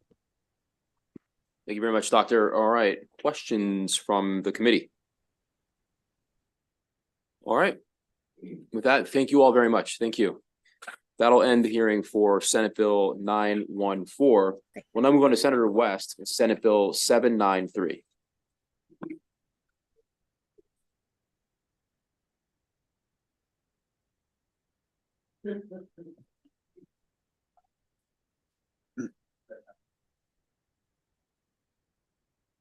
Ready? Go? Yeah, yes, please. Okay. Thank you, Mr. Chair. Chris West here from District 42, and I'm pleased to present Maryland Senate Bill 793. This unfortunately is one of the more complicated bills of the session, so I'm going to try to, even though it's late in the day, I'm going to try to explain it in as simple terms as I can. I have three witnesses here. I note that there's no opposition filed to this bill, so we're not going to belabor it, but I want to make sure people understand what this bill is and why it's being brought. It was brought to me by MACO in order to resolve a technical issue that has arisen relating to the liability of sheriffs and deputy sheriffs in counties which are insured by the local government insurance trust. Sheriffs and their deputies are state employees. And in the counties, they provide courthouse security, service of process, the transportation of incarcerated persons to and from court proceedings, and administrative activities. If sued for incidents that occur in the performance of such state activities, the state is responsible for handling the lawsuits and dealing with any judgments. But in some counties, sheriffs and their deputies also perform local law enforcement functions, which generally consist of operating and administering county detention centers and engaging in general law enforcement activities, such as conducting patrols, making stops and arrests, and investigating criminal offenses. Due to their engaging in such local law enforcement work, the sheriffs and their deputies occasionally are sued for incidents that occur. In such cases, the local government insurance trust stands ready to handle the lawsuits and pay any judgments. But here's the problem this bill seeks to resolve. Sometimes lawsuits arising out of the local law enforcement work are filed against the state. Since the enabling statute for the local government insurance trust and the operative trust agreement do not provide for indemnification of the state frequently in these cases negotiates a settlement with the plaintiffs in these lawsuits against the state and then recoups the settlement amount from the county income tax. The settlement amounts thus are ultimately paid by the counties, not by the local government insurance trust. I know that's a mouthful. So here's what we're doing with this bill. The MACO has worked with the Attorney General and the insurance trust to come up with a solution to this problem, which is embodied in this bill. The bill defines tort claim as meaning a tort claim filed in state court against a sheriff or deputy sheriff or the state arising out of local law enforcement work performed by the sheriff or the deputy sheriff. The bill then provides that the state is the proper defendant in such a tort claim and that the county may not be named as a defendant in such a tort claim. In such a case, the liability for such a tort claim may not exceed the state's waiver of liability under the State Tort Claims Act, which is currently $400,000 to a single claimant for injuries arising from a single incident or occurrence. Finally, the bill provides that the liabilities of the state for such a tort claim shall be assumed by the applicable county. And of course, such liabilities would then in turn be paid for by the local government insurance trust.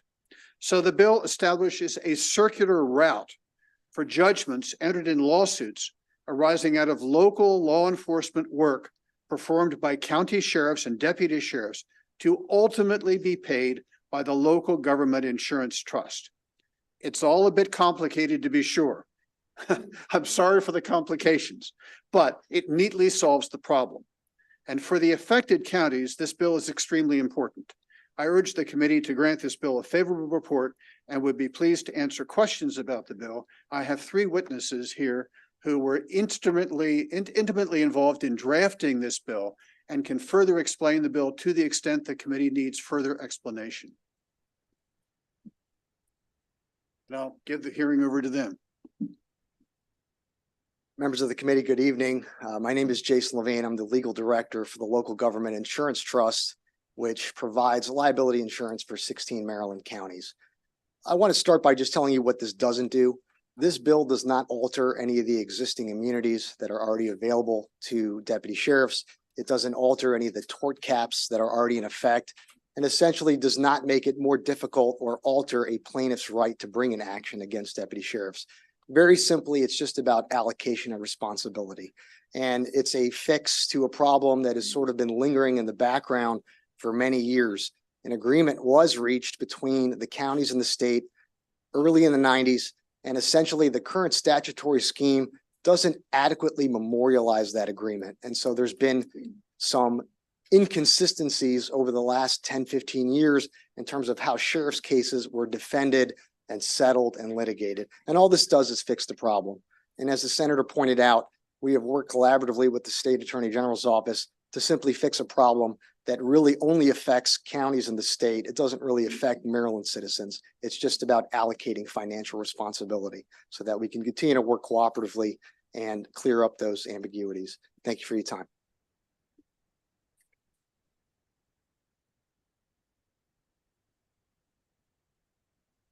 Good evening, everyone. My name is Kirsten Listilla. I'm an Assistant Attorney General, and I represent the Maryland State Treasurer's Office and also the Maryland Sheriff's. Attorney General Anthony Brown and Treasurer Derek Davis asked me to present to you tonight testimony in support of Senate Bill 793 with amendments and to answer any questions you might have regarding the bill. This bill, as you've heard, it seeks to clarify, above all else, a 1990 legislative compromise regarding the responsibility for sheriff's functions between the state and the county governments. It does a few things to ensure that the intent of this 1990 compromise is honored. First, it plainly divides responsibility for the sheriff functions. It amends language that's been used to leave the state with liability that instead belongs with the counties. It clarifies the meanings of the terms law enforcement function and detention center function, while also setting up a framework for resolving any future disputes regarding the meaning of those terms.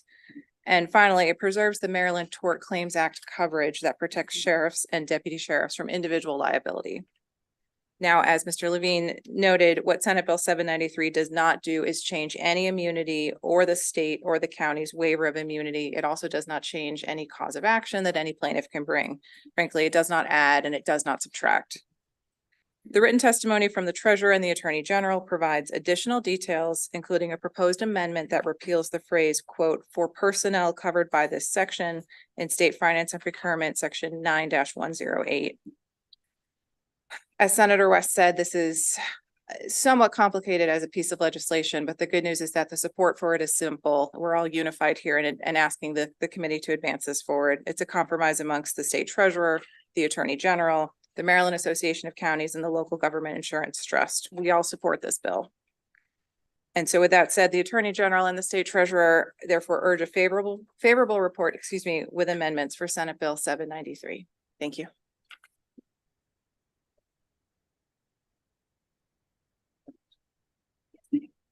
Thank you to the chair. Thank you to the members of the committee for having me today. My name is Sarah Sample here on behalf of the Maryland Association of Counties, and we support this bill. I would also add that the amendment that the Attorney General's office is offering was in the original draft that we sent over to DLS. We think it just got missed, so it's not something new to us. I'm just going to talk a little bit more about the collaboration, how we got to this point. This got on my radar back in April, and this group came together to pretty much figure out a solution so that we were not going to come here in front of you and duke it out and waste everyone's time. We wanted to make sure that we had done all that on our own time. And then once we were able to come to an agreement, we went around and found some external stakeholders, just trying to make sure we were being transparent and sharing what we were trying to do with this, and try to get feedback just in case there is something that maybe we were missing. We reached out to the Bar Association, trial attorneys. We spoke with the Office of the Public Defender, and also self-insured counties and independently insured or privately insured counties. So that's a little bit of the backstory. We also stayed in touch with committee leadership on both the Senate and the House side, just to make sure that you guys knew it was coming, and if there were any questions or concerns, we could address those ahead of time. But that just gives you a little bit of the backstory on it and how we came to this resolution. So we would certainly urge a favorable opinion. Thank you. Excellent. Thank you all very much. Questions from the committee? Seeing none, thank you. Thank you all. Thank you. All right, that'll conclude the hearing for Senate Bill 793. We'll now move on to Senator Sidnor with Senate Bill 839.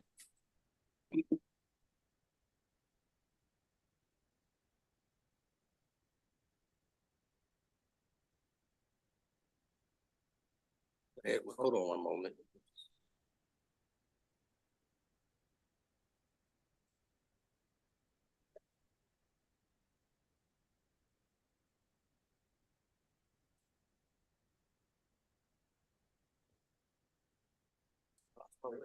It's all good. It is all good. Senator Charles Sidnor here speaking on behalf of Senate Bill 839. You have my written testimony. This is what I believe is a simple bill. It's the codification of the definition of nominal damages. So what I'll start with is one, I think there's no opposition to the bill. there is a letter from the Maryland State Bar Association that I did want to speak to. Oh, okay, I do. Okay, the people online. All right, got you. The MSBA, they make note in their written testimony that as drafted, Senate Bill 839 may cause confusion about what type of claims will be entitled to nominal damages. And what they ask is that you delete paragraph 1.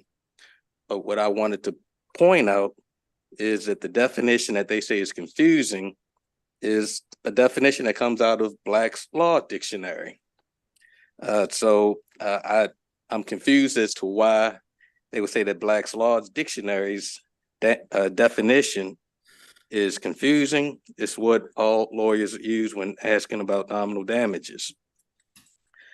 There were a few questions. This bill was heard over in the House, I believe about a week or two ago. So there were a few questions that had come up after that hearing that I wanted to speak to. One question was, if common law already recognizes the right to recover nominal damages, what purpose does Senate Bill 839 serve? And what I wanted to point out was, when you talk about common law, you're talking about court-made law that can be changed by courts. So Senate Bill 839 would simply codify the common law that is currently the law here in Maryland, and take away that opportunity for a court to change what they believe should be nominal damages. Question: do any states not recognize nominal damages? No, every state recognizes nominal damages. Have any other states authorized nominal damages by statute? Well, we've done some research, and while we have not completed the research for all states, we have identified at least 5 others that have codified nominal damages in their state codes in some form or manner. Those states include Georgia, California, Oklahoma, New Mexico, and South Dakota. So what statutes would Senate Bill 839 impact?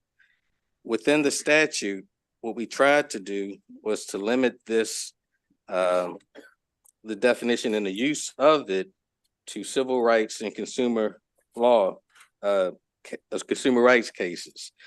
So you're talking about the Consumer Protection Act, you're talking about the Consumer Debt Collection Act, as well as the Maryland Civil Rights Act for unlawful housing discrimination. And finally, the bill talks about reasonable nominal damages within the definition of losses and damages. So I mean, what amounts are typically involved for reasonable nominal damages? $10, $15.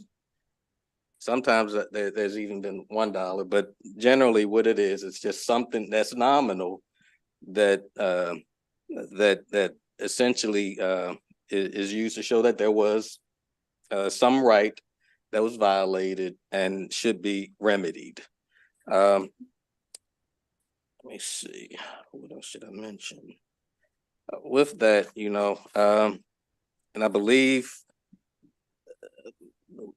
the witness that we have, actually what I wanted to point out was testimony from Professor Sovereign. He talks about a case, I believe it was, I can't recall if it was at Giffords, it was at a university where you had a student who was attempting to proselytize. That student was prohibited by his university at the time and essentially told to go to a certain area in order to proselytize. He ended up not being able to speak to his religion. He sued the university under a First Amendment case. By the time it made its way through all of the courts, he graduated. Once he's graduated, then the question was, well, what's the remedy? He's graduated, he's moved on. Well, obviously he was damaged because he was prohibited from using his First Amendment rights. And in this case, went all the way to the Supreme Court, where Justice Thomas actually sided with him and said, your constitutional rights are violated, he's met all the criteria and he should be at least awarded nominal damages. So again, that's really what this particular bill is doing, is just codifying what is already the law.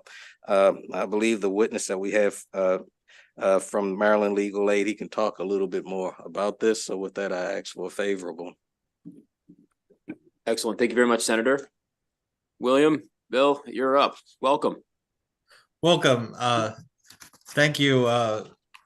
Thank you, Chairman Smith, the rest of the committee. My name is William Steinwittle. I'm the supervising, and thank you, Mr. Senator Sidnor, for inviting me to speak on this bill. I'm William Steinwittle. I'm the supervising attorney for the Maryland Legal Aid Bureau Foreclosure Legal Assistance Project. I also testified on this bill when it was heard on the House side, House Bill 832, and that was on February the 21st. So basically, this bill is important because sometimes, especially in our context, where we represent indigent defendants, sometimes we can be our own worst enemy, in that we do such a good job and we eliminate damages that a lawsuit becomes impossible. For example, recently there was a government program called the Homeowners Assistance Fund, where we helped people obtain that assistance for various debts related to their mortgage.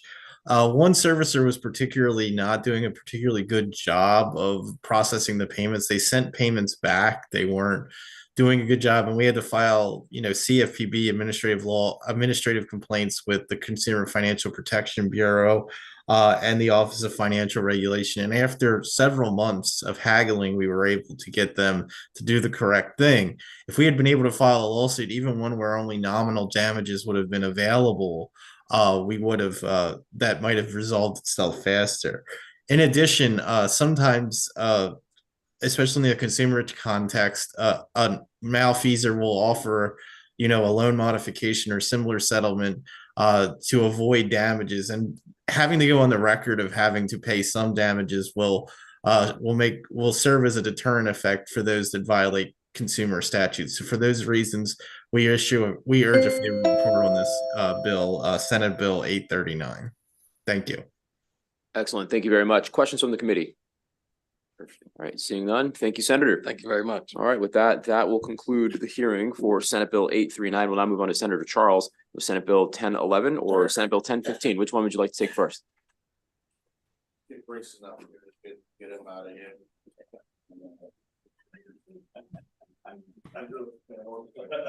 So is that 1015? That is 1015. Yep. All right, Senate Bill 1015, Senator Charles. I only got two. We want to get us out of here, obviously. All right. Good afternoon, Chair, Vice Chair, and honorable members of the Judicial Proceedings Committee. For the record, I am Senator Nick Charles here to introduce Senate Bill 1015, House Bill 98 from 2023 session, sought to carve out an exception for detached units that, because of construction proximity and density, were required to be filed as condominiums. Under the existing law, these units fell under Section 11-114A1, which required the condominium association to ensure the units in their original condition, not including any improvements or betterments. However, the owners of detached units were responsible for maintaining the entire unit themselves. Unfortunately, the passage of House Bill 98 led to unintended consequences. This is because large associations have the flexibility to include detached units in various housing styles, such as stacked garden-style buildings, high-rise buildings, and attached townhomes. As a result, the application of House Bill 98 inadvertently affected a broader range of housing arrangements than initially anticipated. Associations with mixed-style living styles are dependent on the assessments of all owners to support the expenses of the associations. Since service and public utilities serve all of the units, including detached units, lending can be disrupted as lenders cannot be sure whether an association has continued to maintain coverage for the detached units under the master policies, as allowed by the Maryland Insurance Administration, or has elected to remove the detached units from the property coverage from the master policy, which then forces detached units to seek full property coverage under the homeowners policies. While the Maryland Insurance Administration has issued a bulletin that associations need not remove detached units from their master policies, there remains a requirement for detached unit owners to ensure the entirety of their units, creating duplicate coverages and additional expenses. Should a loss occur, two carriers would be involved, essentially ensuring the same risk, which is problematic. The Maryland Insurance Department's bulletin has allowed associations to continue to operate as usual in the interim, but cannot be viewed as a permanent fix. Senate Bill 1015 seeks to remove the unintended problems created by House Bill 98 by making the law applicable only to those associations fully comprised of other similar detached units. Associations that have detached units within mixed style living will return to those detached units to the insurance requirements as outlined in Section 11-114 that were in place prior to the passage of House Bill 98. Condominium associations would be required to insure those detached units under the association's master policy, absent improvements and betterments, and there would be no requirement for owners of detached units to also carry insurance on the entirety of the units. This is a simple fix with a whole lot of words I said prior to. I urge a favorable report. Thank you. And I'll bring up Grayson. He's going to knock this out, give us a home run so we can go. Only one more. I think you're gonna like my testimony. Mr. Chair, members of the committee, Grayson Wiggins here on behalf of CAI Maryland in full support of this bill. I thank Senator Charles for bringing the bill and his thorough testimony. And with that, us too. Thank you. All right. And I'm not sure if any of the other individuals, Lisa May, Roger Pederin, Bryson Foreman, Scott Silverman, Sarah Jones Smith, or Tony Burke. I'm not sure if they're all here. Gotcha. Come on up.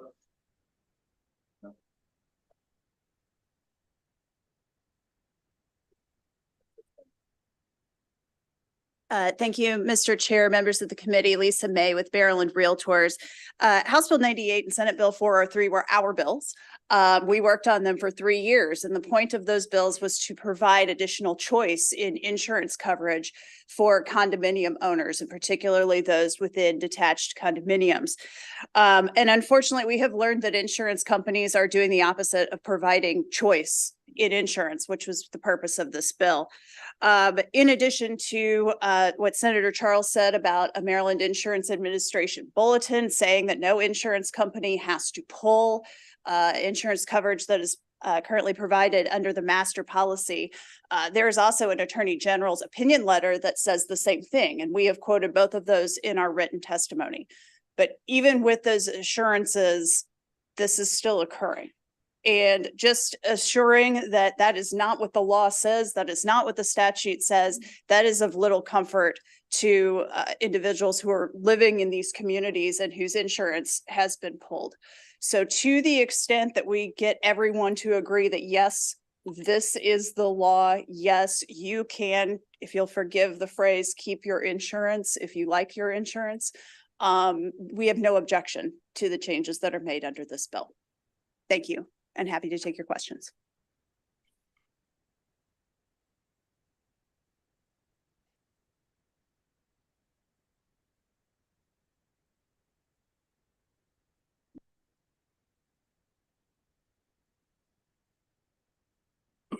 Good afternoon, Senator Smith, Senator Walshire, wherever you are, Wallstriker, and Judicial Proceeding Committee members.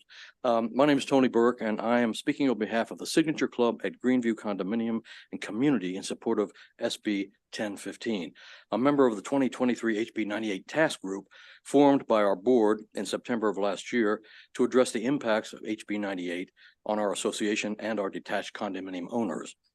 HB 98 was intended to introduce another option for affordable housing in Maryland by altering the master policy requirements for all detached condominiums. However, there were unintended impacts on condominiums with attached and detached homes. Boards had the option to exclude detached homes from the master policy coverage. Our board elected to continue covering the detached homes, but our attorney recommended that shall means shall. So detached owners were on their own finding additional appropriate building coverage, causing great anguish among our owners, all seniors, many of whom are on fixed incomes. For the past 17 years, we have had master policy coverage on all condos and governing documents that treated all ownerships equitably. There were other impacts regarding HB 98. There was no database to find detached condo owners or mixed associations. Our HB 98 task group found 5 other mixed condominiums in Frederick, Howard, Carroll, and Baltimore counties, impacting 1,261 homes. Most likely, there are going to be others. Association insurance is issued annually, so the board would need to review and communicate to many stakeholders its decision to cover or not cover detached condos under the master policy. Again, another burden and expense for our senior community. Senate Bill 1015 House Bill 1227 will end the unintended impacts of 2023 HB 98 for all mixed, attached, and detached condominiums. We will appreciate your favorable report. Thank you.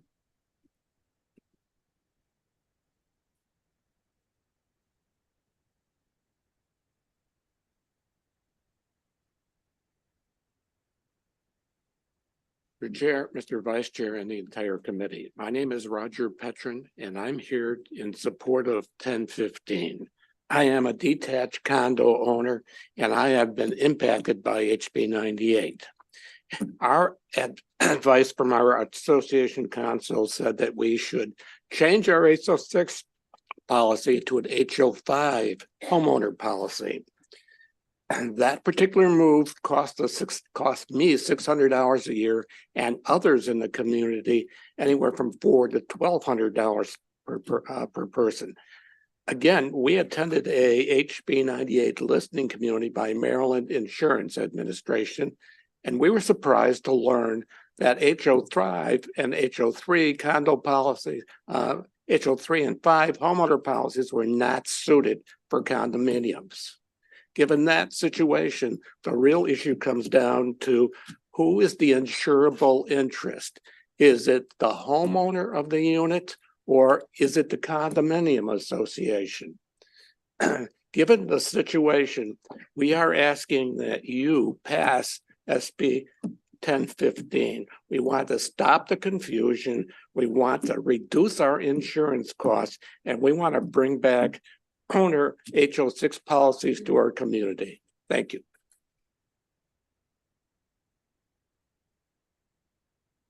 Mr. Chairman, members of the committee, Bryson Popham appearing today on behalf of the Maryland Association of Mutual Insurance Companies, a trade association of 12 companies that write property insurance, including condominium insurance in Maryland, and the Insurance Agents and Brokers, a trade association of independent insurance agents who also offer this coverage.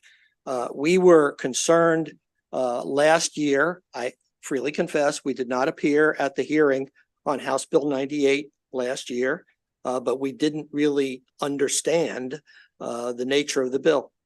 Standing here today, I'm still not sure I understand it. And with all due respect to the proponents, I'm not sure it is as they believe it is. You have our written testimony, our client's written testimony that suggested that you start over with a task force under the insurance commissioner. This is an insurance bill that happens to be in the real property article, but these are insurance issues. So I did have a conversation with Mr. Wiggins before the hearing this afternoon. I am withdrawing the proffered amendments in my client's written testimony, and I am going to be offering another amendment to you in writing tomorrow that was just agreed to by my clients today. I hope you'll agree it is a reasonable step that should be taken.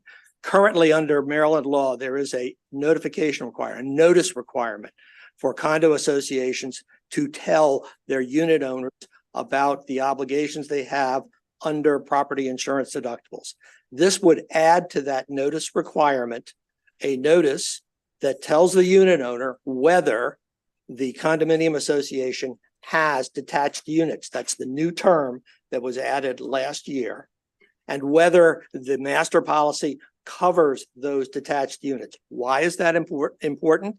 Because as my agent clients tell me, if we're going to be asked to provide coverage for these people, and you heard the testimony about the challenges, and you had association counsel advising people, insurance agents are the ones who need to know and have that information. It's a simple step. We hope you will give it your favorable consideration. And with that, we would support passage of the bill, Mr. Chairman. Excellent. We'll have the draft amendment to you and Mr. Wiggins tomorrow. Excellent. Thank you. All right. Question, Senator Fulton has a question for panelists. I know they're. Thank you, Mr. Chair. So thank you all for coming out. It's good to see you guys again. I just wanted to ask, the way that this bill moved forward last year, it just seems like this was an interpretive measure, in my opinion, as that certain insurance companies, and I don't want to speak disparaging of one over another, but they interpreted this language differently than almost every other insurance company. And then what's happened is they've been billing these customers and taking their money. And, part of is that accurate or is that inaccurate? Well, I represent insurance companies, so I don't want to. Well, that's why I'm asking you. But I would say this, Senator, it is certainly true that it was unclear at that time, and it is unclear to my clients today who are offering this amendment to you, what their obligations are under the law. So I would say, sir, that their obligation is to refund those clients their money, because that was not what the law was designed for at all. I can't, there are hundreds of insurance companies. I can't speak for the actions of any individual ones. I know there's like a newsletter they probably share or something, but this is, in all seriousness, this is affected, and this was not the design intent. I understand the confusion that you're talking about. It doesn't excuse the actions. These are big money companies that took away money from those that are on fixed incomes for a year, and surprisingly, and many others didn't, but a couple did. And those companies need to be contacted. They should pay that money back, Senator, especially on the passing of this. But I appreciate your comment. Yeah. I would just add that I sent the committee earlier today a copy of the September 23rd bulletin from the Maryland Insurance Administration. And on the second page of that bulletin, it says, I quote, "The insurance producer should confirm what, if any, coverage will be provided by the council to the owner of the residential detached unit." That goes to your question, including the amount of any applicable deductible. So agents want to do the right thing. They're the ones that procure the insurance for the folks over here. They want to do the right thing. They want to do it the right way. They need to know if there are detached units, if those units are going to be covered by the master policy or not. That's all the notice does. Okay. All right. Thank you, sir. Yes, sir. Excellent. Thank you very much. All right. We do have one witness signed up virtually, but I do not believe he's in the room. Mr. Silverman. All right.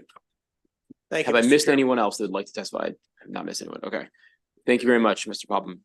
All right. With that, that'll conclude the hearing for Senate Bill 1015. We'll now hear from Senator Charles, the last bill of the day, Senate Bill 1011. All right, I guess I'll round us out and finish this off. It's the last bill of the day. Good afternoon, Mr. Chair, Vice Chair, honorable members of the Judicial Proceedings Committee. For the record, I'm Senator Nick Charles, here to introduce Senate Bill 1011, Family Law, Child Support, Multifamily Adjustment. Senate Bill 1011 represents a pivotal step towards the modernization of child support laws aimed at fostering fairness and equity for all parties involved. Unlike many states, Maryland's existing child support legislation failed to consider whether a parent is financially responsible for additional dependent children in the household. This oversight creates a significant gap in accurately reflecting a parent's actual financial situation, potentially leading to some children receiving inadequate support.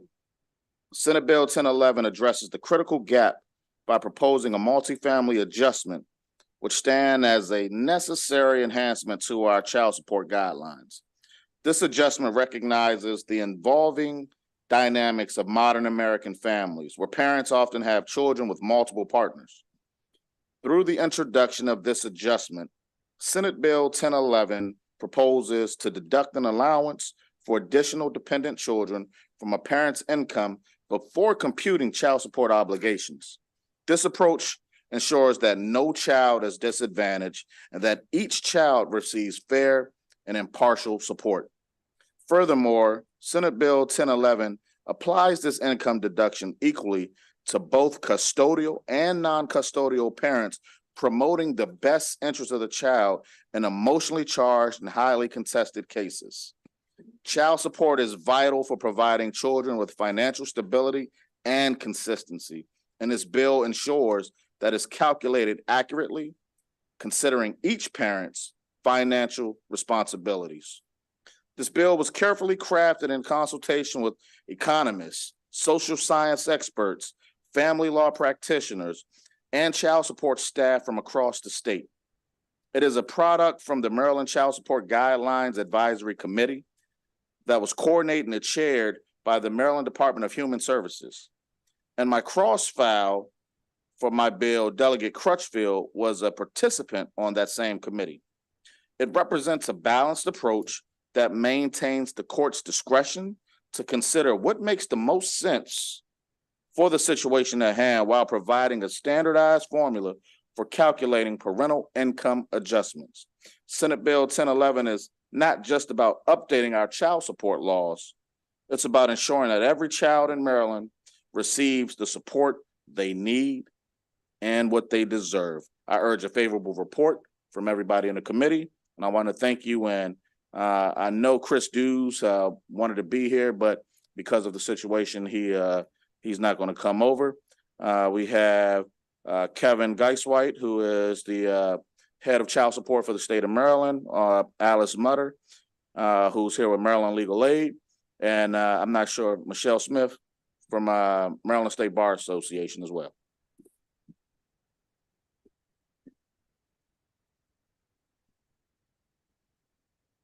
All right, good evening, Chair Smith and members of the Judicial Proceedings Committee. My name is Kevin Geiswhite. I am the Executive Director for the Child Support Administration within the Department of Human Services, and we respectfully request your favorable report for Senate Bill 1011. The federal government requires states to review their child support guidelines every 4 years.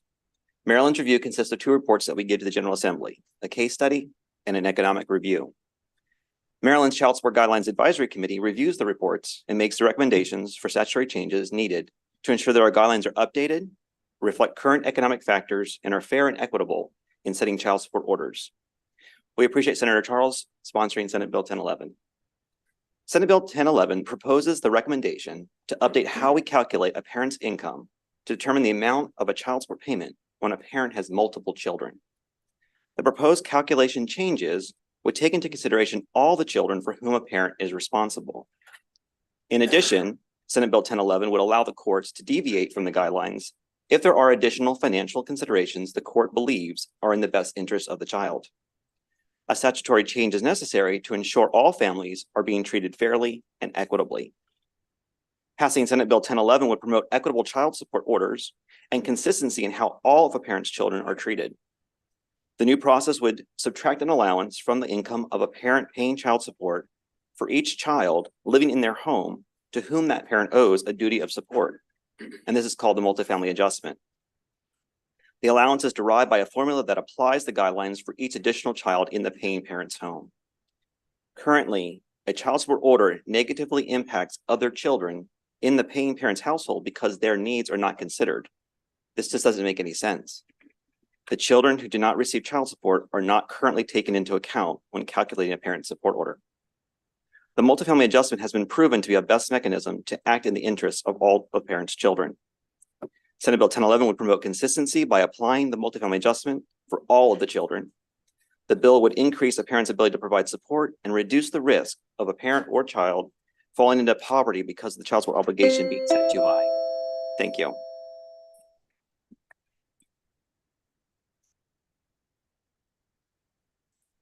Good afternoon. My name is Alice Mutter. I am a supervising attorney at Maryland Legal Aid. And at Legal Aid, our attorneys across the state represent both custodial and non-custodial low-income parents in child support matters.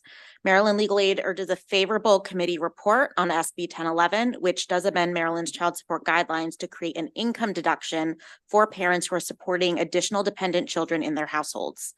Currently, Maryland's child support guidelines calculate child support as if the child at issue is the only child of the custodial and non-custodial parent. There is currently no consideration given to the fact that both custodial and non-custodial parents might be living with and therefore providing financial support for other children from other relationships. In other words, the child support guidelines are premised on an idea that children are always the product of neat and nuclear households, whereas the reality of modern families is far more complex. Data shows that 1 in 10 adult Americans have children with multiple partners, and that statistic is strongly correlated with poverty. Thus, low-income parents that Maryland Legal Aid helps in child support cases are frequently juggling financial responsibilities to multiple children, and yet their child support orders are calculated without considering their expenses for caring for these additional children. This bill seeks to remedy our outdated child support guidelines and bring Maryland into line with what a majority of other states are already doing, which would be to create an income deduction baked into the existing guidelines, which would be applied to either custodial or non-custodial parents where there are additional children in the home, with the amount of income deduction varying based on the number of children. This proposal is grounded in equality as it would apply equally to custodial and non-custodial parents. Further, considering parents' expenses for other children will lead to fairer and more accurate child support orders that reflect the financial realities of each parent. As research shows and as Legal Aid knows from its work, when child support orders are calculated realistically, they are more likely to be paid. For these reasons, we urge a favorable report. Thank you.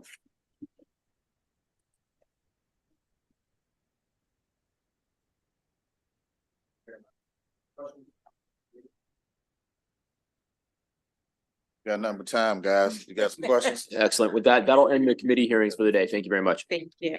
Thanks.